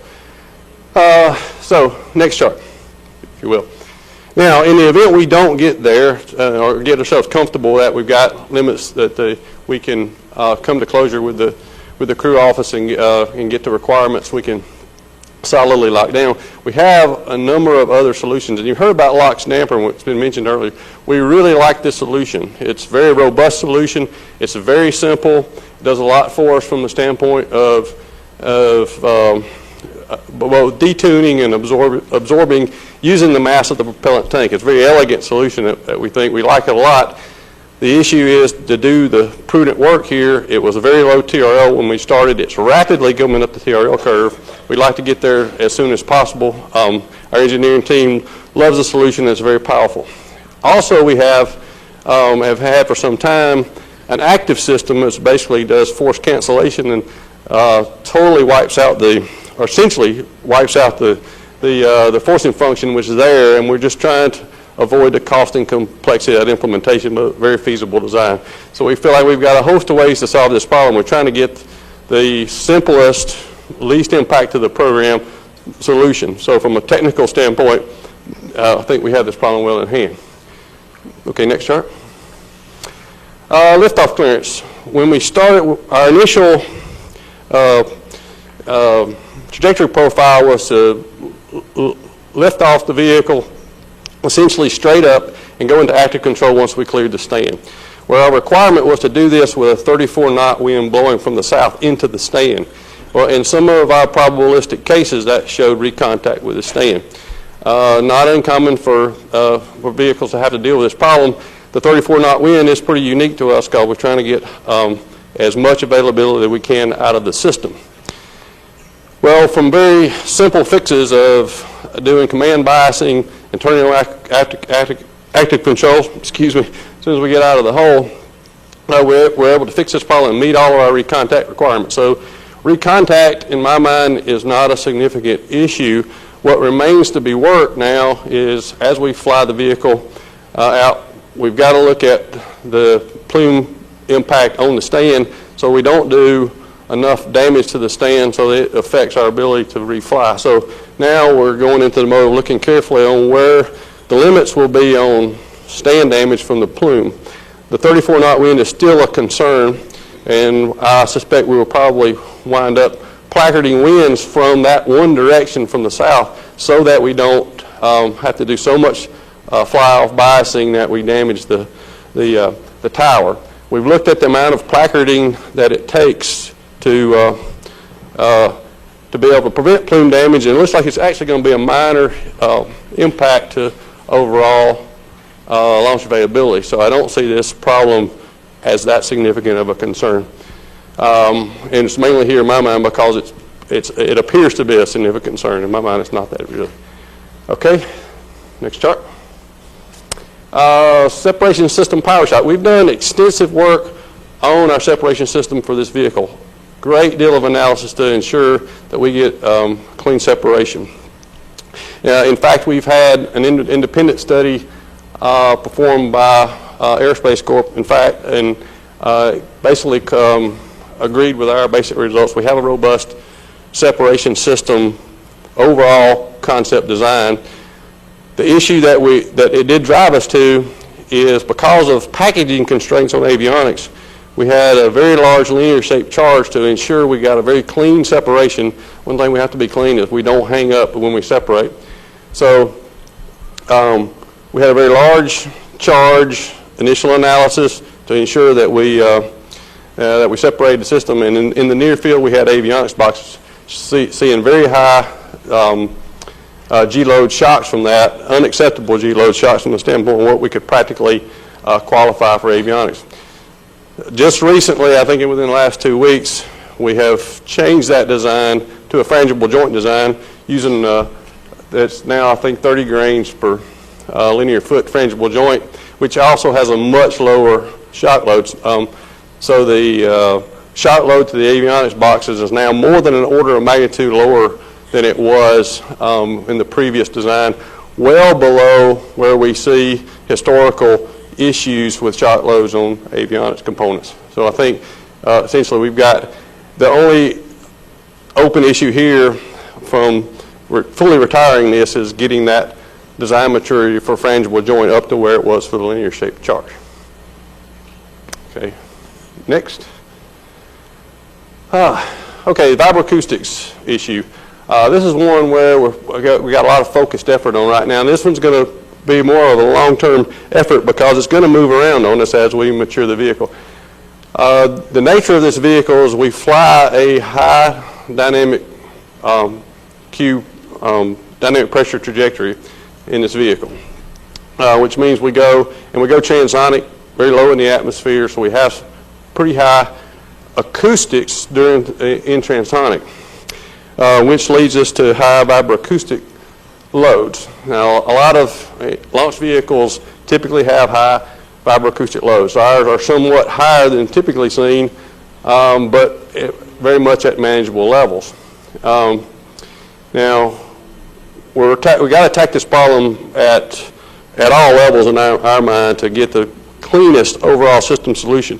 The first thing that we're going to focus on and are focusing on is our predictive methods, and do we have adequate resolution of the key areas in our wind tunnel testing?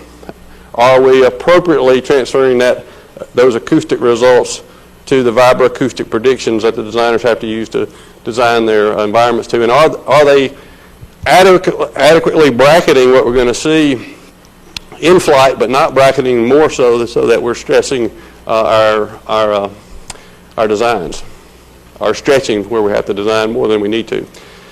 The thing that we have been doing and have probably exercised as great as we possibly can is what can we do from the vehicle perspective? How can we fly the trajectory differently? Can we put limits on angle of attack that will help? Those kind of things from how we fly the vehicle. And are there things we can do from a protuberance standpoint, smooth out the mow line to get these noise levels down? Once we've exhausted those, and of course this is an iterative activity, once we've exhausted those, we then go into what we can do at the component level. Okay, next chart. A lot of things we can do. You can move the components, we can isolate, we can do absorption, and we can increase the effective mass. Vibroacoustics is very much mass driven. If we can get the effective mass of the component up by either combining them, add mass, change how you mount them, we can get the overall acoustic levels down. That's where we're working right now. We've done all of that. We've worked the instrument unit, avionics and have got now the levels down well within where we can qualify the components. The issue now is on the reaction control system and the roll control system.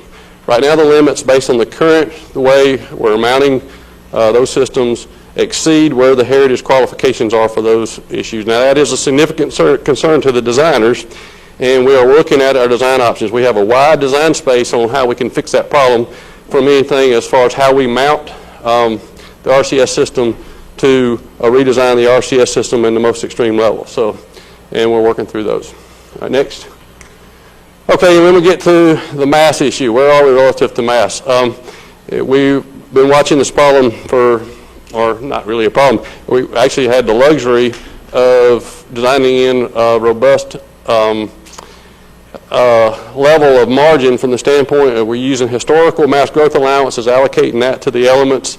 They're well within the historical growth curves for those elements, Plus, we have margin at the project level that we've been managing quite well, and we've got on the order of 2,000 kilograms margin above mass growth allowances that the elements have for the ISS mission, and there's some 600 or so kilograms less than that for the lunar mission. So we think we're in a robust state from the standpoint of payload capability. Last chart. In summary, I've gone through the ways we're attacking all of these problems. I think we're in relatively good shape. And as I wrap up here, we'll be turning this over to Steve Davis, the Deputy 1X Project Manager. And there's two key problems that we're going to get critical data for on these issues from 1X, one being thrust oscillation data. We'll get a great data point first time we've flown an inline vehicle. We'll do predictions on that, see if we're actually matching our models, and we'll get more data on the vibroacoustic environments to see if our correlations are actually working well. So very important tests coming up, and Steve will lead us right into that. Thank you, John. It's a real privilege to speak to the committee. I just have two charts. I understand tomorrow you'll be at Cocoa Beach, and the mission manager, I'm the deputy mission manager, Bob S. will be down there, and I would suggest if you have an opportunity, the hardware is over in the VAB at KSC, and we have begun stacking, and it's well worth your time, I suggest, for you to, if you get a chance to go see it. Next chart. As I said, I have two charts. One is an overview of the flight test, and the second is a status. This, we are flying a suborbital vehicle. It's essentially, we have a 4-segment RSRM with a 5th segment spacer, so that the first stage has the same characteristics as the Ares 1X, or the Ares 1 first stage, and the upper portion of the vehicle is essentially a metallic simulator. We're flying about we're 750 or so sensors. We're going to get 900 measurements back. That's in addition to all the operational flight instrumentation data that you would get from just flying the vehicle. There are 5 primary objectives. They're listed here in blue.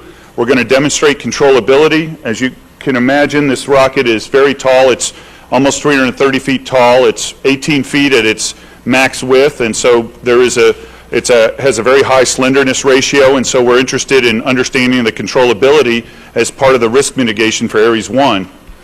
We're also interested in separation. You've heard that come up earlier today. At 130,000 feet, which is about 2 minutes into flight, we will perform our first separation. It's our primary separation. There's a second, smaller one when the primary chutes come out a little later. Our third objective is to demonstrate the assembly and the recovery of the first stage. We're going to demonstrate that we can go and recover it as part of risk mitigation for Ares 1. Number 4, we're going to look at the stage, the first stage reentry dynamics after we've separated, and as we turn on the tumble motors and eventually trim out and produce the chutes. And the 5th thing is to characterize the integrated vehicle roll torque. Interestingly, the roll control modules we have are essentially decommissioned Peacekeeper, or large portions of them are from decommissioned Peacekeeper parts, including the tankage as well as the thrusters, but we've reconfigured them to work with our vehicle. Next chart. I could go through a lot of details on our status, but I think the easiest way to look at it is this. All the main hardware is down at KSC now. We're occupying 2 bays in the vehicle assembly building. High Bay 4 and High Bay 3. High Bay 3 is where the mobile launch platform is and where we have already stacked the motor segments, which we call Stack 0. There are 5 sub-stacks that then go on top of it. And we made the decision just yesterday, last evening actually, to begin stacking of the upper portion of the vehicle. So the expectation is that in about 2 to 2.5 weeks or so, the vehicle will be stacked and we will begin the process of integration, of test out and integration, electrical integration. You've heard that we have adjusted our schedule to October 31st. Actually, internally, we're working to October 17th. And the reason why we've adjusted that is we had some issues with the shuttle conflicts, but more than that is we've added additional time to do our testing of the integrated vehicle, all the electrical testing, and we've made that 6 weeks long and double shift so that we have time to work through any issues that may come up. And certainly from a first-time vehicle, we're expecting to see some things. So with that, I think that's an overview, and I think tomorrow when you're down at Cocoa Beach, I believe the mission manager will spend a little bit more time going through the details of it. And following me is Steve Creech, who is in charge of our Ares 5 development. Thank you, Steve. So you've been through the Ares 1 that's in development, and Steve just showed you Ares 1X. It's about to go to flight test. I'm going to tell you about take you back to the concept definition stage and tell you about the work we're doing on Ares 5. Go ahead. This is our point of departure vehicle that we established at last year's mission concept review. It was a mission concept review for not only Ares 5, but the entire lunar architecture. The vehicle's a 10-meter diameter vehicle, same as the Saturn V first two stages that are in the room behind us here. The core stage has 6 RS-68B engines. We fly with a 5.5 segment version of the solids. This actually derived from the Ares 1 first stage and adds a half segment. We've also traded for longer term options going to new solids, and we're also actively trading, actually staying with the current design of the Ares 1 first stage, a 5 segment. The Earth departure stage serves as the second stage for the launch vehicle. It then loiters on orbit for up to 4 days, provides station keeping for the whole stack, power, attitude, tries to keep from burning off all its propellants, and then does the TLI burn to go to the moon with Altair. And then you see the payload shroud that encapsulates the lunar lander, Altair lunar lander. Next chart. You've seen this today, and I know it's been a recurring message, but I wanted to hit again that the family nature of Ares 1 and Ares 5. For reliability reasons, that we get experience with the hardware, but also really driven by cost, we cannot afford two unique vehicles. And so the selection of hardware, not only for Ares 5, or I would say the selection of hardware for Ares 1 was driven in large part of the requirements of a heavy lift vehicle and what we needed to go back and do lunar exploration. First one I'd mention is J2X. You saw that today. The EDS wants an engine in this thrust class that can restart. The other options that are out there are to do a much lower thrust engine where you're talking about multiple engines on the stage, and you tend to want to add another stage in between that and the core stage, and so you're back to this engine again. All the vehicle concepts, or a lot of the vehicle concepts we've looked at, really want this class of engine. So as you saw earlier today, the J2X, which is past CDR, is being designed with our requirements for the heavy lift vehicle. We will then add just kitting to maintain, to be able to handle the on-orbit environments and then verify the restart, and that'll be as is. The first stage, a heavy lift, all the heavy lift kind of architectures we've looked at, to get into, certainly into a 1.5 kind of class, launch class vehicle, launching a heavy with an Ares 1 class vehicle, we believe you need a 5 segment booster. Even for a two heavy kind of launch class vehicle, you really want a 5 segment booster to design that vehicle. And so we take that, as I said, either as is from Ares 1 or in a configuration like adding the half segment where you still get the benefit of using the same infrastructure. And I guess I'd say that's important. Those are important not only from a cost standpoint up front, but maybe even more importantly to be sustainable because of the fixed cost kind of infrastructure with unique aerospace systems. We feel like there needs to be commonality there. We also use, on the right there, as I mentioned earlier, the Air Force Delta IV vehicle core stage engine. We're using our core stage. 68 is flying now. 68 was dubbed 68A is in development, actually in test now by the Air Force and NRO. And our version we've called 68B includes a couple of operability kind of improvements to address helium usage and free hydrogen and handle the different burn time requirements we have. And we think that leverages obviously a commercial DoD program and existing hardware that we can share that fixed infrastructure with. And also it's a very producible engine, which is going to be one of the challenges of a heavy lift architecture is the core stage and number of engines that rocket engines you're going to need to produce to field some of these missions. Go ahead. Some of the status, we're back at the concept stage, and it's cheap to do, to look at different alternatives now. And you saw, I think when you visited the center, our advanced concept organization, some of the analysis capability we got in engineering. So we've continued to look at the different options. Trying to find, and honestly being driven to this point mainly by cost. Number one, meeting the requirements of the program and what we're trying to do with the nations laid out. But secondly, by cost and looking for a more, if there's a more costly system that's also more reliable. We've done that at the concept stage, not just a running post with mass fractions, but it's actually a 5 or 6 person team that does trajectory and loads and structural design to come up with those in a couple of days.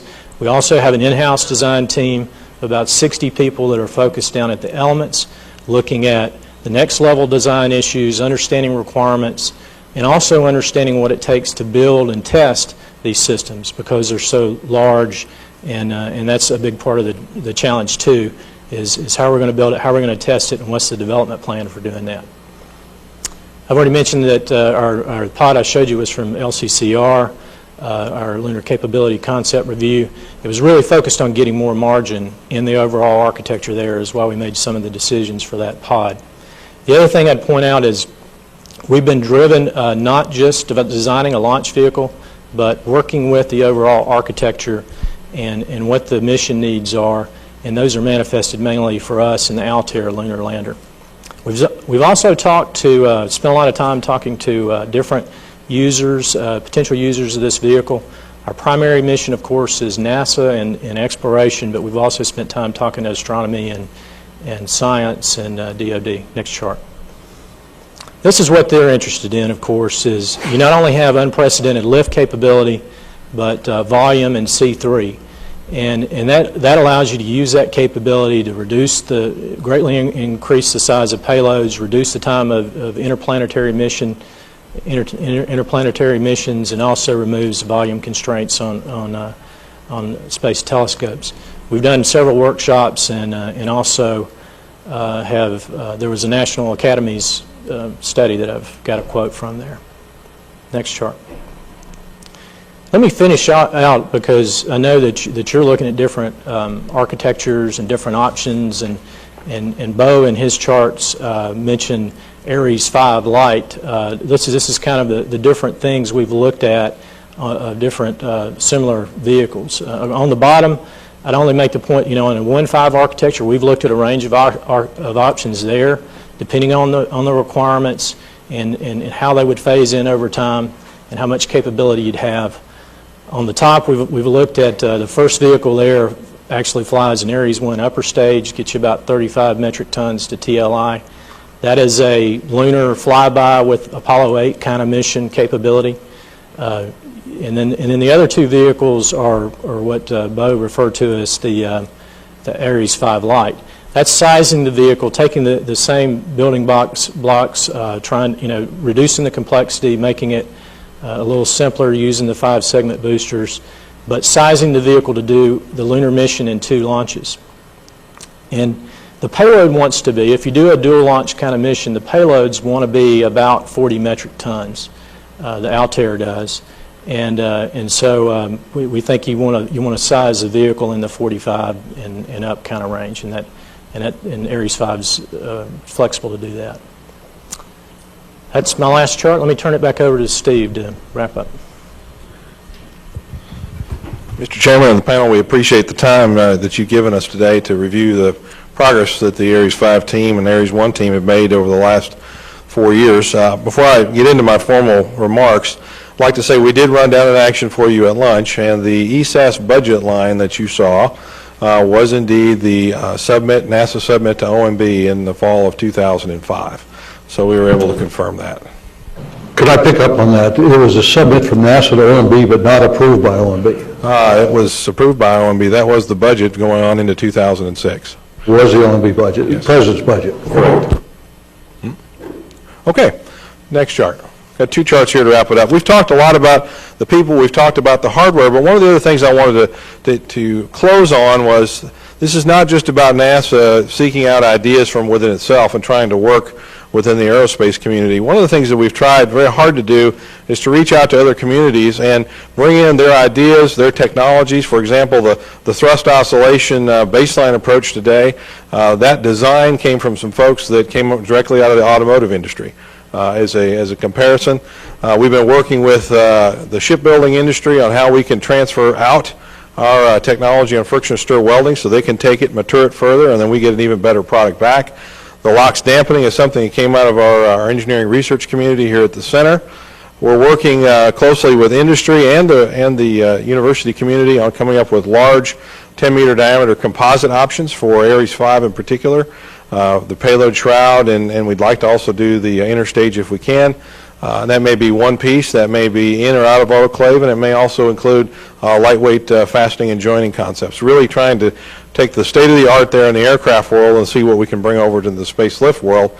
And then finally, we've talked about the asbestos-free insulation that we are replacing as we move from the space shuttle over. That does definitely reduce environmental impact. It is a requirement to do that, but it's also turned into material that may also end up in protective equipment for firefighters. So this technology, we're trying to spin it out into the right places and also bring in the best ideas from other industries as well to solve our problems and make this the most robust solution we can. Next chart. In closing, I'd like to say that we believe that Ares 1 and 5 is the fastest and most prudent path to closing the human spaceflight gap while enabling the exploration of a sustained program to the moon and beyond. It was made after a systematic evaluation of many, many concepts, and we came up with what we believe is the highest reliability, safety, and lowest cost solution to meet the requirements that we were given. It's built on a foundation of proven technologies and capabilities and infrastructure. We are not going after, as we did in the 90s, the highest tech solution, single stage to orbit, things of that nature. The team has really done an outstanding job of meeting its milestones. We have done what we said we would do, and we are well on our way towards our first flight test here in just in the next couple of months, and the design of the mainline system is also well along.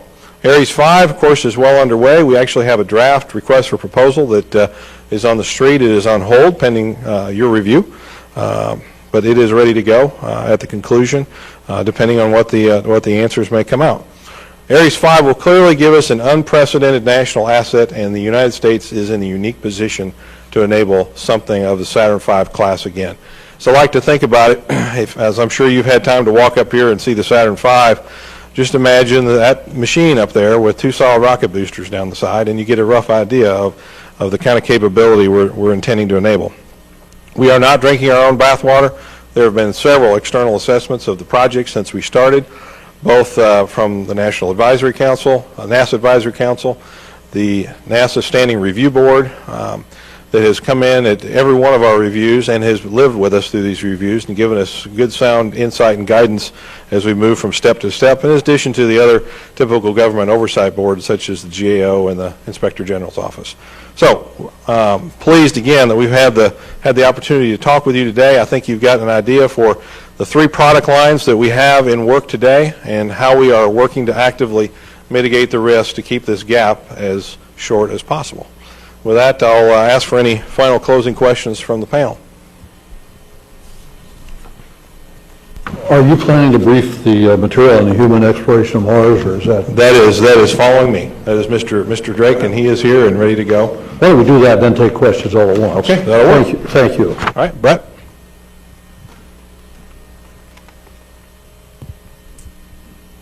Okay, what we want to do right now is just give you a feel for, you've heard a lot about the launch vehicles over the last few days, Orion, space station deliberations. Where does this all go in terms of the future and what we might do as one of the goals that the committee may consider for a future direction for human exploration? Next chart, please.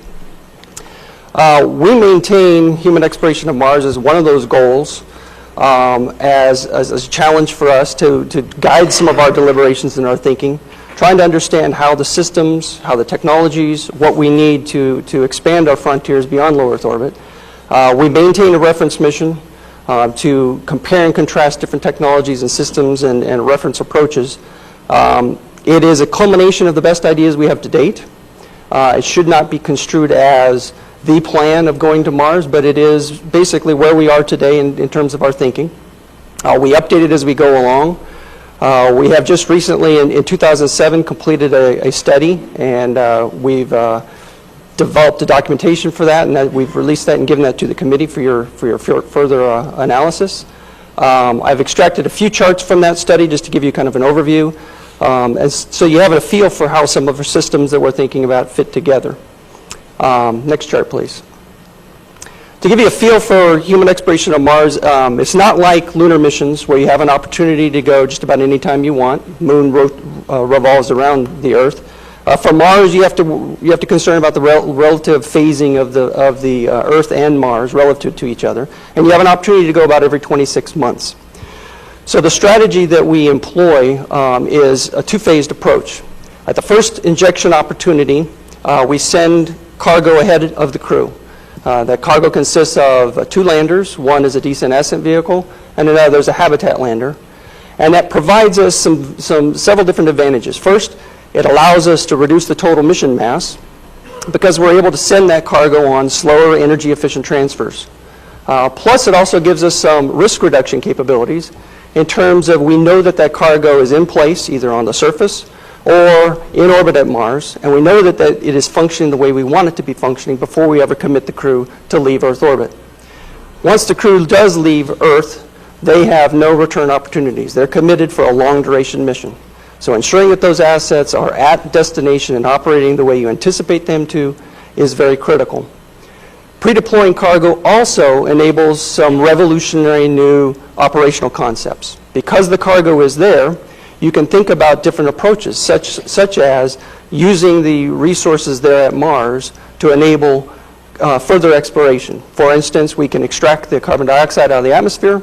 We can crack it into oxygen for breathing for the crew. Plus, we can also use the oxygen for ascent off the surface.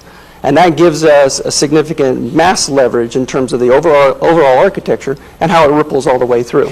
So pre-deploying those assets gives us some robust capabilities. 26 months later, when the injection opportunity opens up for the crew, we send them on fast transits out to Mars. The fast transit is about 180 days. And if you think of it, that's basically what we're doing every time we send a rotation crew to space station. We are, in essence, simulating a Mars transfer. 180 days to get there.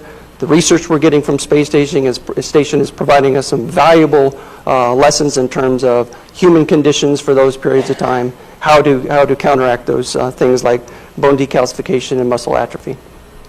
Once the crew gets to Mars, they rendezvous with a habitat lander, descend and land, and they explore the surface for about 18 months.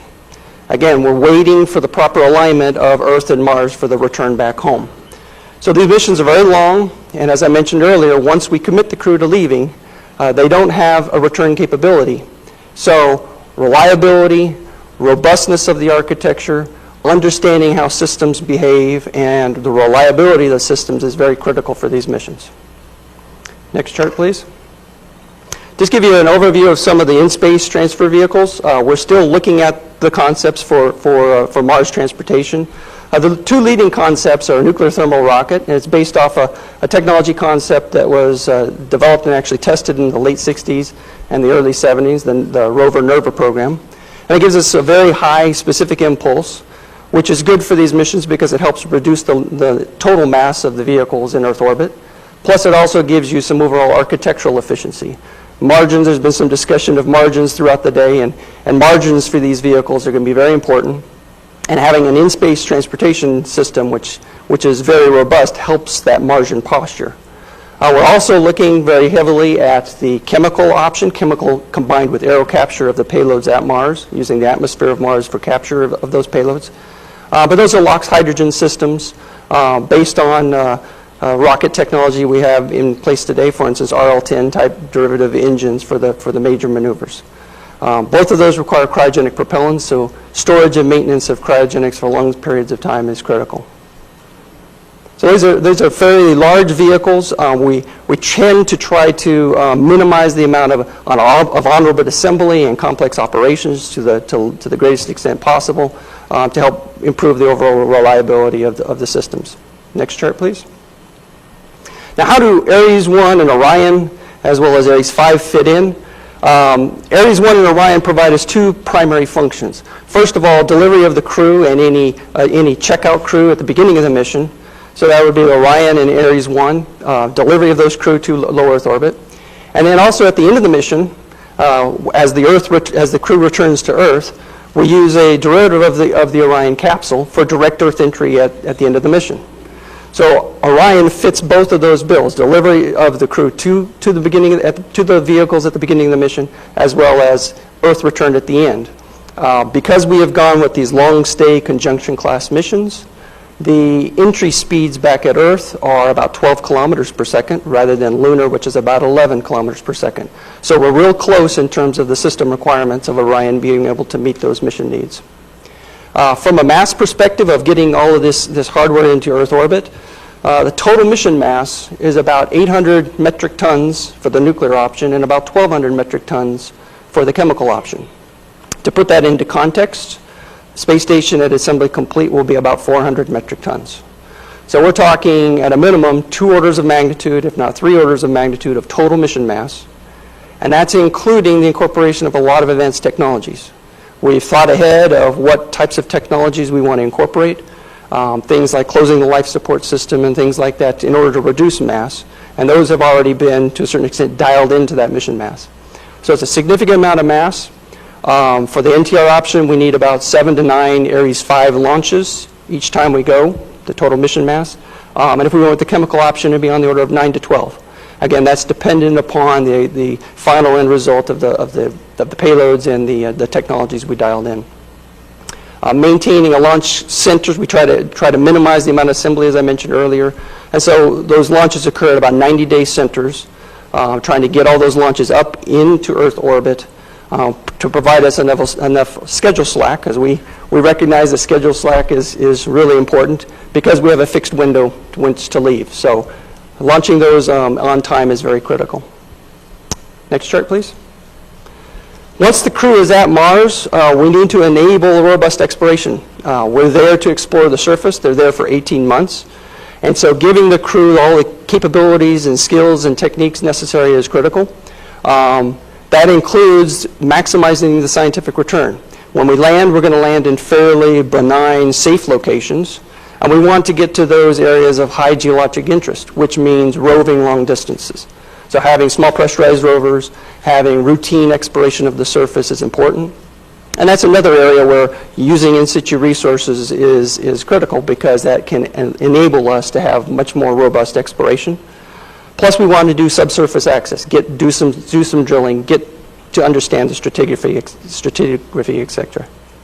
And collaborating with scientists here at Earth.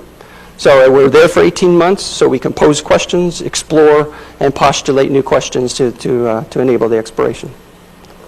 Next chart, please. In the documentation that we've provided you, we've got a long list of key technologies and challenges. Just a few here that I want to mention. I won't go into much depth with these, but those that come up to the top are landing large payloads on the surface of Mars. Right now, we're limited with our current technology to about 2 metric tons. And to enable these, we need to get up to about 40 metric tons of landed useful payload. That has been recognized as a challenge from the agency's perspective, and we're actively addressing that, both from an aeronautics research, science mission director, because they want larger payloads, and also from a human exploration perspective. As we mentioned, launching large mass and large volume. The systems that we talk about are not just require a lot of mass, but they also require volume. We've got to fly these vehicles in the entry, descent, and landing through the atmosphere, which means an aerodynamic maneuver. So packaging, CG control, et cetera, are very critical. So when we consider the launch infrastructure and the launch process, we need to also include volume as well as mass. Supporting humans in space for long periods of time is critical. The experience we're gaining from space station is giving us a lot of good information there. As I mentioned earlier, we don't have just-in-time supplies delivery. We have to pre-deploy either the cargo for the crew, or we have to take all the necessary equipment with them. So that lack of supplies, that lack of abort capabilities, being able to enable the crew to be able to operate for long periods of time by themselves is critical. I mentioned the cryogenic fluid storage and management, production of ISRU consumables, et cetera. And the bottom line of all of this is system reliability. System reliability, system reliability. Understanding the behavior of systems, understanding the failure modes and being able to predict that, understanding how to repair things in space, since the crew is by themselves for long periods, is critical. And lastly, just to close, next chart please, kind of the evolutionary strategy that we've talked about when we frame human exploration of Mars is ongoing today.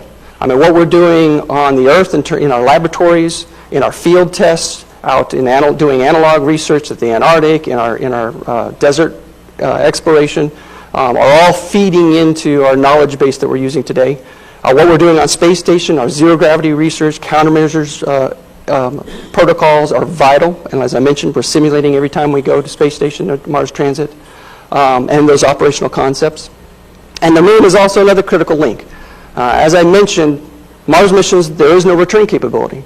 So the moon serves as a valuable test bed to be able to prove those systems.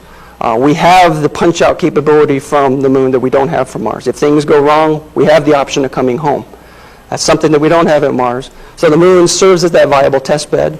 It serves as that test bed of being able to simulate the validity of all these systems at a system-to-system perspective. Do they all work together on a large scale, which is difficult to do in laboratories here on Earth.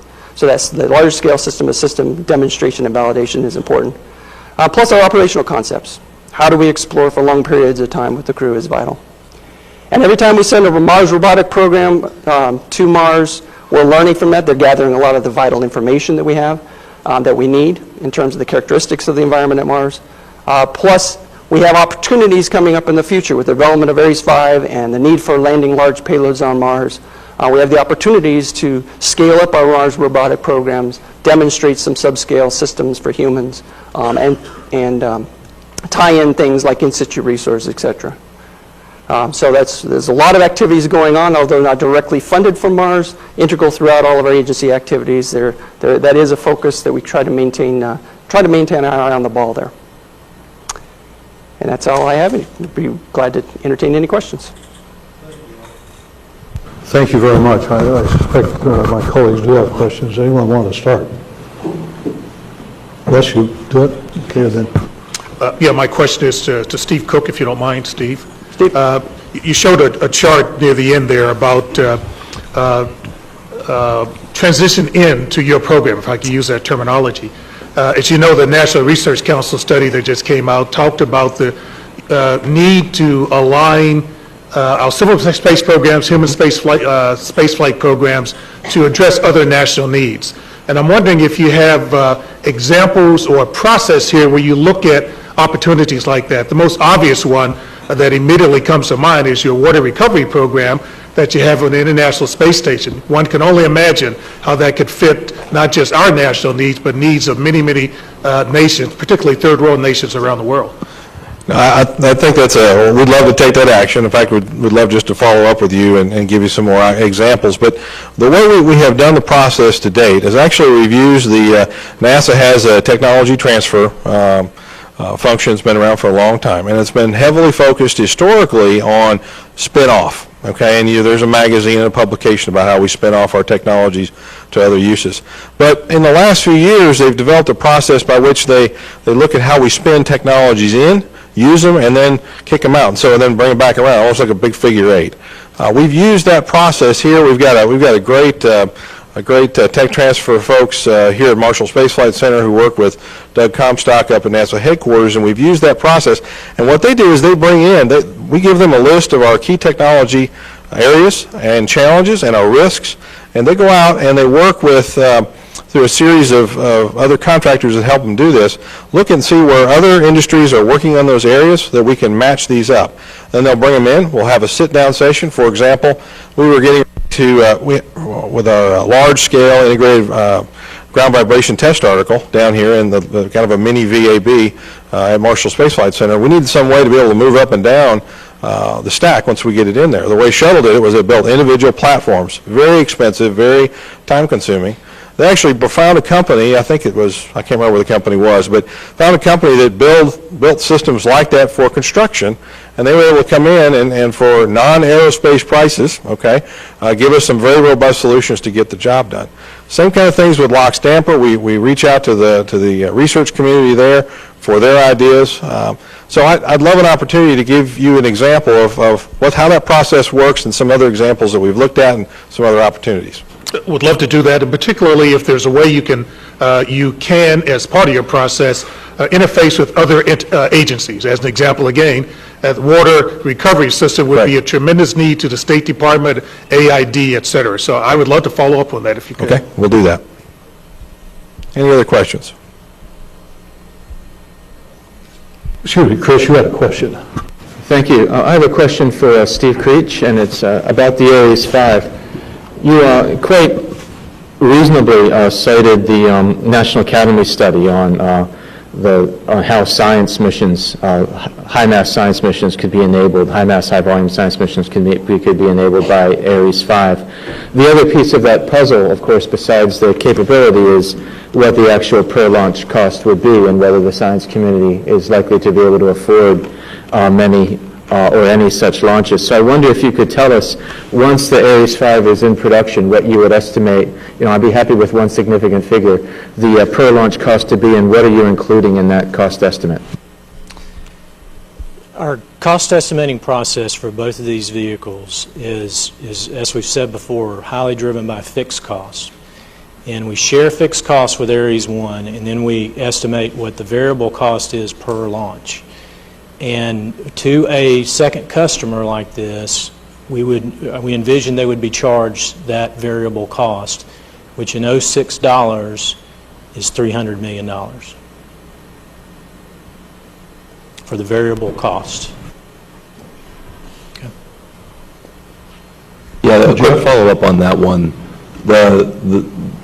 If you look at systems that have a high fixed cost and a variable cost like that, there's breakpoints in that your fixed cost and your workforce are sized to support a certain number of launches, and when somebody needs more launches per year than you're set up to do, that's no longer achieved at next variable cost. So do you have capacity built into the current cost estimates to support more launches than the exploration mission is projected to demand? That's a good point. The exploration mission is sized to eventually ramp up for Ares 5 launches up to 4 flights per year. And we've even been asked to look at more than that. Most of the mission model is 2 flights per year. So you would want to do these back in a 2 flight per year mission, or I think they would, I guess my answer to your question is I think it fits, but you would not be able to handle, if you're flying 4 flights a year, you wouldn't be able to do a lot of these extra missions. And the main thing that limits that, in my mind, is going to be the engines. Because our pod vehicle's got 6 engines, you may have 5 engines, but you're talking more than 20 engines per year, and so that'll be the flow. From processing and those kind of things, I don't think it's a driver at these rates.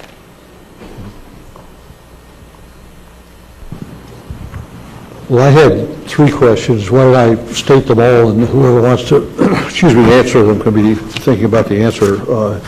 The first one was to ask that you would speak a little bit to the radiation risk to the crew on these missions. The second question, I was thinking at lunch, I think you mentioned an ISP VAC of 448, which is, I think about it, sounds like an awful lot. And I'm wondering I realize you're working off of a modified existing engine, but how confident are you of that? What test data do you have? Third question is that this goes back to some experience that's not really directly relevant, and for that I apologize, but Some years ago, when I was in the Department of Defense, someone had the idea that we would have a contractor develop a system and make a proven data package, and then we would auction it off to some other company that would put it into production. And that turned out to be a terrible idea because one company's engineering procedures don't match another's very well. And what are you doing to make sure that the work you're doing with Boeing, I guess it's Boeing, is going to work when it comes time for them to put this thing together? All right, so first question with respect to radiation. Radiation protection for the crew still continues to be a challenge for beyond low Earth orbit missions. It is an integral part of our decision process as we design our missions. And basically, we continue to research several areas in terms of what is the environment in which the crew is going to be exposed to, and understanding and characterizing that. But also mitigation techniques, such as we design our vehicles to minimize the radiation effect by design in terms of the packaging of the systems, trying to maintain high hydrogen content systems around where the crew will spend most of their time to help mitigate the radiation effects, as well as minimize their exposure during the mission.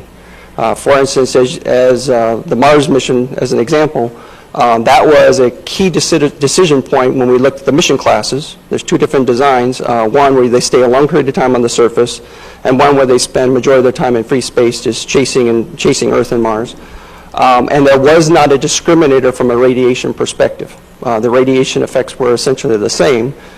So we wanted to make the surface, where the crew spends most of their time, the safest place to be. But in terms of the research, the biological effects, that continues to be a major risk area that we're keeping our eyes on. No clear answers yet at this point, but we'll continue to address it in all of our activities. Chris, would you like to follow that up? I'd just like to ask a follow-up question. Not a discriminator by radiation effects with respect to spending a lot of time on surface versus a lot of time in deep space. What puzzles me about that is that I thought that the current limits on lifetime exposure put you in a place where you're limited currently, with our current understanding. I understand there are substantial uncertainties, to about 200 days in space, and that's the primary driver there, I believe, is galactic cosmic rays, which are hard to shield. And the advantage, of course, of being on the surface is that you cut that by a factor of 2 because you have Mars behind you, so to speak. And since 200 days is, close, it's kind of knocking at the door, it's within a factor of 2 or so of the amount of time you actually need to do a mission and for the time you'll spend in space. I would think that if the factor of 2 would in fact make a big difference. That is correct, and all of our designs so far exceed the limits, so we are actively addressing it. And in terms of our mission design of our systems, we don't have any clear answers at this point. That's why it's high up on our risk areas in terms of addressing. No clear answers yet, but it's high on our list. The next question. Yes, sir. You want me to address the 448 ISP for J2X? I'd appreciate that. Yes, sir. We have several different design solutions that are pointed towards getting to the 448. As a reminder, the J2S at a 40-to-1 expansion ratio was around 436. So this is looking at about 12 more seconds. We're allowed to get the most of that from the large nozzle extension due to an upper stage engine. We're going from 40-to-1 to 92-to-1. It's about 10 foot in diameter. So that's a large chunk of it right there. We're also making some injector modifications that will raise the C-star up to over 99. And so we're making the main injector much more efficient. So characteristic exhaust velocity up, larger nozzle extension, and to boot, we're attempting to supersonically inject the turbine exhaust gas from the gas generator back down the wall of the nozzle, not only to cool the large nozzle extension, but to also gain some performance. Our current power balance model shows us a nominal of over 450. And so the 448 is what we're calling the guaranteed minimum to the vehicle. So we make sure that we make our 448. Yes, sir. With regard to our transition from the NASA design team development of the of the configuration, the engineering for the configuration, specification to Boeing. We had a plan that we basically put in place before we did the acquisition that had some transition points. For instance, we transitioned manufacturing planning, roughly PDR timeframe. We intend to transition the design authority, if you will, at the DCR timeframe. By that time, the NASA design will have been matured to a point where the procurements are all very well understood. We will have a significant amount of hardware in the flow. All of our verification qualification will be done. There's two things we want out of that. One is it gives us plenty of time to work with the Boeing team to become familiar with the design so that they can take ownership of it and operate it. And secondly, it gives the NASA design team an opportunity to finish the design, complete it. We will continue to hold all of the CAD models, the drawings, all of the specifications our NASA design team developed. They belong to the government. Now, we never intended to design valves or thrusters or what we call the source control items.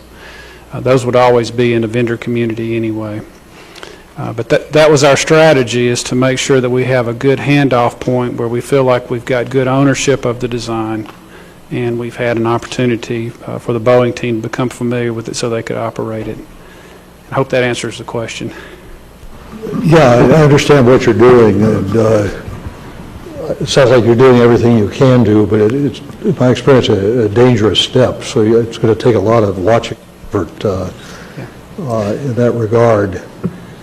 It's particularly interesting now. We're at the point of detailed process specs, how you put a common bulkhead together, what's our bonding procedures and all of those things. We hold a lot of that work in-house so that it's a NASA product that we're putting out there.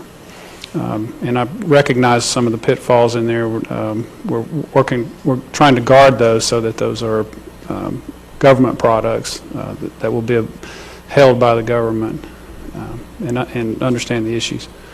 I guess the concern is that once you have even a proven data package from one source, in this case the government, there are usually a lot of surprises when it comes to, I guess you just have to allow time and we hope effort to work through those. Let's see, I saw Bo first, and then I'll come to you, Charlie. I have a question that is really, it's not my question, but it came to me from a gentleman that I trust, who trusts immensely his engineering judgment, and I couldn't answer it. So I'll see if Brett, if he's still around, if you can answer it.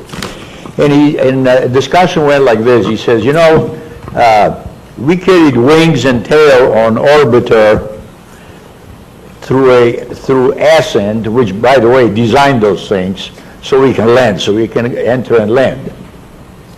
We have carried parachutes, flotation devices, heat shield to the moon, so we can use it for last, I don't know, 20 or 30 minutes of this mission. And his question was, the gear ratio, as you guys call it, you know, how much do you have to launch to LEO so you can actually get to Mars? He said, is carrying all that stuff all the way to Mars the only way to go to Mars for humans? Okay, so say your last statement. You have to take parachutes and flotation devices and heat shield all the way to Martian orbit, so you can 2 years later use it, you know, for last 30 minutes of the mission while you enter. Right. Okay. So you got a couple options. At the end of the mission, you got the crew living in a transit habitat that's been designed to keep them alive for a minimum of 400 days and then a contingency up to 900 days. So it's a fairly sizable element, the transit habitat. If you didn't want to take all those systems for a direct Earth entry, you'd have to stop those systems in Earth orbit. And at the end of a Mars trajectory, you've got a lot of energy that you've got to get rid of, which means you've got to take propellant to slow yourself down. so that you can rendezvous, which is, I think that's where you're going, so you can rendezvous with something in Earth orbit. So that means you have one way or the other. You've either got to take the propellant to slow yourself down at the end of the mission, or our preferred approach is to direct Earth entry of the crew at the end of the mission, which means you try to minimize the size of the system, which leads us to things like not wanting wings and things, but instead a small capsule, which has a limited life of 2 to 3 days to keep the crew alive, with parachutes. And Orion fits that bill. A derivative of Orion fits right in with that.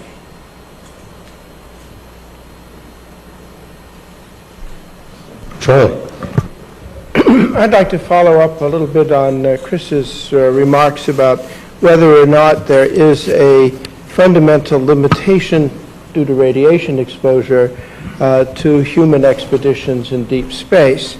And it's probably early times to answer that question. One of the unknowns, I'm told, is on the biomedical side, whereby research could end up with two possible benefits. One is risk clarification and risk differentiation amongst subjects on the one hand, and the other possibility is, of course, remediation, mitigation of radiation exposure. And so it would seem to me that if the country is going to spend tens of billions of dollars over the next decade building exploration systems, it might be willing to spend 10 to the minus 3 of that on a serious program to clarify these risks before we let them make a significant impact on the design reference and other engineering decisions that you might make on the physics and engineering side. And it's probably the case that over the 10 years in which I would bet, at least personally, that over the 10 years in which our engineering systems are being developed, that clarification will come in and be a better way of informing the choices you have for exploration afterwards. Would someone care to respond to that? I think your point is right on in terms of the fundamental research of the humans and the biological effects, and following those protocols and understanding how humans behave is critical. And I think you're right that we need some fundamental research in that area. From an engineering perspective, we're trying to follow all of the mission design, system design protocols in order to minimize that. But getting the biological behavior to those systems and characterizing the environment. A lot of what's driving us is the uncertainty in the environment, and getting those measurements so we understand better the environment is also critical. Do you want to add something? Yeah, just to follow on, we also have a part of the exploration portfolio in the Exploration Systems Mission Directorate is a human research program. And what we could offer to the committee is to provide you more background on what that program is doing on the human health protection and countermeasures with respect to radiation and any other aspect of the life sciences component to this mission. Consisting of Chris and myself got probably an inadequate briefing, and I would appreciate learning more. But yes. And Dr. Greason here, the imaginable fact. Well, and so we owe you that, and then I think you're also coming at it, if I'm understanding your questions, from a vehicle design engineering perspective, assuming that there is this constraint on the human, how are we going to protect them? Yeah, and the question will be, how will that constraint look in 10 years when you also have to make other design decisions? Absolutely, absolutely. Just to clarify that, it was a very good briefing, but I think it's clear there's other information we could get. We're now well briefed on what we don't know. I have a question for Steve Cook, but I want to start with an editorial comment. I've reached a new first. I just heard Orion referred to as a small capsule. That's a first. The question I have is related to something Steve said earlier this morning. It's been chewing in my brain. And I'm paraphrasing it, so I'll doubtless get the sentence wrong. But it was something like, we're turning our NASA people from researchers and operators into producers. And I hear that, and I'm going, why is this good? Because, the nation has people who make manufacturing drawings, and it has people who build hardware for a living, but we only have one space agency that does our forward-looking research and our are deep in-space operations and, mission controllers that bring Apollo 13 home. We're not going to go out, we're not going to outsource that. So why is this stipulated that it's a good thing to do the job you're asked to do, perhaps? Why is it a good thing from a national policy perspective to do it that way? So let me give you a couple of perspectives on that. First off, when I talk about, if you look at the history of NASA's culture up until we started this project, we were either largely focused, now I'll really talk about Marshall Space Flight Center because that's where I've got most of my background. We had a large cadre of folks involved in the oversight of a largely operational program, Space Shuttle and Space Station, all right, with the engineering and scrutiny that goes into doing that. And what that typically implies is you're there grading paper, all right, and you're solving problems. When problems come up, but there's a lot of paper grading that goes on with that. We also had, and this is the side of the world I came up on, the research and technology side, where we were working on advanced technology solutions, which may one day find themselves into something. So that's my background. That's what I came up through. What we're trying to do, and what we've been doing for the last 4 years, is trying to find a good blend of those two cultures, such that we get the government team more in the line of putting out a product. Now, that product doesn't necessarily mean a drawing. That is one form of product. When I talk about product, I mean like the lock stamper you saw.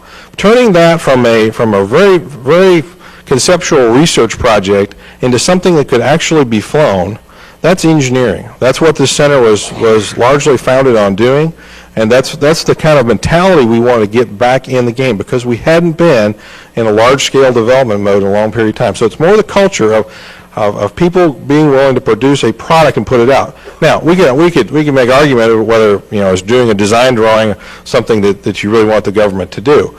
Okay, as a part of walking through and building up that culture, we decided that was a good demarcation point for the upper stage. We're not using that on the other stages, and then when we get to Ares 5, I don't see us going to that point either. So that's part of going back up that curve. So the final state of putting out a model and verifying it, no, that's not what we're really trying to get to. What we've been trying to do is get a product mentality versus either checking somebody's paper or just working on things that may never fly. Okay, so it's bringing that culture back in versus I don't intend see the government becoming a final end item producer from here on out. That's not really where we plan to take this. Yeah, and Jeff? I just want to add, I think what you're also watching us do is reinvigorate large-scale systems engineering in NASA. And it's something that had atrophied over the years, and the DoD found a similar phenomena going on through the 90s. And getting back to doing systems engineering, and that's taking it from concept through to execution, is one of the things that this program is trying to embody. Now, as Steve says, we won't be able to do that the way we're doing it today on Ares 1 and Orion. We won't be able to do that for this entire portfolio of work. But it's making us smart buyers in the future, and I think that's important for the agency. Well, thank you all very much for the presentation. We will more tomorrow about the program, and better move ahead to our next. Thank you very much.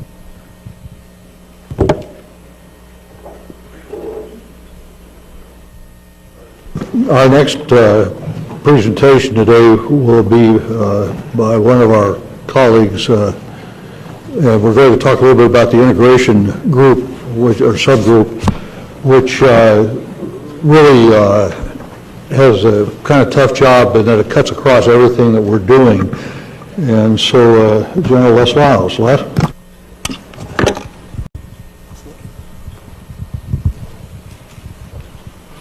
Can you hear me? Oh, now you can. Yes, thank you. Thank you very much, Mr. Chairman. Very, very happy to be here, and good afternoon, everybody. I guess I should note, did Steve leave already? Okay. I was just wondering if Steve left already. Okay. Steve, I just want to note, I've been talking about your water recovery system all afternoon. I noticed at our table we have these bottles of water with no labels on them. I hope it's from your system and not someplace else. Okay. Thank you very much. Well, This is a topic, I think I'm going to be able to buy back some margin for our schedule this afternoon, and Mr. Chairman, at least try to get us a little bit back on schedule from all the great deliberations we've had to date. As our chairman said, this is ostensibly called the Integration Subcommittee, but in all honesty, it encompasses a lot of different things. The integration function is a very, very critical part of our deliberations, but it's something that we're going to have to really take in and really address as a result of all the other subcommittee activities after tomorrow. So that's still yet to come. What I want to focus on this afternoon are two different elements of this particular subcommittee, and that is the international perspective and interagency perspective. And to some extent, particularly the international, we had a chance to have some deliberations yesterday. The subcommittee consists of me, obviously, Dr. Sally Ride, Dr. Charlie Kennel, and Dr. Leroy Chow. And I also note, like Bo, I'm the only one who doesn't have doctor in front of my name. But anyway, we had a chance as part of Sally's deliberation on ISS and STS, shuttle extension and ISS extension opportunities and options, if you will, to discuss the international piece a little bit yesterday. This is perhaps a little bit fuller discussion today, hopefully to provide some illumination to you as to what our thought process has been in this particular area. I will tell you ahead of time, probably the obvious, if you will. This is a very qualitative assessment. You won't see any equations. You won't see a lot of graphs, if you will. You'll see one matrix, but a lot of qualitative assessment based on inputs from international partners, lots of other potential stakeholders in this particular topic. But again, I think it's helped us to figure out what are the kind of things that we, as a body, want to consider. Next chart. These are sort of the questions that we needed to address, the major questions, and it deals with the role of the international partners in our overall human space flight programs. Role if the program is expanded or not expanded. What countries should be included in any expansive cooperative human spaceflight program? What are the roles that should be played by international partners? What issues, policies need to be addressed if we're going to make that a reality? And then from a perspective of other government agencies, what are their attitudes, their opinions, their concerns, their issues in the involvement of international partners in this particular endeavor? Next chart. To try to get to this, I mentioned this was a qualitative assessment with lots of detailed discussions, lots of interaction with lots of stakeholders. The most obvious, of course, talking to the NASA people themselves, both Bill Gerstenmaier and his people from the International Space Station perspective, the PA&E office and those involved in international activities within NASA headquarters and the NASA community. And we talked to just about every space agency around in the world. The one that's not listed on there by oversight, my fault here, that we did talk to first off is JAXA, the Japanese space agency. They were also part of our deliberations, but you see the kinds of individuals that we had a chance to engage with. You also see the perspective from other agencies, and particularly the Secretary of Defense Office, the DOD. We talked to the policy people there because of some major activities that they are currently involved in, doing a space posture review. And I'll explain a little bit later why that is important and where it fits in both the overall national equation on international perspective and what kind of feedback and comments we got from them. We talked to the Department of Defense National Security Space Office. That is a joint service and perhaps a joint agency organization within the Pentagon, reporting to the Secretary of Defense and ostensibly also reporting to the head of the NRO and the CIA, for that matter, and looking at intel aspects of national security space. And we talked to the White House in the form of the National Security Council and their staff and their deliberations also in this area. And once again, I'll share with you their comments and their perspectives on this important topic. Lots of dialogue with lots of experts. Dr. John Logson, who is a world-recognized expert in space programs, space policies, space issues, and particularly international, came out to talk to us during one of our visits. And we had a very extensive media search, if you will, literary search, particularly the most recent study from the National Research Council, which dealt with civil space, the topic of which was America's future in space, aligning our civil space programs to national needs. And there were obviously major inputs in that particular document dealing with international cooperation and dealing with our human spaceflight program. So lots of other dialogue. Those are the key stakeholders that we brought into the picture. Let me set the stage, if you will, by sort of doing a trend setting, if you will, of the tone, the environment that we're dealing with, both for our perspectives, but also our international partners. Next chart. If you review the overall picture about the space economy in the world, we're looking at something that's astounding when you look at the numbers, astonishing, $265 billion space economy. And that's been a steady growth since these figures have been tracked over the last several years. And it doesn't include national security space aspects, certainly for the Department of Defense. There are some 50 different space agencies around the world that have a stake, if you will, in space and space activities, all of whom are watching closely or dying for the opportunity to cooperate with and work with the United States, those who aren't already doing so. There's a U.S. sort of asymmetry, if you will, in terms of use of space assets, space capabilities, but also dependency. You'll see that in some numbers I will show you here subsequently, but you can also see it as pointed out in our National Research Council study and other studies along those lines, that we are heavily dependent on our space capabilities in this country to do almost everything. Almost everything we do every day involves space and space capabilities. Services, commercial services are growing. Commercial businesses are growing. That term photon-based services points out to the obvious about the communications and data and information like that we get from space. We depend on space to communicate and transmit capabilities and knowledge and information. This is really growing, and it's really obviously will grow some more in the future. The other growth areas are small but growing. They're obvious things that I think people could think of. The International Space Station is obviously largely through its development phase, or building phase, if you will. It's now to the point where people want to take advantage of its capabilities to get a return on their investment. And you'll hear that statement made in some of the comments that we received.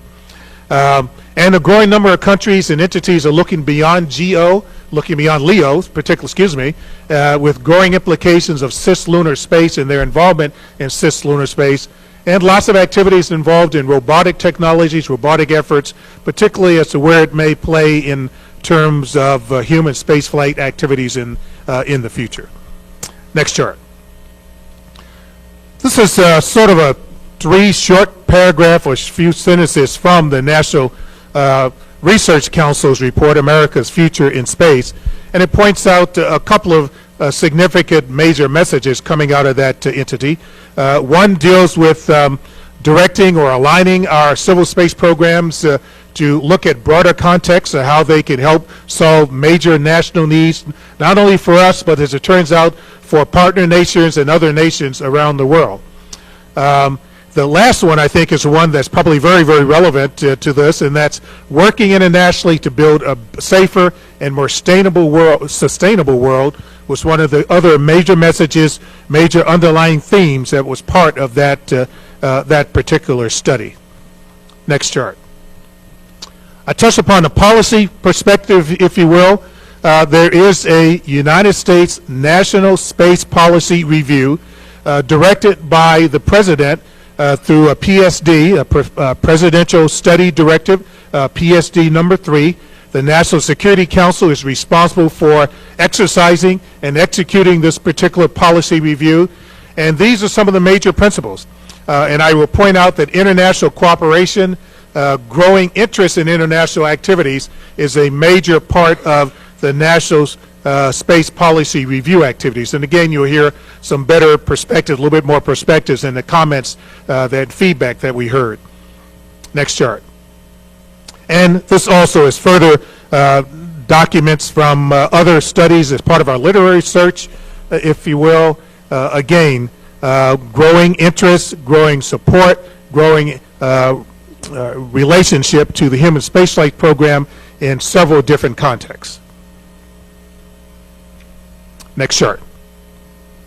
Here is the one chart I'm going to show, matrix, if you will, and it again sort of puts a perspective on the involvement of other nations in space flight activity, again, not counting national security space.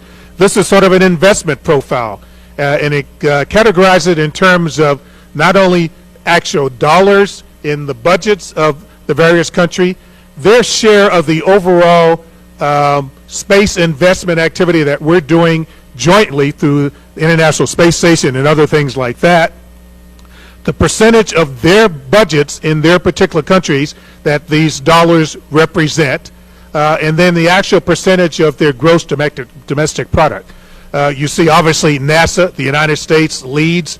Russia, if you look at the magnitude of their dollars, it's certainly not as significant as ours, but in terms of its GDP and percent of its budget, it comes out fairly high, actually better than us, if you will, relative to the share of their national budget. And then you see the other countries listed here. The ones that are listed in red are, well, particularly India and China, South Korea, are partners that we don't currently have as partnership in the International Space Station. And then you see other countries that are represented here in those who are part of our current partnership and those we do other things with. I'll let you take just a quick glance at that.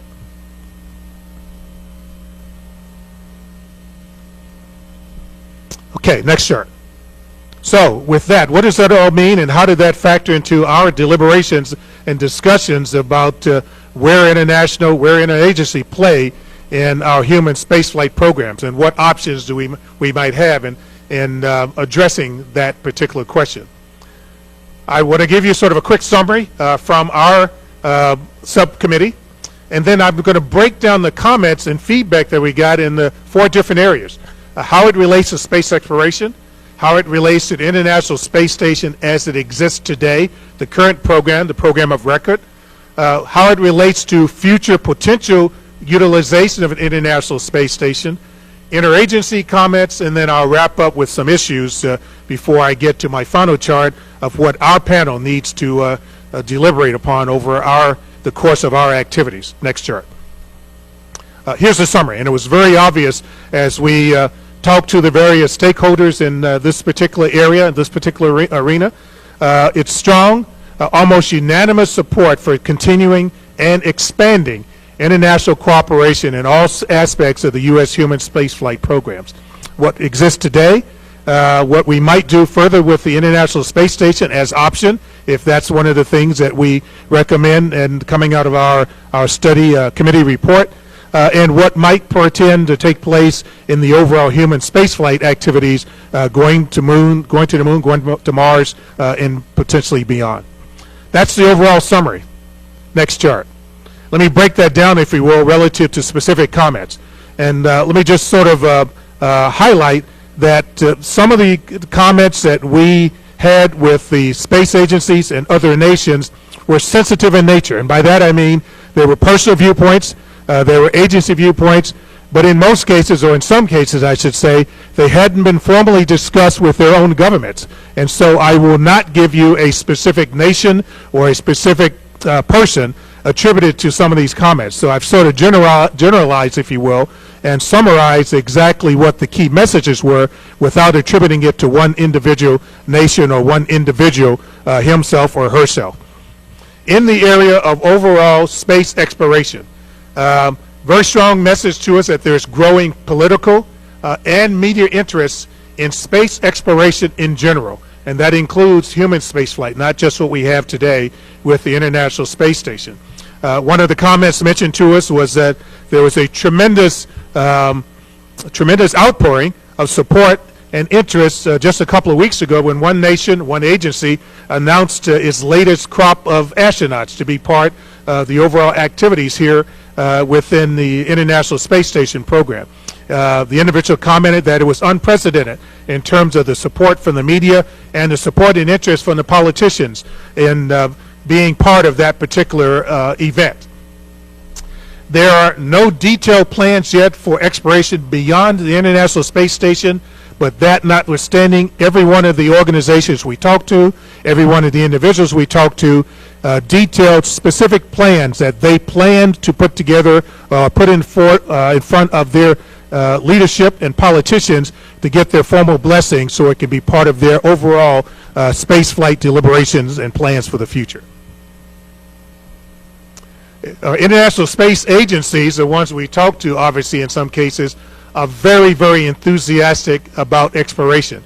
But a caution, both from them and from other independent assessments, that their governments may not be yet. And one of the key determinants in whether or not that yet becomes an issue is what happens with the United States and our plans for the International Space Station and our human spaceflight programs in the future. Sort of a caution. International roles in human spaceflight should take advantage of the expertise and the capabilities of our partner nations. This is something that we expected to hear, and we heard it in space from everybody we talked to. Very strong concern, in spite of how much people are getting out of the International Space Station program and the international cooperation today, very strong concern that for the space station and certainly for human spaceflight, the role of the international partners seems to be limited to some extent, and there's very strong concern that they want to take a stronger role, a larger role, and they want to take advantage of and give to us their expertise and their capabilities to help us in the ventures that we are all embarking upon. And probably the last major thing that I will highlight here in terms of overall space exploration feedback is that political will and symbolism are key elements needed to show the United States support for international cooperation in the human spaceflight program. Political will is sort of an obvious thing. They are waiting to see what we do relative to the International Space Station. What do we do with the gap, if that's something that we want to address? And then what do we finally do with the current plans and whether it might be modified for the human spaceflight program, the exploration vision we currently have in the United States. The symbolism comment was one that was not surprising, but it also was foot-stomped by several of the people that we talked to. The symbolism of having a nation's astronauts named to be part of our program, and particularly as two of the respondents we talked to pointed out, it would really, really send a strong signal if one of their astronauts is named to be part of the first lunar party if we decide to go to the moon. The other symbolism is one in terms of policy and documentation. In the current exploration vision, when it was expressed and defined in 2004 and 2005, the talk about international cooperation is essentially one or two sentences. Now, that was still very significant coming from our president and our administration at the time and carrying over to the current administration, but it was very, very symbolic to our international partners that we didn't take it seriously. And so they are going to be looking very closely as to what the future is going to hold relative to international cooperation, as to whether or not we're more expansive relative to our support for that particular venture. Next chart. Key comments relative to the International Space Station specifically. The previous comments were about the overall area of space exploration. One that probably should not have been a surprise, that should not be a surprise to anybody. It is very, very important to the international partnerships that exist today for the ISS to continue beyond 2015. One of the obvious, again, comments mentioned to us by everybody we talked to, that the politicians, the leadership in those partner nations are now looking for their return on investment. We have spent roughly $70 billion on the International Space Station, $55 billion roughly from the United States, $15 billion roughly from our partner nations, and each one of those partner nations are now looking for the opportunity to get a return on the investment from that great laboratory, if you will, that we now have in space. So now that we've got it built, or just about completed building, and we have the opportunity to utilize it for science, for research, for development, for technology maturation, etc., that's where the return on investment point comes in for the international partners. Notwithstanding that concern, everybody sees the ISS as a proof of the value of international cooperation. It is more than just technical. It is nation building. I can't foot stomp how often we heard that statement mentioned from all the people that we engaged. And they're watching us again to see how much commitment we make to the International Space Station beyond 2015, and if there is an opportunity to go beyond that, a commitment to full cooperation, as I sort of hinted before on the previous chart. Not just a marginal role, but an extensive role for the partners to play a significant part in. And failure of International Space Station partnership, and by failure they mean the failure to have the opportunity to get that return on investment or to be a full partner, could jeopardize further international cooperation in other areas, not just in manned space flight, not just in space endeavors at all, but other activities beyond that. And probably the last question that needs to be addressed in this area, particularly given the fact that there are others around the world who are interested, is that the current partners are all willing to accept other partners in this particular venture, as long as they come in on a level playing field. And by that, I mean terms of information sharing, willingness to be a full partner, and not holding anything back, if you will. Next chart. In terms of ISS utilization, this is relatively short because it's sort of an obvious extension of the previous comments. They are all looking, if one of the options is there, to extend the International Space Station to have the opportunity to fully utilize all of its capabilities. All the great laboratory potential that's there today in the International Space Station is going to be very germane to the opportunity for them to get a return on their investments. And something that was foot stomped to us that was also very, very much part of the National Research Council study that talked about other national priorities is that these other nations have an interest in other national priorities and using any opportunity to utilize the space station to help them, to help us, to help others around the world to address national priorities like energy concerns, climate change, environmental concerns, the sort of global common things, if you will, that need to be addressed. Next chart. Let me switch very quickly to interagency and a perspective from particularly DOD and the National Security Council and others that we talked to. It turns out that as part of the National Space Posture Review, Policy Review, and the National Space Posture Review, there is strong interest from a national security perspective to enhance cooperation in space with international partners. It is part of the major policy deliberations from both bodies.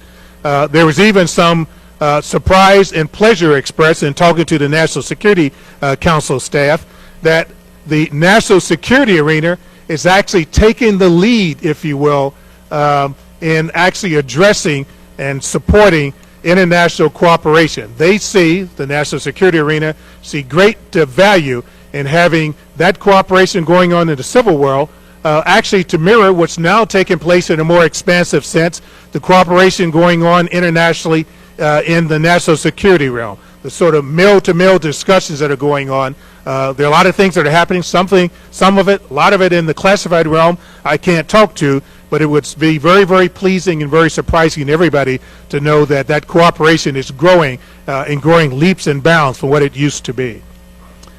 There was some concern expressed by particularly the National Security Council and also DOD that the cost and complexity of all of our space programs, whether you're talking national security space or civil space or human spaceflight programs, the costs and complexities are so large that there is value in having international cooperation and international participation to help us to address some of the complexities, to play a greater role in helping to solve some of the problems, but also potentially to share resources as we all try to address some common themes.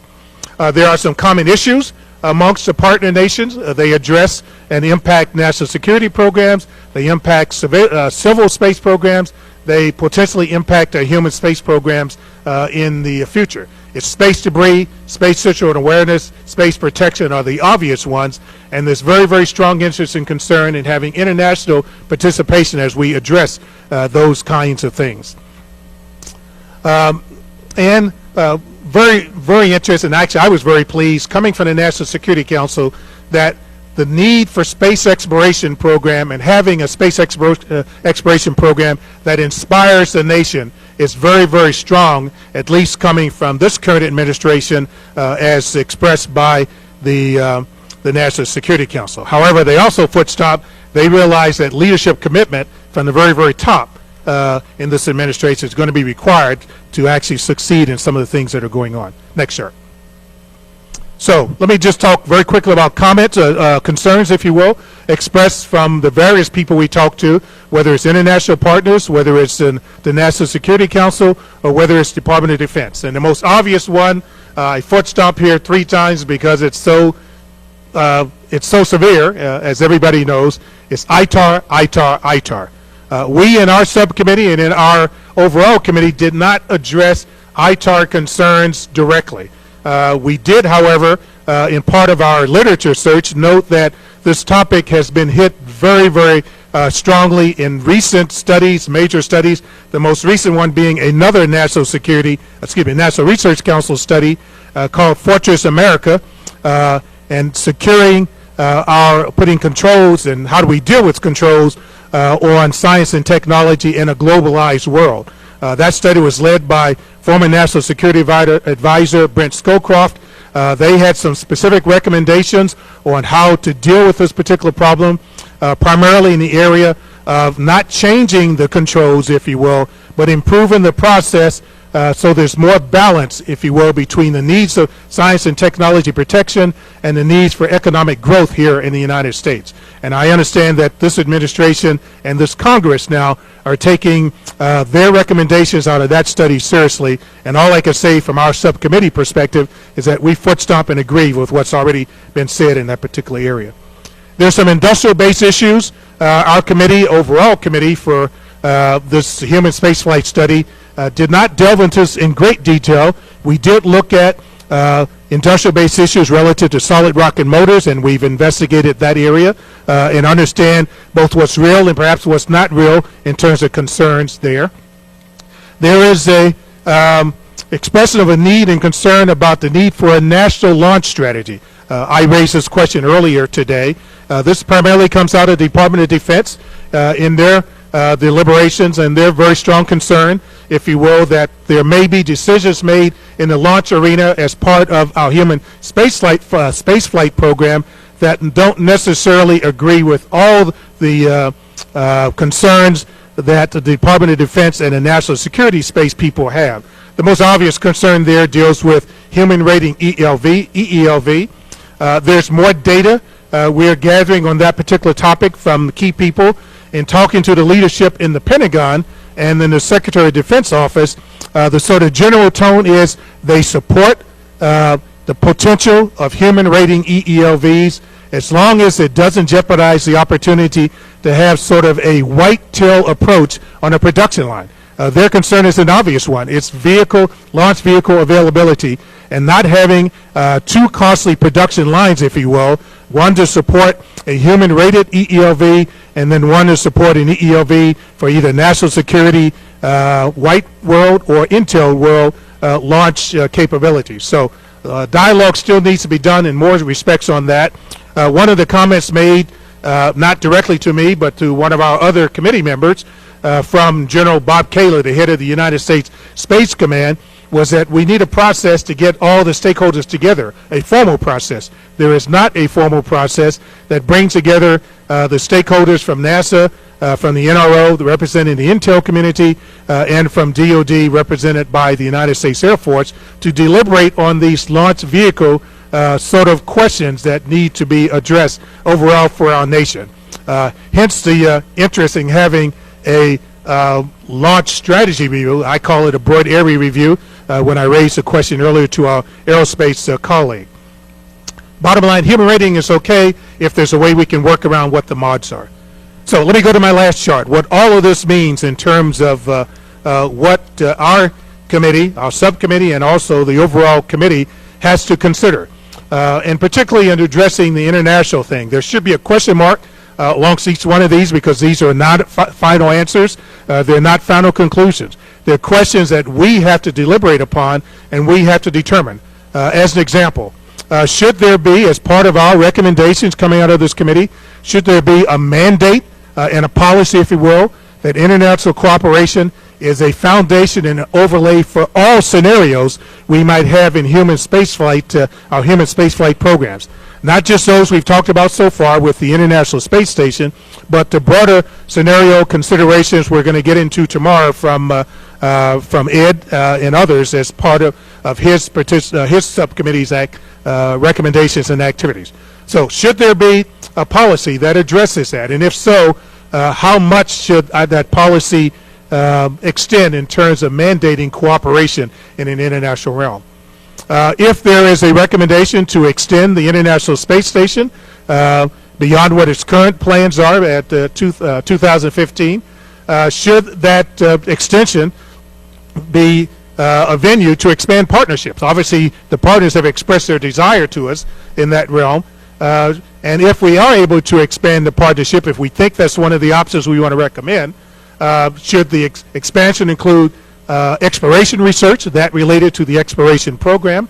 Should it consider contributions to other national priorities, not just for us, but for other nations who are also interested in the same sort of global common concerns?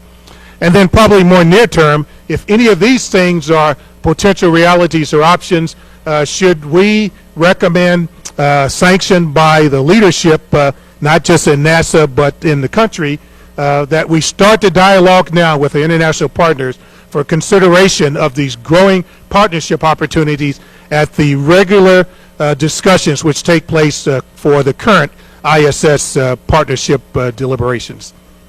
So that sort of encapsulates what this subcommittee looked at in the terms of international and interagency considerations for our human spaceflight programs. Mr. Chairman, I will just close there and either take any questions from the rest of the committee members or sit down and give you some more margin. So. Okay, Les, thanks so much. I'm sure we've got questions. Jeff, do you want to start? I would be derelict if I let mention of ITAR pass without one more foot stomp. And I'm going to just focus on one specific aspect of it. The notion that in the name of our national security, we invite the best and the brightest technical minds from all over the world to come to this country so that we can give them a world-class technical education, so that we can tell them, please don't come work for our companies because we're afraid you might learn something, so that we make them go back to their own countries and don't let them come in and join their brains to ours, is the most mindlessly self-destructive policy I could conceive of if my goal was to damage the U.S. industrial base. I guess I'll ask Bo to clarify what you said. I agree with you wholeheartedly, Jeff. As a matter of fact, I mentioned the National Research Council study, which touched upon this. This is such a major problem. At least I can think of at least 4 other major studies coming out of independent assessments. One done by the Congress or recommended by the Congress, looking at national security space, not international space, but looking at national security space. But we realize the limitations of having ITAR restrict so many different things. That particular, I said we because I was part of that study group, we also foot-stomped the ITAR issue along the same lines as the Brent Scowcroft study as one that needed redress, and that was a study that went to Congress. The National Research Council study, as you know, I chaired that for the National Research Council, so again, we foot-stomped that same very important study. I mentioned Brent Scowcroft. There are enough messages out there, flashing lights, red lights, everything, that you would hope that somebody would get the message that we need to change. I keep hearing that there are changes underway, but the proof is in the pudding. We haven't seen it yet. Chris. Thank you. My question concerns your comment that your subcommittee looked at industrial-based issues, including solid rocket motor issues, and what's real and what's not. Since this is our chance to deliberate as a committee, clearly one of the questions we need to think through as we think about Ares 1 and Ares 5 is the extent to which they are or are not critical for maintaining a national capability in segmented solid rocket motors. So I wonder if you could just say a bit more about that issue to help us deliberate. Well, I'm hoping, Chris, I'm hoping that in Ed's discussions tomorrow, and in our further deliberations, where we start talking about the key measures of merit, if you will, for our overall deliberations coming out of this committee. That industrial base is going to be one of those flags. I think we've all talked about that in fact-finding, but in our formal deliberations, we need to determine whether or not that's going to be one of the keys, because that needs to be held up against some of the options and scenarios that we are finally going to address. As you know, we've had lots of information presented to us, particularly in the solid rocket motor area, in terms of segmented rockets, P-band as a propellant formulation versus HTPB, big rockets, little rockets, impact on the industrial base for tactical rockets if something were to change in the current architecture. I think it's a major issue that we have to consider as part of our measures of merit overall for our final decisions. Please, Charlie. If I could, that we had with the international partners went something that to a person they almost, well, one of the maintenance of an appropriate industrial base. And we saw one country that seemed to have a very designed strategy to participate industrially in future exploration endeavors. So that was another aspect of the industrial base discussion that we had, was that just that we had to be delicate in understanding that they too had their industrial base issues. The other comment I'd like to make is to recount for the record something that I've said privately. After the vision for space exploration was announced, there was a great deal of uncertainty in the international community of partners, including the ISS partners. And so as a result of that uncertainty, they asked and arranged for AIAA symposium to be held in, of all places, Anchorage, and that the results are therefore not very well known. But the international group got together with some of us in America, and they had two things to say. First, they're absolutely delighted that we got presidential endorsement of a strategy for future space, and that was very important. And they were upset that they hadn't been warned earlier in advance that this might happen. And in particular, the European Space Agency had had a strategy called Aurora that looks a bit like the VSE.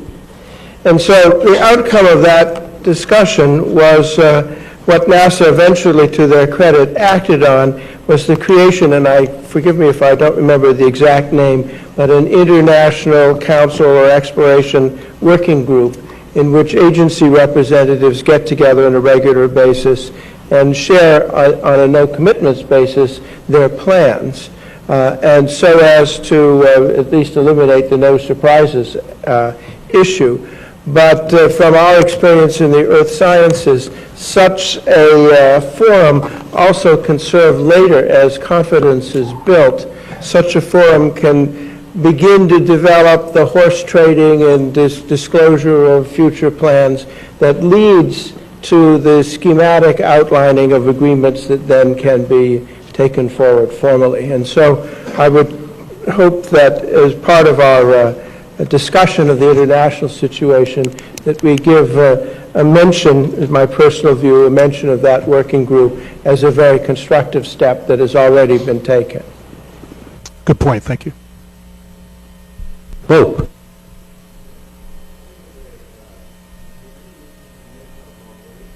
Excuse me. When I look at international cooperation, two effects.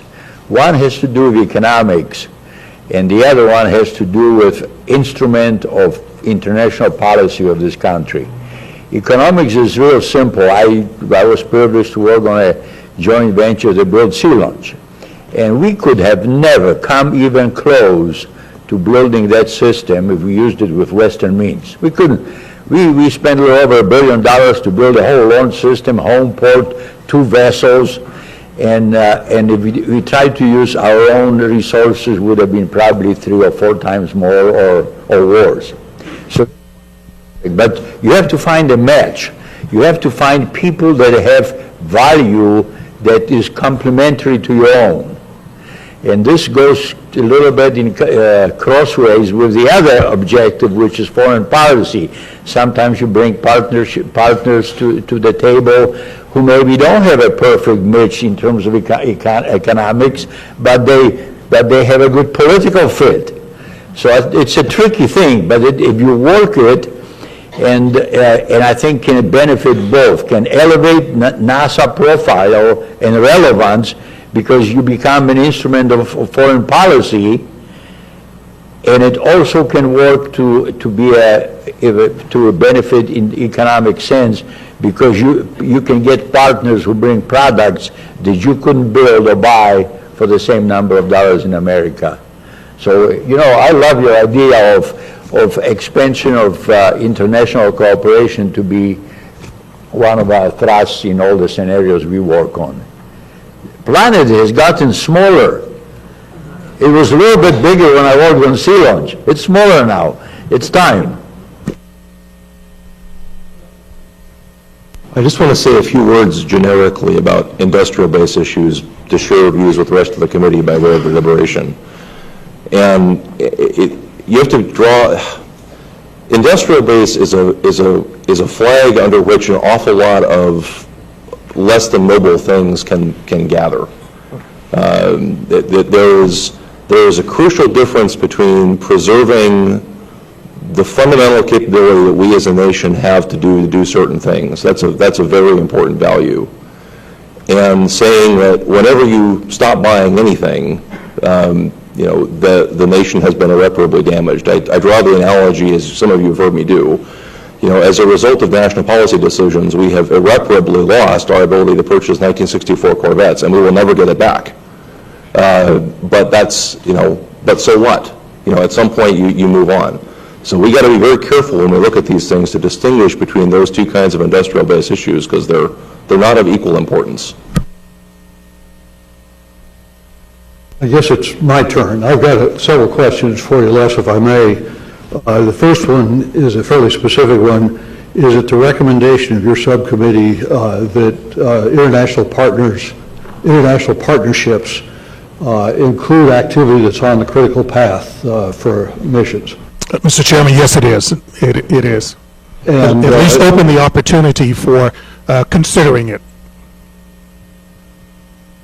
Let's see, I was with you till the end there. You had to be a lawyer, not a general. How about giving me an order? Let me be more specific.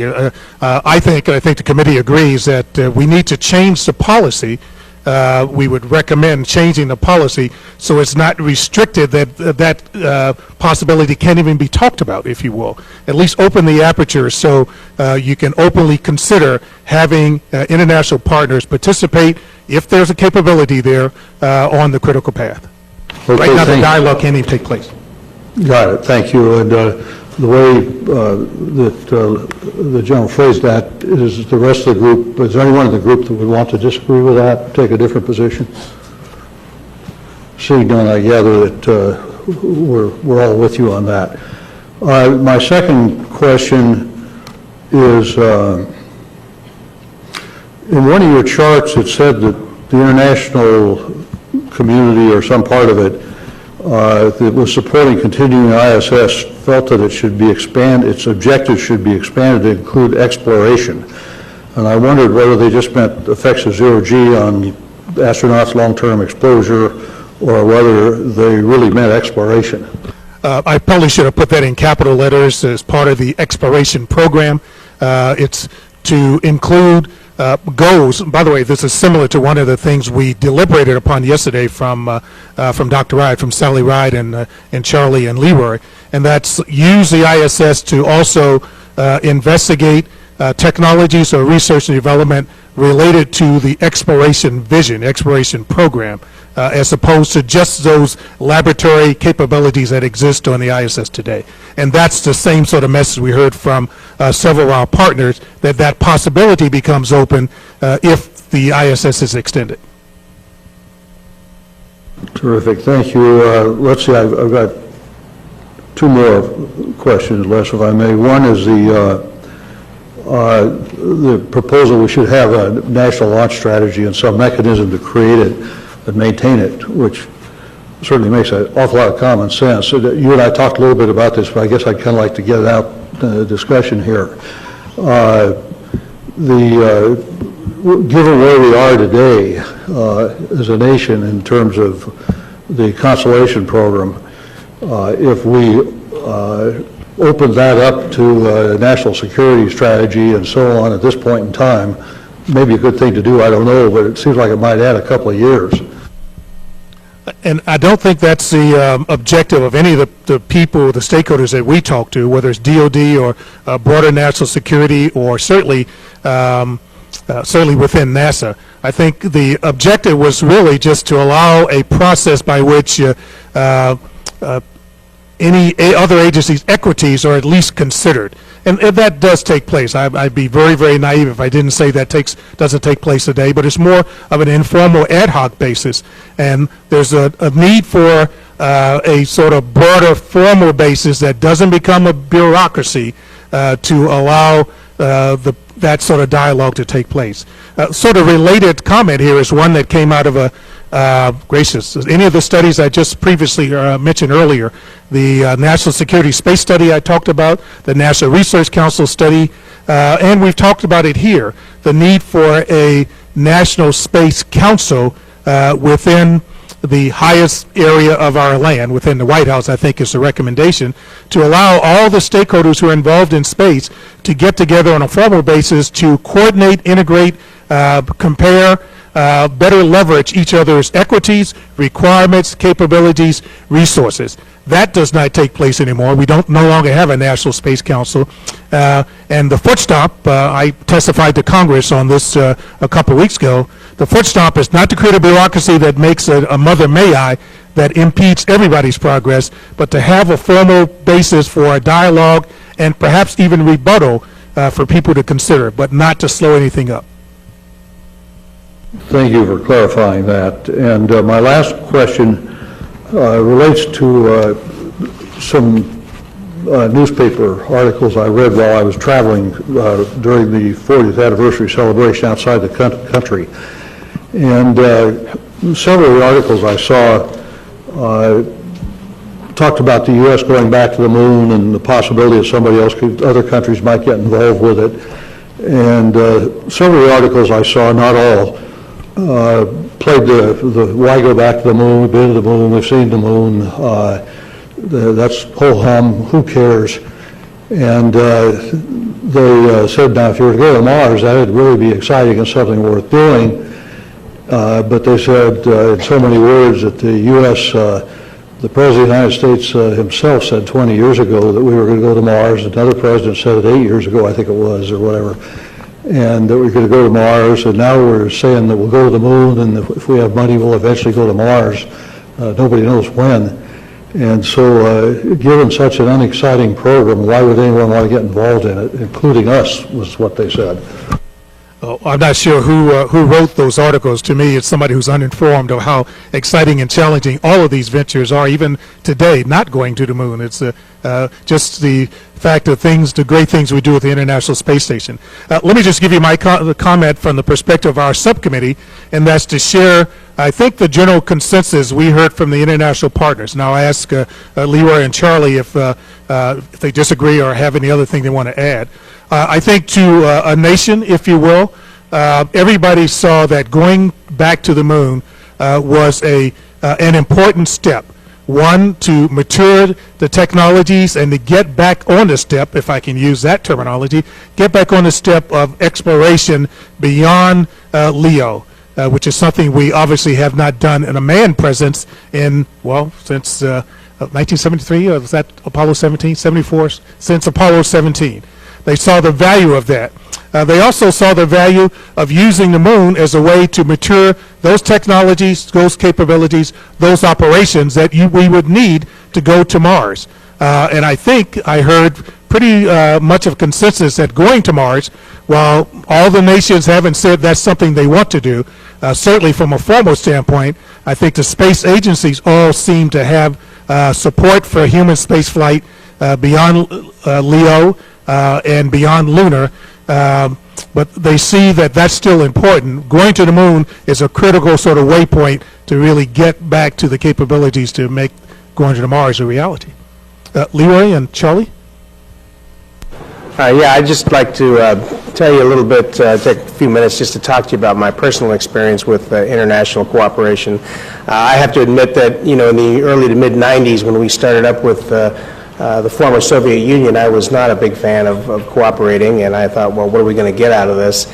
And it really wasn't until I started going over there and really till I started training for my ISS mission that I really got an in-depth look of what they were doing and got a bigger picture of what we were doing as a country. And I have to say, my views turned 180 degrees around. I became a big supporter of international cooperation. It gave me a greater understanding of what the other folks were doing and how everyone fit together, and the bigger picture beyond just the space program of the good of international cooperation. Since that time, I've visited the space programs of various countries, including China, and I've been very impressed, and I'm able now to from the vantage point, all the points that Les talked about in his briefing, I can see the potential of where this can go, not only in the space program, but for the country and the world as a whole. Thank you, Leroy. Yeah, I'd just like to, one comment. It seems to me that everybody, because of the prominence of the vision to space exploration, everybody sees that the main line to Mars at present runs through the moon. On the other hand, in the context of a much broader international collaboration in the future, there are other exploration objectives, whether it is to Lagrangian points or lunar orbit or Phobos orbit or landing. You can see other rich objectives in the exploration of the solar system that the various nations of the world may wish to engage in, let's say, over the next 50 years, that could be part of enriching the dialogue of international collaboration in the exploration arena. And I think it's fair to say that we've thought more about it than any of our partners, and that some sort of international dialogue, a deeper dialogue on the goals and objectives would be very useful. And I think there have been a recent statement by the International Working Group to that end, but deeper dialogue, I think, would be very useful. Please, Chris.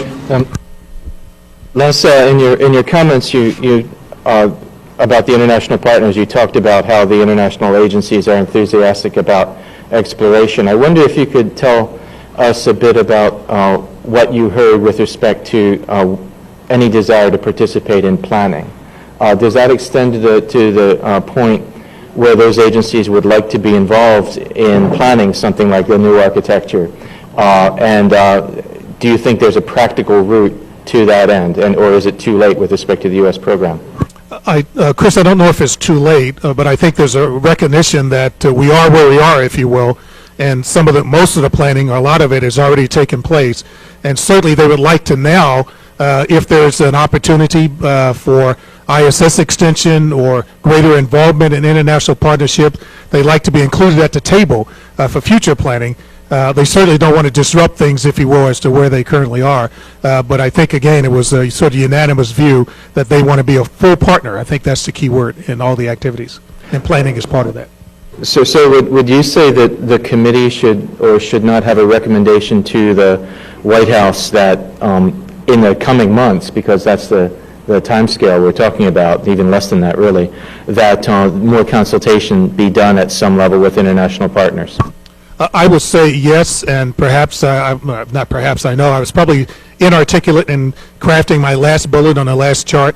It talked about getting their involvement in the upcoming discussions on international partnerships. It was really meant to say exactly what you talked about. There's a short-term opportunity to now engage with them and to get them involved, if that's one of the things we agree is a key recommendation coming out of this. Would there be anybody on the panel that would disagree with that recommendation? Les, you made another recommendation that had to do with creating a more formal mechanism within our government to coordinate space vehicle needs, I suppose in particular. And I assume you offer that as kind of a formal recommendation to your group? I do.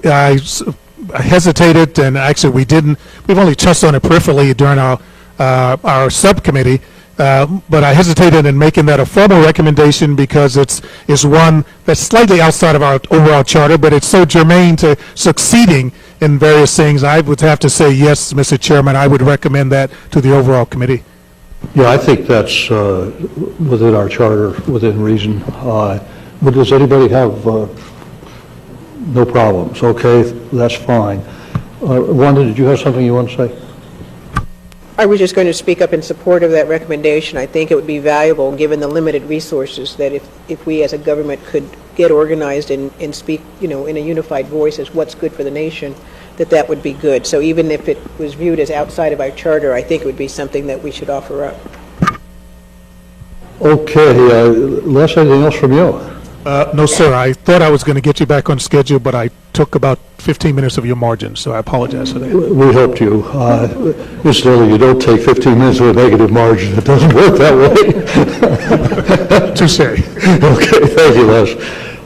Does anybody on the panel have anything else you'd like to offer today? Tomorrow, I'm sorry. This ITER is, I know that there are some good reasons for it, but, Les had it 3 times in his chart, ITER. If you're at NASA, maybe you have some special treatment, but let me tell you, if you're in industry, it's so difficult. And, I'll give you some quick example. We bring some Russian flight hardware to Long Beach. Somebody declared that since these rockets, they're not ICBMs, they're rockets, they are on U.S. soil, we can't have Russian or Ukrainians have access to them. We scramble, they're live pyrotechnics, they're pressurized, and we are like in this awful situation trying to figure out how to get these guys who know their stuff come and take care of their flight hardware. And this shows you how extreme case of what ITER can do to a private business. So I don't know, Mr. Chairman, if I haven't really, I'm just reacting to what Les had, but if there is some recommendation we could make, when we talk about international cooperation, somebody has to look at our ITER rules, or it's going to be, otherwise it will continue to be an incredible drag. Yeah, we probably should make a recommendation along those lines. You don't want to get me going on ITAR, but I recently chaired a committee for the Department of Commerce on the subject, and it's an amazing thing. There's one related provision having to do with what's called deemed exports. That if you're a professor in this country, really, Chris, you could explain this better than I, but if you have a foreign national in your classroom, and say something to that individual that's covered by ITAR, you may have committed a crime. And when you see the list of things that are covered with ITAR, by ITAR, last time I checked, they included shotguns, handcuffs, and something called the horses by sea are in this long list of ITAR covers. This was written, of course, during the height of the Cold War. With technology of the time, without international technologies, and without international students, it wasn't a global world. It just is not relevant, but it sure is an impediment. End of speech. Back to more serious things. Maybe not more serious, but more appropriate. We come now to the part of the day that we always look forward to, and that's to get comments from those in the audience who would care to share any particular views with us. There are two mics in the center. Okay, I would ask that you hold your comments to a max of 3 minutes, just out of courtesy to your other colleagues who may want to make comments. Phil, I'll ask you to be the enforcer and be tough. And I would ask that you not read something that you have in a written statement those could be submitted on the website, probably more conveniently for you and for us, but just an opportunity to speak out. We've got 30 minutes allotted for this, and if each person takes 3 minutes, that means we can cover 12 people with a 20% overrun. And we will limit this to 12 people. There are 2 microphones in the center aisle. We're going to alternate first and then back. Yeah, we are, but we're going to limit 6 people to each mic. So if you're number 7, send us a email or respond on our website.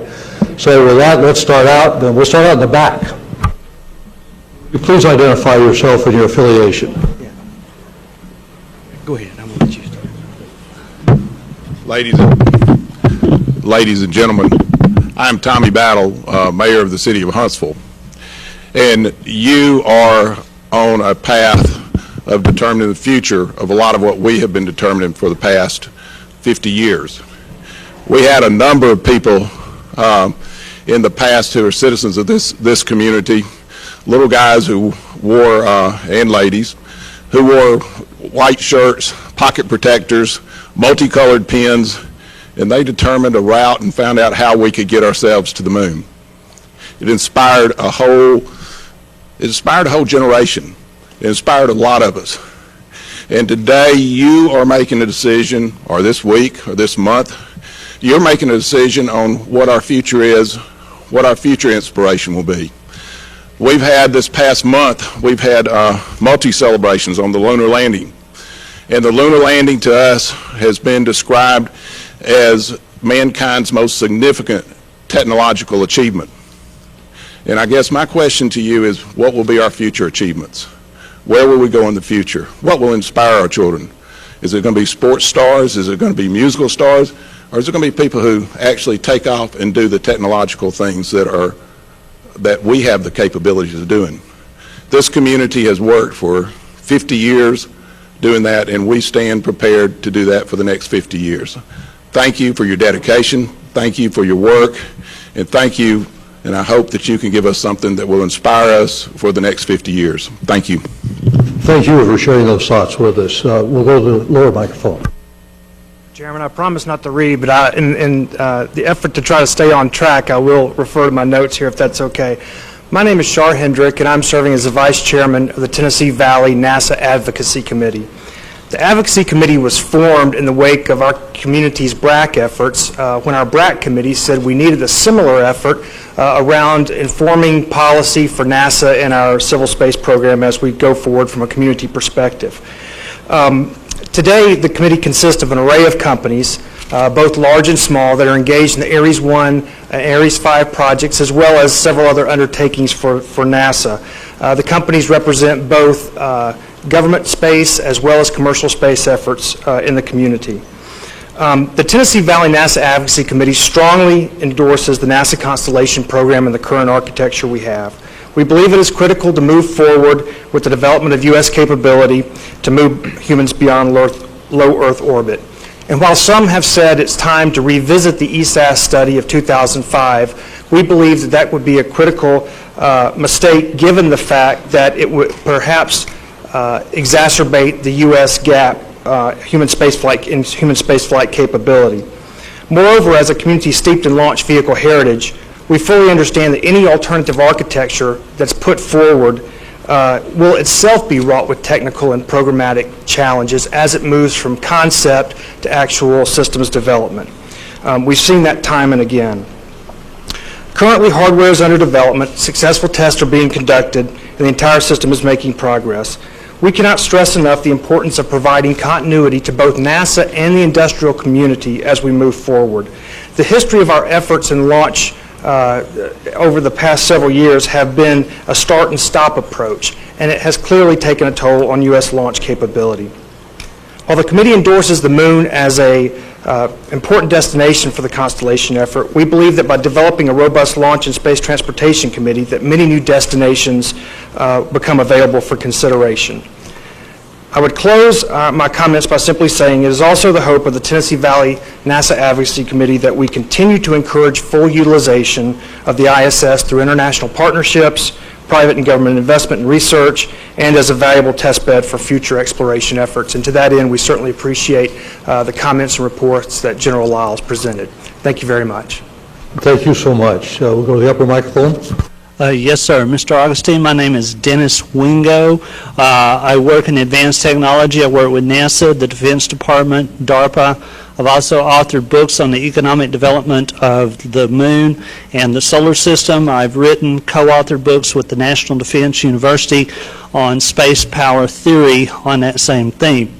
I stood before you just a few miles from here in 1990 as a fairly angry young student, wondering why in the world that 20 years after Apollo 11 that we still hadn't gone back to the moon.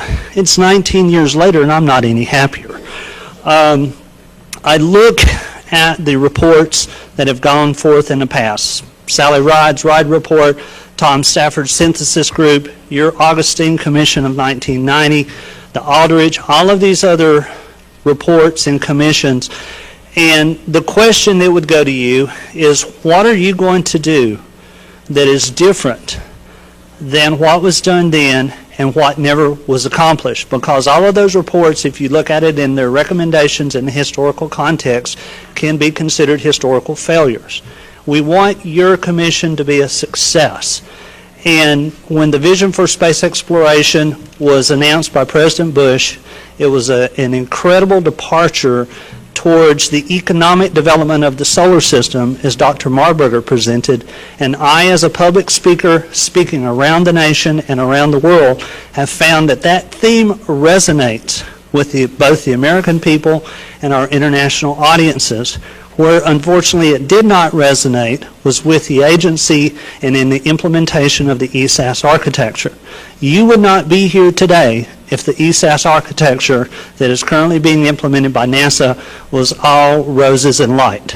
So therefore, my question and not question, but my statement to you is, you have, and your team has a historical opportunity as well as responsibility to not only our generation, but to the generations yet unborn, to come up with a set of options that our political leaders can buy off on and pay for, because as we've seen here, both by Dr. Wright and others, the current architecture as it is being implemented is not fundable because we're already over budget and behind years and years and years. We must come up with something that our Congress and our President and our nation can get behind. It's not money. We've been blowing trillions of dollars on economic recovery in the past few months. The American people will support something that is in the best interest of our future, but it has to be in the best interest of our future, not some parochial interest. Thank you.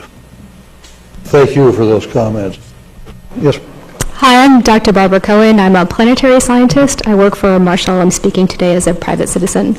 I have 15 years of experience working with lunar samples, with meteorites, with the Mars rovers, Spirit and Opportunity. Who doesn't love those? And I love the other destinations ideas, but I'm here today to talk to you a little bit about lunar science itself. I keep coming back to lunar science as a planetary scientist because lunar science is planetary science. The moon functions like a planet. It's got a crust, a mantle, and a core, just like Mars, just like Venus, all the terrestrial planets. It's got lava flows, fire fountains. It's got current moonquakes today. It's still acting like a planet. Lunar science is fundamental to planetary science, and understanding the moon helps us understand all terrestrial planets. Another good thing about the moon, it's not just any moon, it's our moon. And the Earth and the moon formed together. They have a common history. When we want to learn about what happened on the Earth back in time before we erased our crust, we go to the moon. It's all there for us to read. All the craters that formed on the moon that you can see when you look at it, they had counterparts here on the Earth back in time. We don't see them today. If we want to learn what the bombardment history of the Earth was like, we go to the moon to find that. So the moon is a fantastic world. It's a wonderfully diverse, geologically active body. And to explore it's not going to be very easy. You can need a mix of robotic missions, sample return missions. There's some things that only humans in the field can do. We know that. And so I urge you not to overlook lunar science as part of your deliberations. There's a 2007 National Academies report, The Scientific Context for the Exploration of the Moon. If you don't have that, I'm happy to provide that to you. I hope that goes into your mix so that you understand the richness of the moon and the opportunity that exploration affords to us to build a new scientific community, one that's young, international, excited about the moon. Thanks. Thank you very much. We'll go to the upper microphone. Commissioner and the panel, my name's Homer Hickam. I am a former NASA engineer, retired NASA engineer, and I write a little bit. You might recognize me. I wrote that book called Rocket Boys. They made that movie called October Sky. You recognize me because I look a lot like Jake Gyllenhaal, I'm sure. I was invited to come over today to say hello to you, and most of all, I just want to welcome you to Huntsville, the Rocket City. I hope you've had a good day here. I've been paying attention and watching over the internet, and I must say that I'm very, very proud of the Rocket Girls and Rocket Boys out at Marshall Space Flight Center. They've given some wonderful presentations today. I learned a lot just watching it. But besides the content, I hope you caught up on the passion of these folks. Huntsville, the Rocket City, we've always been passionate about the space program. We're all space junkies here. We're all ready to go. We want to go somewhere. That's the main thing. You know, Wernher von Braun, 40 years ago, he was carried on the shoulders of Huntsville. A lot of folks were dancing in the courthouse square about Apollo 11. And Dr. von Braun told the folks of Huntsville, well, don't put your dancing shoes up quite yet. We got some more dancing to do in space. People of Huntsville, the folks out at Marshall Space Flight Center, we're ready to put our dancing shoes back on. And I think, if I'm hearing everybody right, most of the folks, we kind of want to put our moon boots on when we go dancing. The moon is a symbol that we can see, all of us, every day.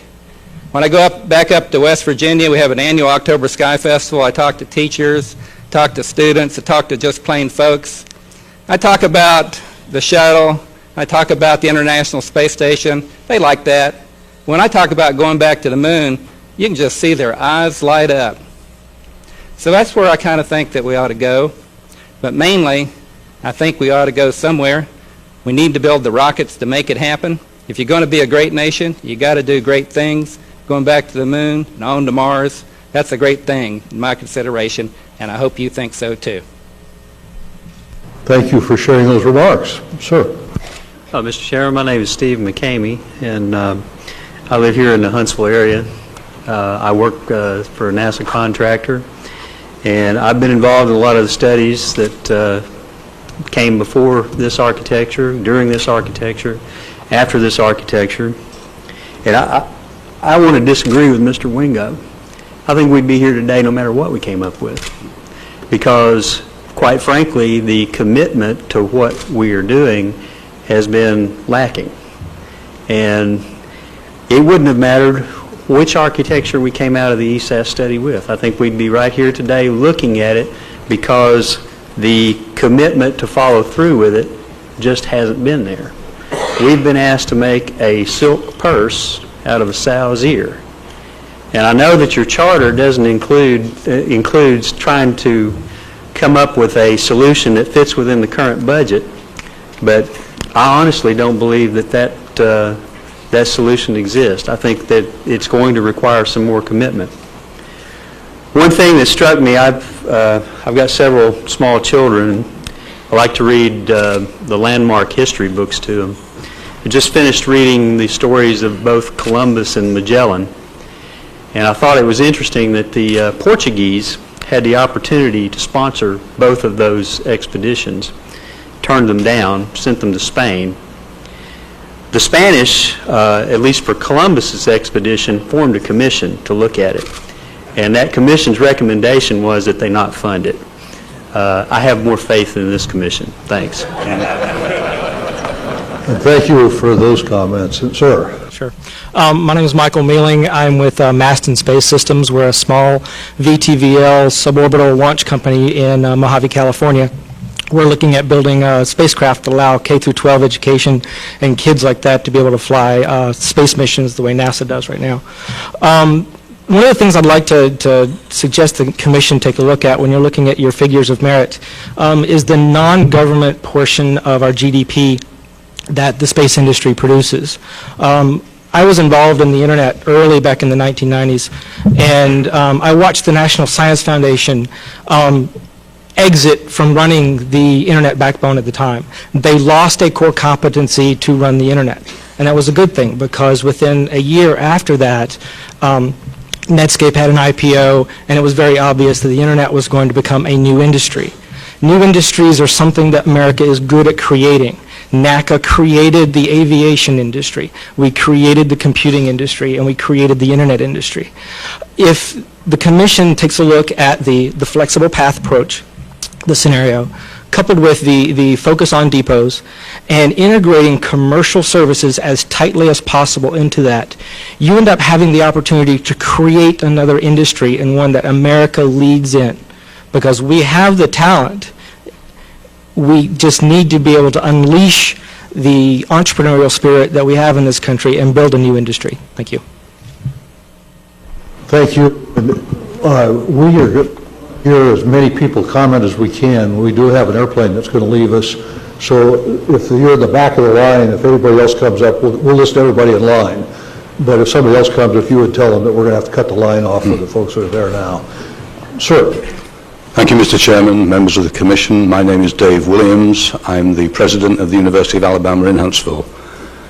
Like research universities around the nation, we face challenges in attracting the next generation of young men and women into the science, technology, and engineering fields. Here in Huntsville, we're extraordinarily fortunate. Thousands of such young men and women come through Space Camp here in this very building. They are attracted by 30 and 40-year-old artifacts. They're inspired by them. Just think how much more inspired they would be by the next generation of Moon and Mars flight artifacts. We still need thousands more inspired men and women to join the future workforce in science and engineering if this country is to maintain its lead and compete effectively in the global economy. By bringing human spaceflight back beyond low Earth orbit, you can help make that happen. At the next level, attracting graduate students and postdocs in the same fields.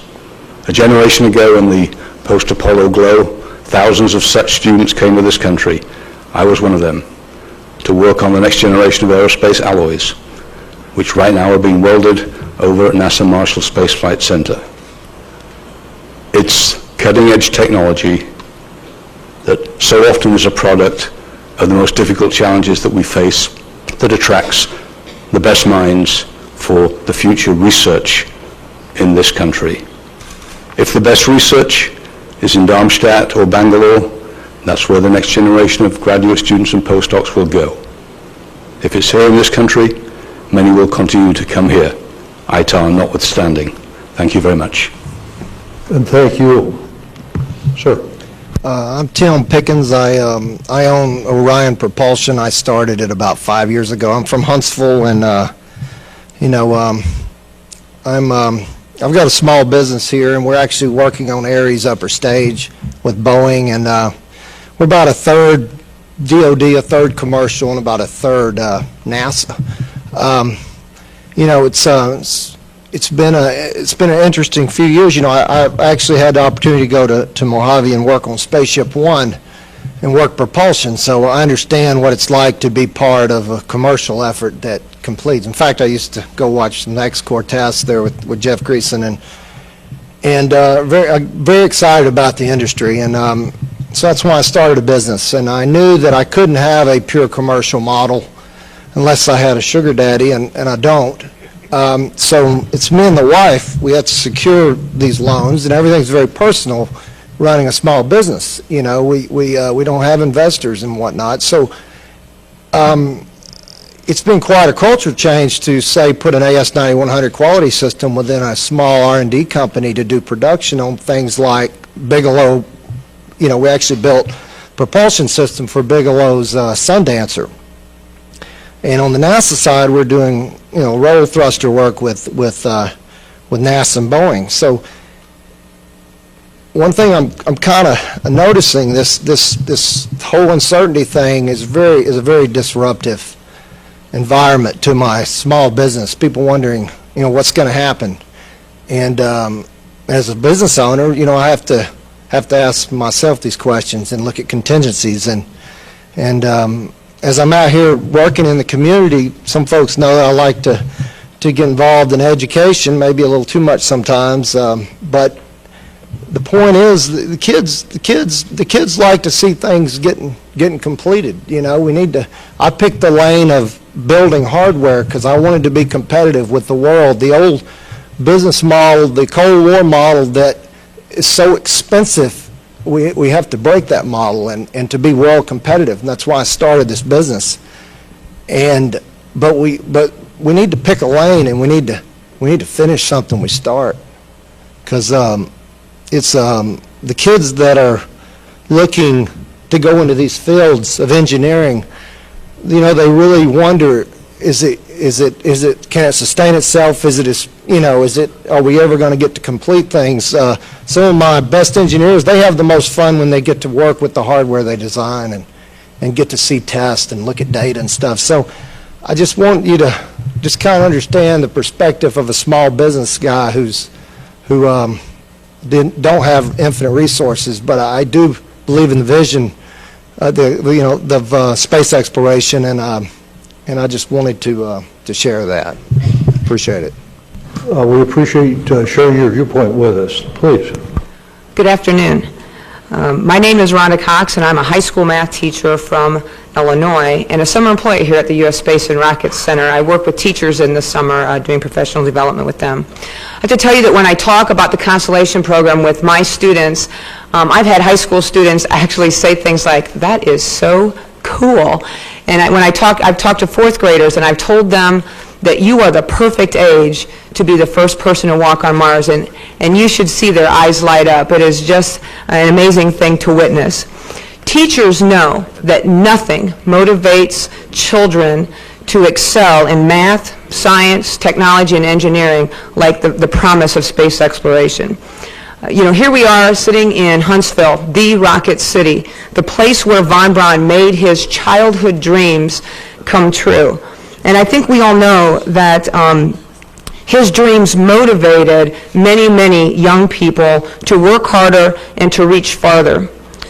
The shadow of that rocket out there is a testament to the hard work of thousands of people, and quite frankly, that shadow is also an inspiration to tens of thousands of teenagers and younger children who dream of their generation stepping on a new world.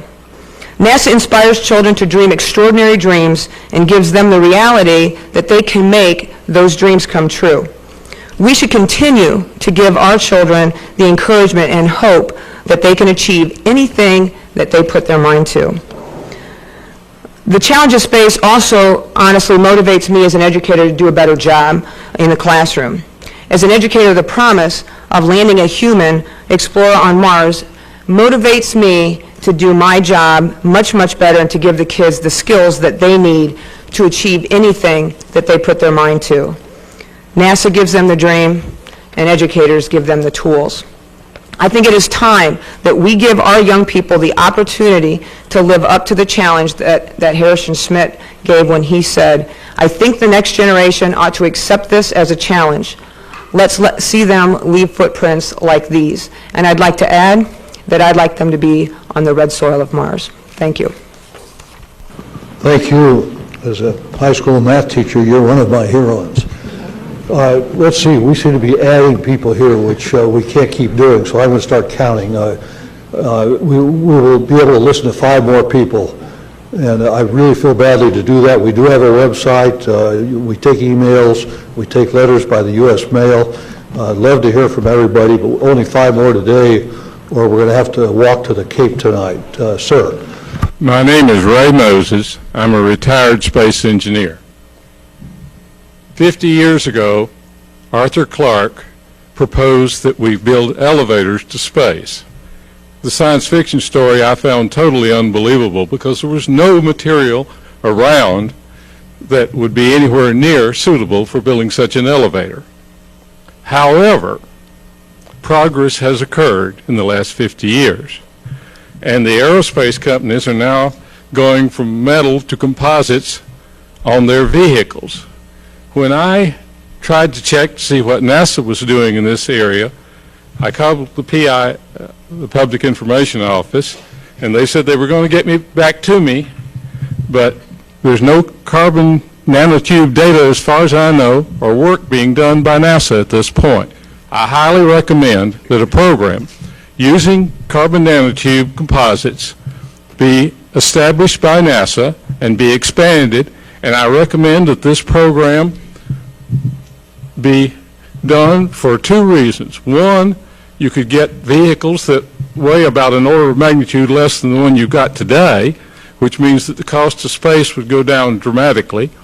And the other one is, eventually, you could start by building the space elevator on the moon to the inner Lagrangian point. Thank you. Thank you. We'll be able to hear from four more folks, please. Good afternoon. My name is David Ward, and I am a Space Camp Counselor here at the U.S. Space and Rocket Center, as well as a student at Georgia Institute of Technology. Many years ago, as a young child, I had a dream of becoming a rocket scientist, using my afternoons to build model rockets and model airplanes. This led me to a trip to Space Camp in the year 2000, where the briefings, presentations, and the simulated shuttle missions solidified my inspiration to become a flight engineer in aerospace engineering. Later, in high school, I learned with hands-on experience by restoring my 1987 Toyota Supra. I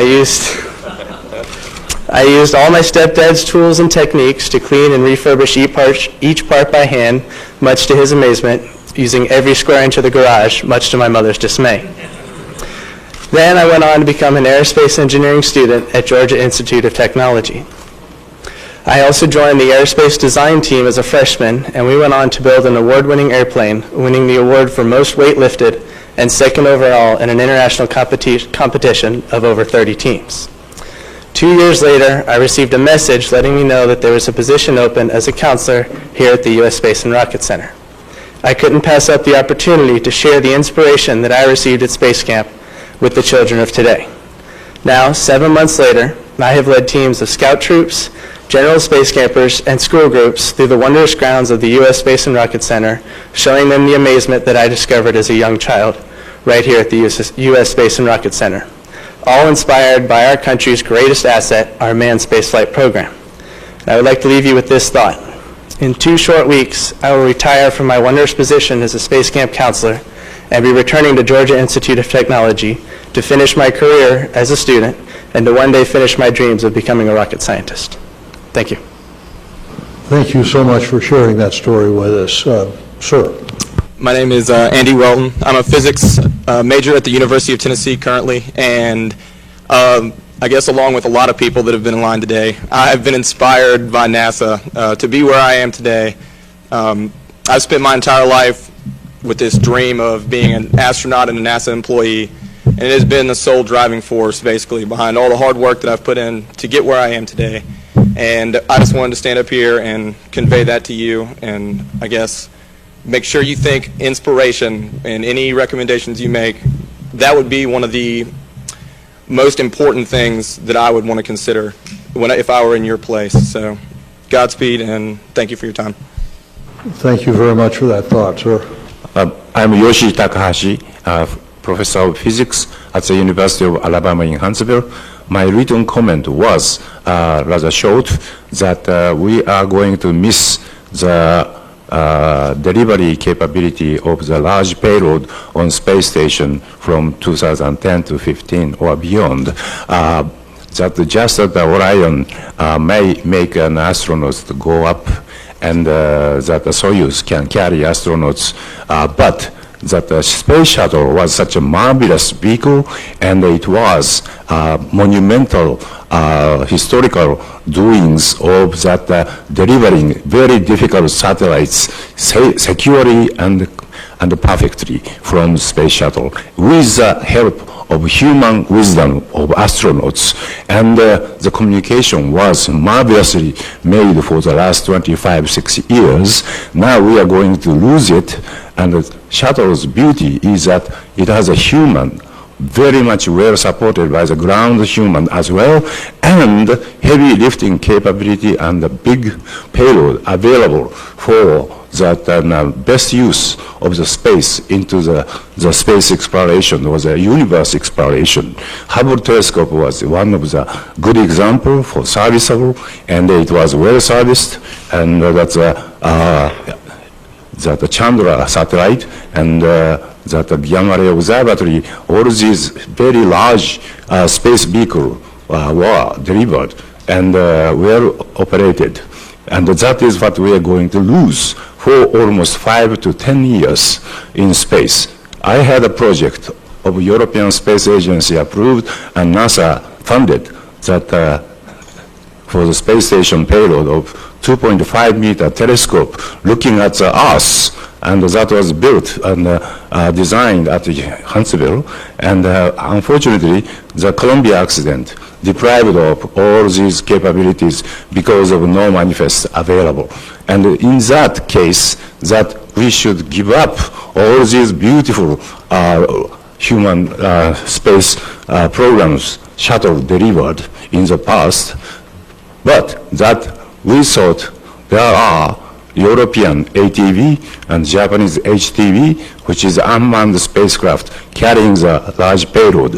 However, ATV exit point is only something like 40, less than 30, 40 inches, and 2.5 meter doesn't fit. The Japanese HTV fit somehow to that. Therefore, that we negotiated with the Japanese Space Agency from Huntsville, using the Japanese colleagues in Japan, and it is in the serious design study completed and would be evaluated in a month or two.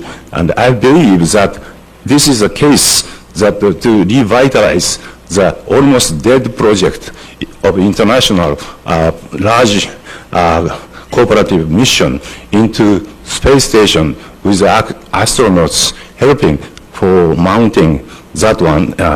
Just the Japanese space station module external payload facility was mounted just last week or this week, and will be that active for about 5 to 10 years. I think that U.S. It is U.S. who started the space shuttle great program of having the best use of human resources and that the large instrument, and we should not lose it. And I hope the committee will address some of the remedy or the alternative for us to be able to do in the next 10 years without losing that great capability historically manifested by space shuttle experiments. Thank you very much. Thank you for your comments. Sir, you get the last word. I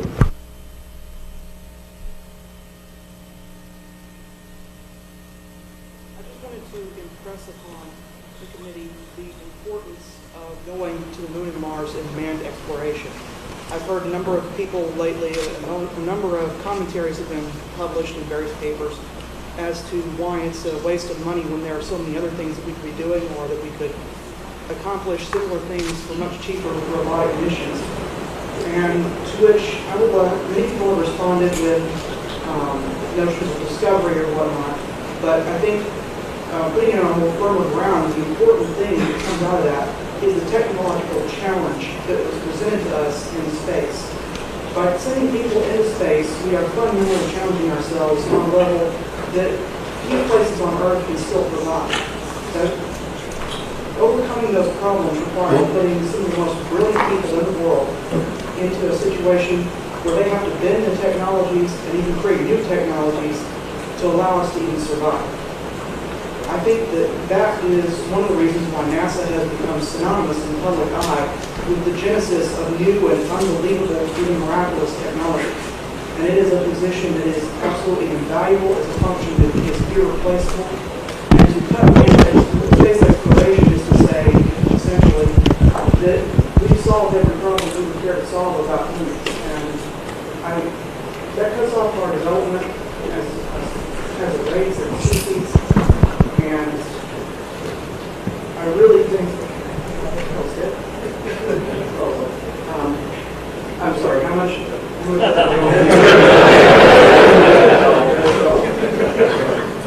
I just really want to, in conclusion, say that investing in manned space exploration forces us to overcome new technical challenges that are basic and fundamental to human beings, things that robots cannot duplicate. Those challenges keep us sharp in the same way that school forces children to solve problems and learn about themselves in the process and about their world. And if we were to consign all of that to robotic exploration or cut it entirely, I think we would be losing a very important aspect of what makes us who we are. Thank you. Thank you very much. And that completes the public input. Norm, can I make a comment just to add a little controversy here? I didn't have to cut off one commenter today, but in Houston, I had to cut off every commenter. So I'm going to leave that for the media to make whatever you want out of that. And the representative of the Houston papers, be sure to quote him, not me. Well, we have reached the end of, I think, what's been a very useful, helpful day for us. And I certainly wanted to thank all the audience from wherever you come. Particularly thank the NASA folks who have taken time. You have great responsibilities, a big one coming up this Friday, as well as what's going on now. And our committee will be meeting again tomorrow at the Cape. We'll be meeting next week in Washington.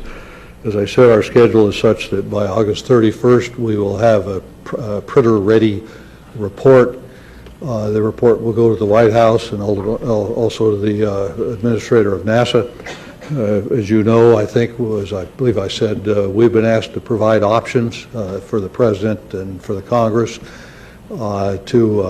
upon which to base a decision, and we will be doing exactly that. I think you will perhaps agree that ours is not an easy job. Frankly, it's not one that any of us asked for, but the one thing I'd like to assure you on behalf of everybody at this table, including Sally, who had a long-term commitment she had to take this afternoon, I just would want to assure you we're going to do our very, very best to do what's good for America and good for America's space program. So with that, thank you all very much for your courtesy and listening today, and we wish you all well.